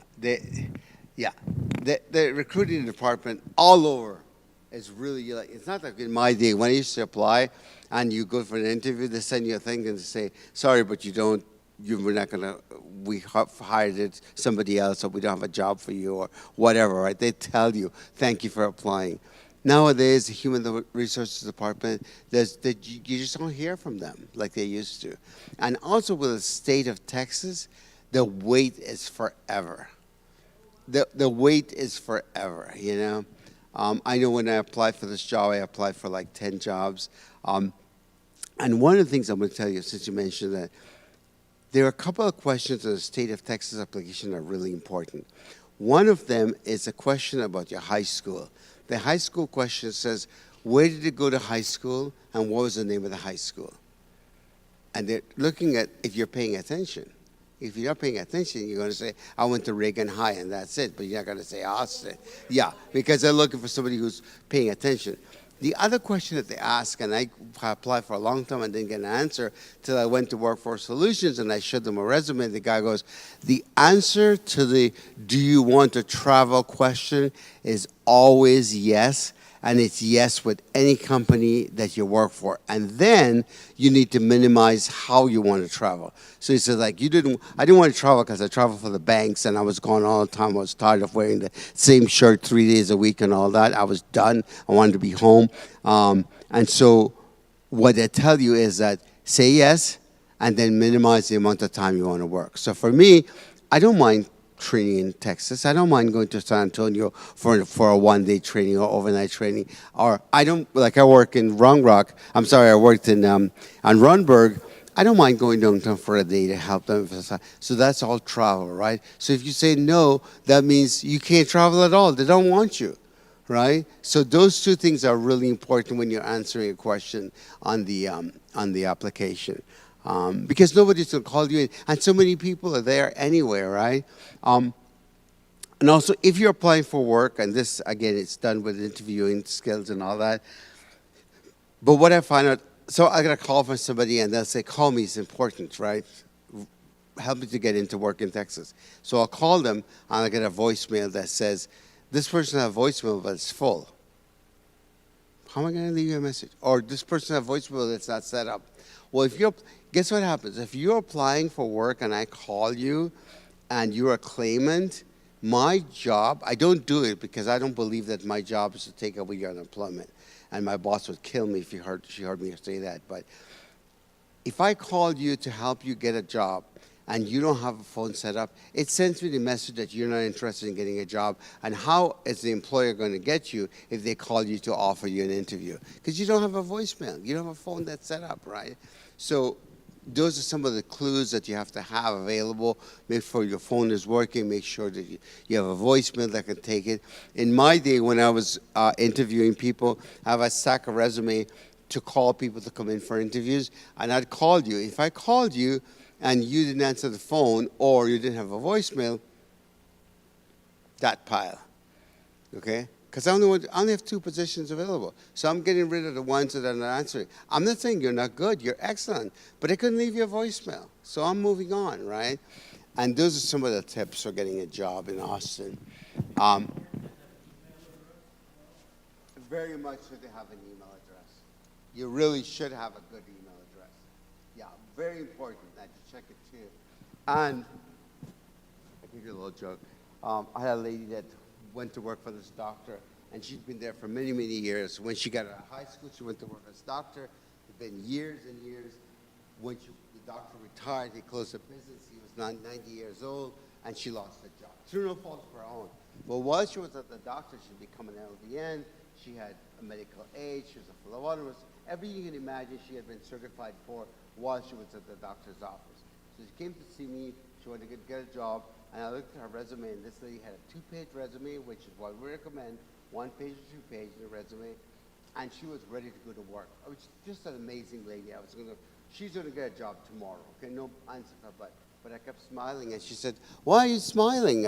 She said, "You don't like my resume?" I said, "No, I love your resume, but I don't care for your email address." And when you get that email address, she says, "I have had that email address since I was 17 in high school.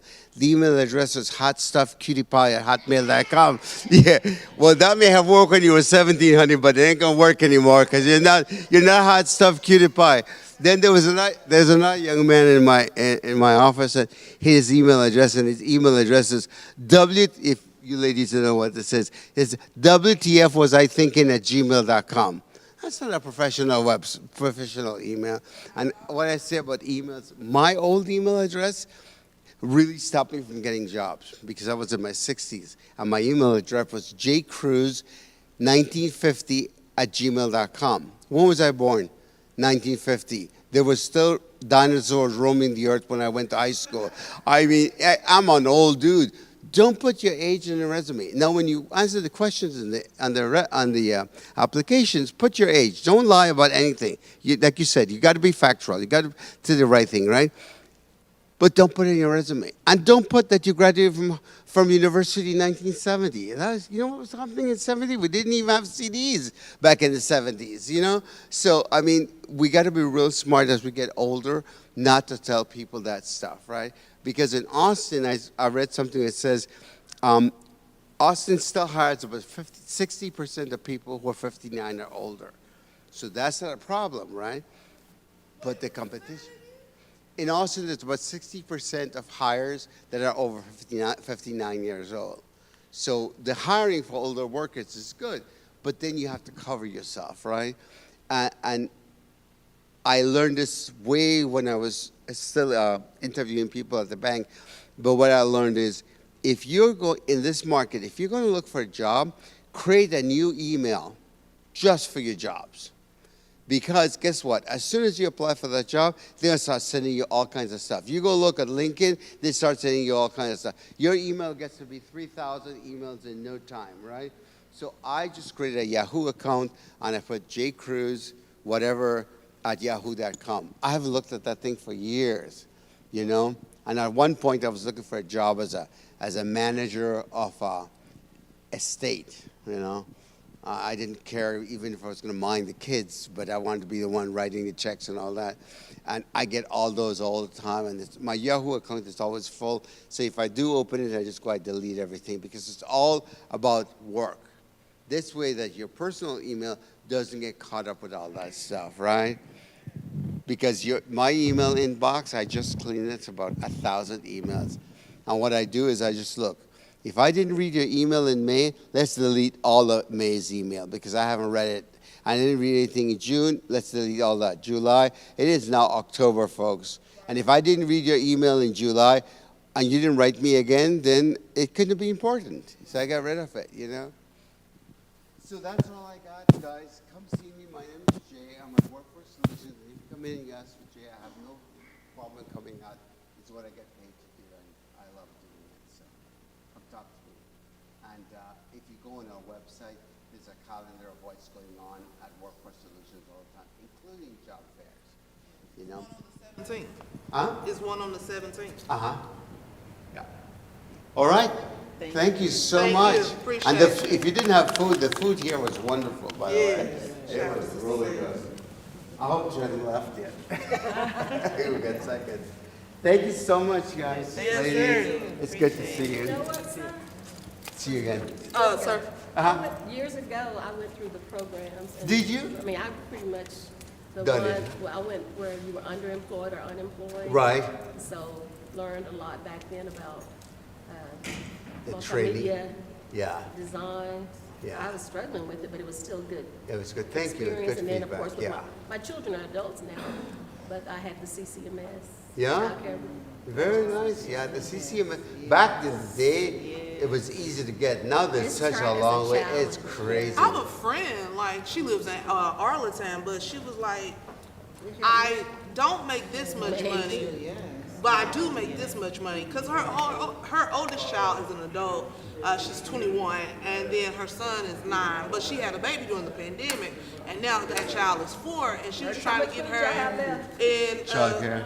right, or even into like school for because she want her child to get the best education.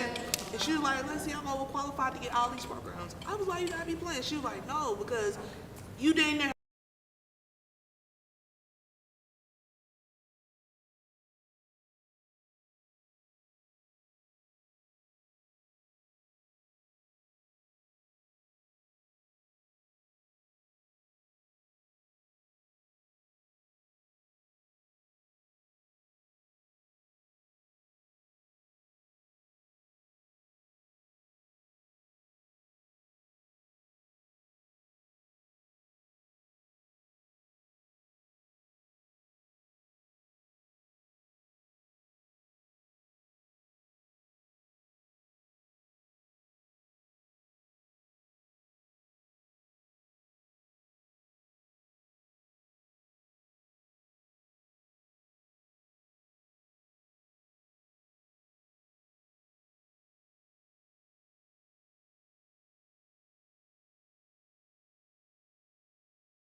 And hopefully everybody's got their red ticket handy. Got your red ticket handy. And yes, indeed, yes, indeed.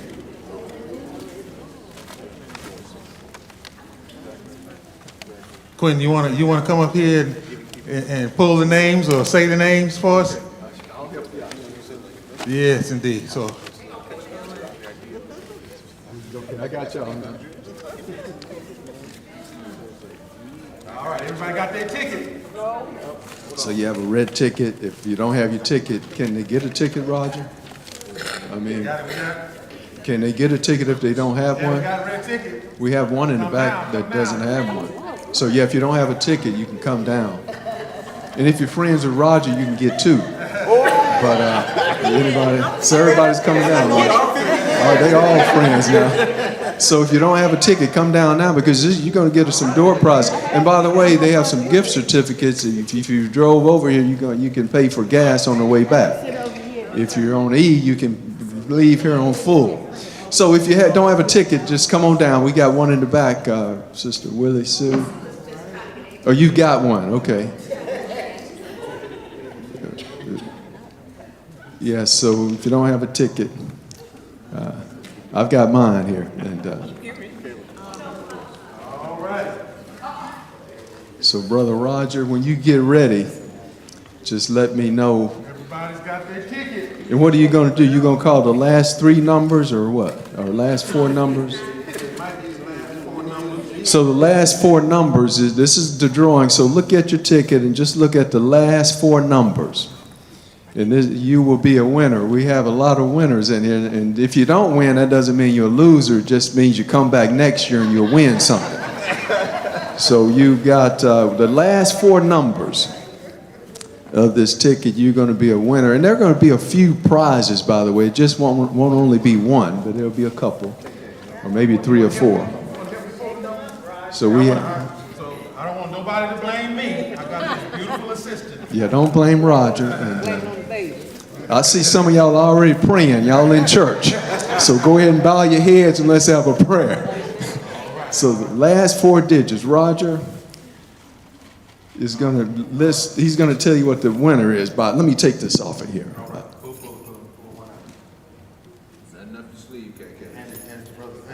Okay, now here's the first winner of this. It's 1695. 1695. 1695. Do we have a winner? Anyone in here? 1695 going once. 1695 going twice. 1695, you must be present to win. So 1695, y'all saying go ahead and close this out. Okay, we're going to close it out. Nobody won. Nobody has 1695. I'm going to put this over here and we're going to draw another ticket. And by the way, mine is 1731. I'm letting y'all know right now. If I win, I'm letting y'all know it's 1731. That's mine. I've got it right here. Can I have your ticket? It's for sale, by the way. Anybody give me $5? What about 10? What about 15? Anybody 20? 25, 30, 35. I see somebody for $40. It's sold. So 1731 is mine. All right. See, whoever wins is going to just love McDonald's. So we have a McDonald's $25. You can buy a lot of coffee with this, by the way. $25 McDonald's. You can buy Egg McMuffin. $25. Here's the winner of the McDonald's, $25. And the last four digits is 1728. Okay, I won that one then, so y'all don't speak Spanish. It's 1728. 1728. Do we have a winner? 1728. 1728. Going once. 1728. Going twice. And the McDonald's coupon, 1728, no one. So let's go back again for the McDonald's $25 coupon. Okay, we have this one here, 1767. 1767. Where's the winner? Come on down, 1767. We're going to take a picture right here. Let's take a picture of the McDonald's Go right over here, and you've got your coupon there. Your beautiful smile, knowing you're gonna hit all those egg McMuffins.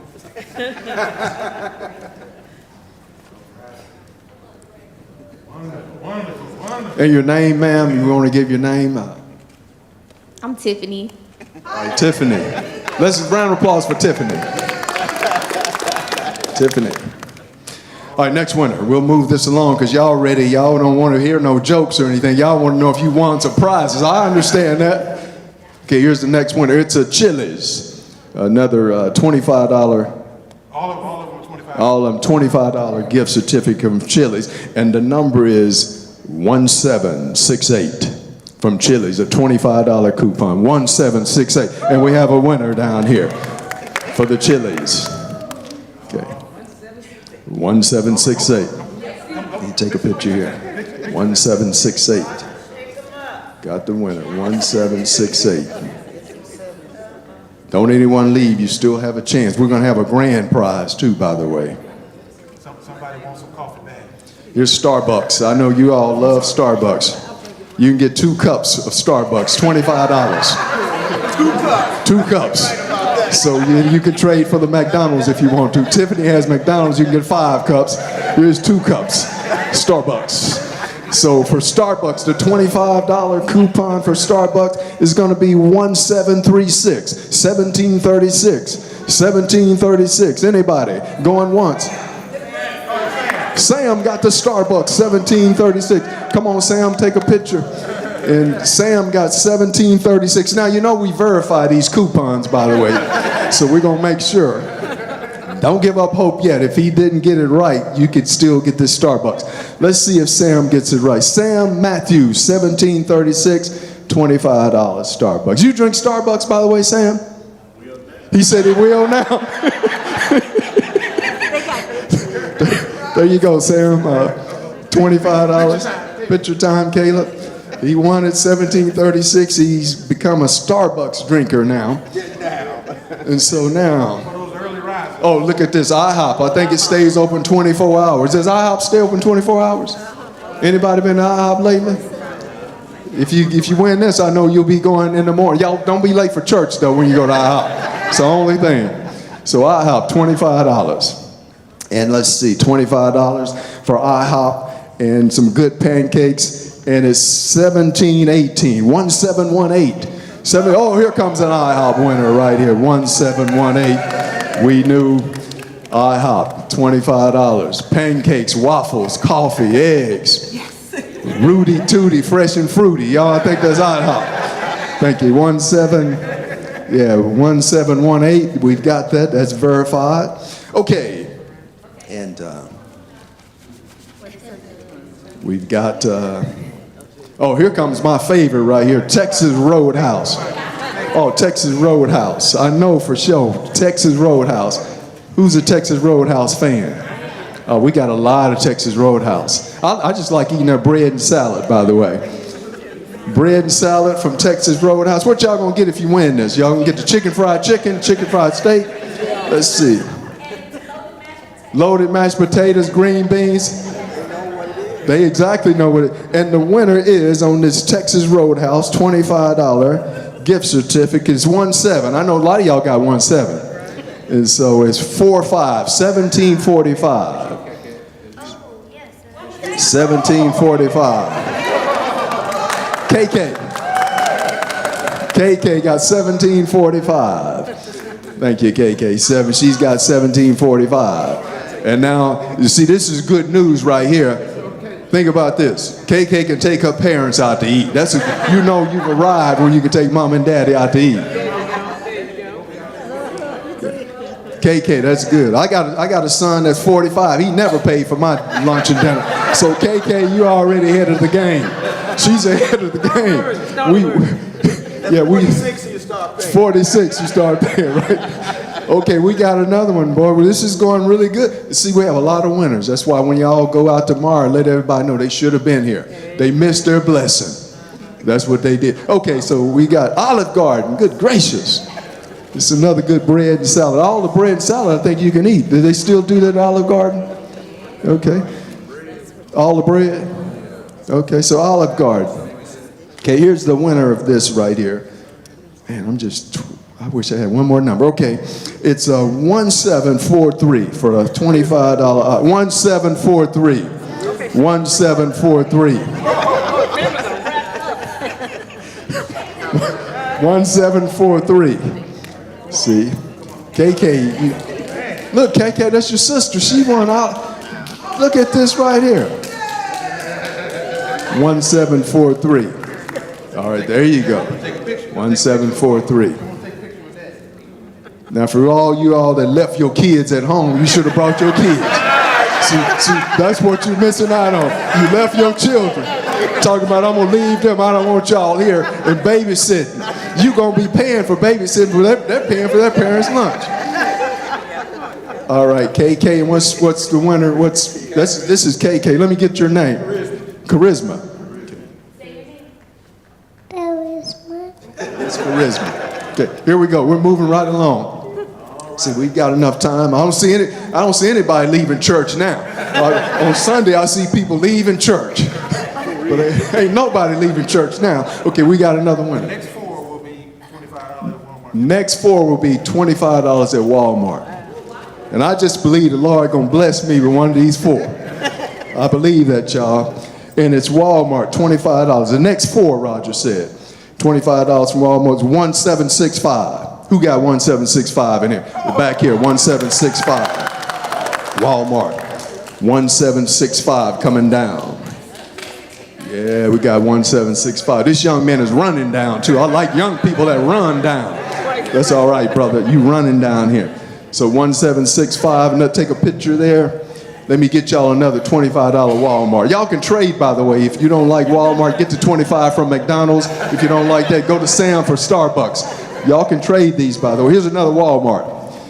You know, Sam Walton out of Arkansas, by the way. Sam Walton will be happy to see this. The next winner is 1751. 1751. Here comes 1751. Yeah, 1751. And that's brother. Do they have a Walmart in Bastrop? Okay, well you can take this one then. I was going to say if they don't have one, don't. There you go, brother. Brother Bledsoe, right here. 1751 Walmart. Anybody else want to go to Walmart shopping? Does anyone else want to go to Walmart? All right, just claim it if you want to go to Walmart. Just come walking down here and let us know that you're going to take this right here. Who wants this Walmart? Okay. Okay, and the next winner is, we got out of the 17s, we're in 1699. There you go, 1699. Walmart. Here you go. 1699. Okay. Thank you so much.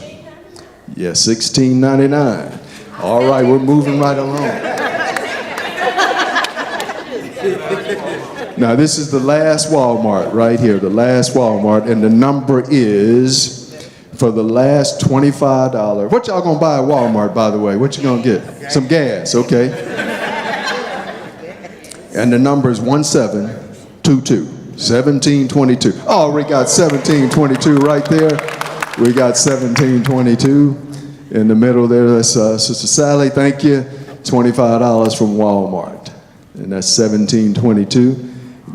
There's your certificate. You're welcome there. Down to the last 3 gifts. We got 3 more gifts, so y'all hold on now. One is a tablet. One is a phone, a tablet. And this UT doctor said that this book is going to be very valuable. So, and they signed it too. We got a phone, not a tablet. This is a tablet. So the phone is next. We got a phone, a tablet, and a book. The writer said this book is going to be very valuable one day. Now, the only thing I know about valuable is if you're an artist, things don't get valuable until you're dead. So I don't want no book, no artist type deal. But anyway, the book, by the way, Resilience Tree, Dr. Shauna T. Sobers.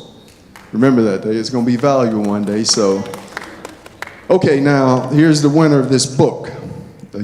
Roger said UT. And the number is 1734. 1734. All right, Excellent. Yeah, that's 1734. Thank you so much there. All right. We've got two more prizes, a phone and a tablet. And really, I didn't want those other gifts anyway. I want this phone and tablet myself. That's what y'all are thinking right now.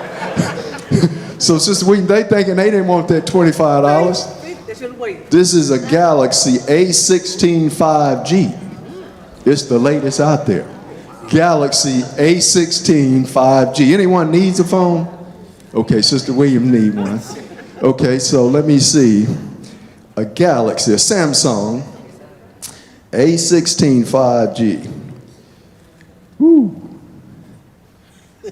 I'm looking, I told you my number is 1731. I'm still looking. And this one doesn't match. But with a stroke of the pen, it could match. Yeah, let's get this thing done. 17. And who said 0 is not a good number? 1701. Come on down here. 1701. Now, who has not won a gift? Okay, we got a few that have not won a gift. Okay, one of you all are going to be the recipient of a tablet. It's an iPad, right? Yeah, it's an iPad. So keep your hand up, and one of you all are going to win this tablet right here. You say you got a pen?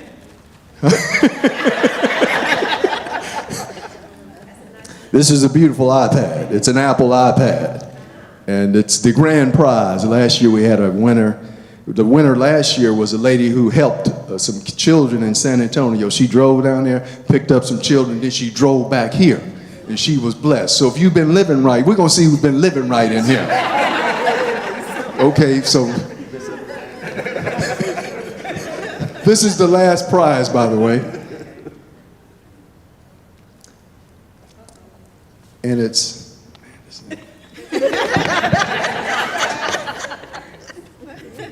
This ain't no good right now. Hey, the winner, by the way, is 17. Y'all get it? 1703.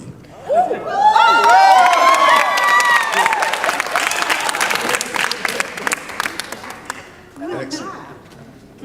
Okay, sis, Picture time.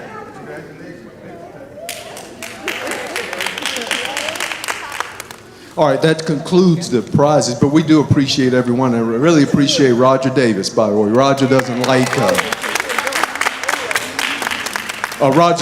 any fanfare. He doesn't like to be out front. He doesn't have the drum major instinct.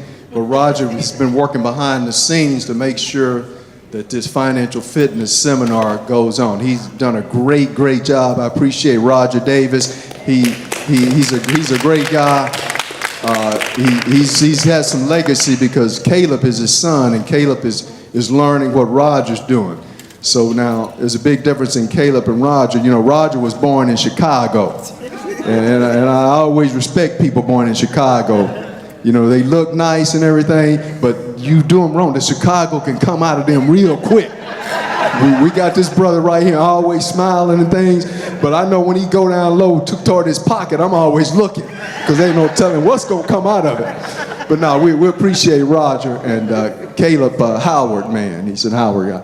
We really appreciate him. So Roger and Caleb, I'll give it back to Roger.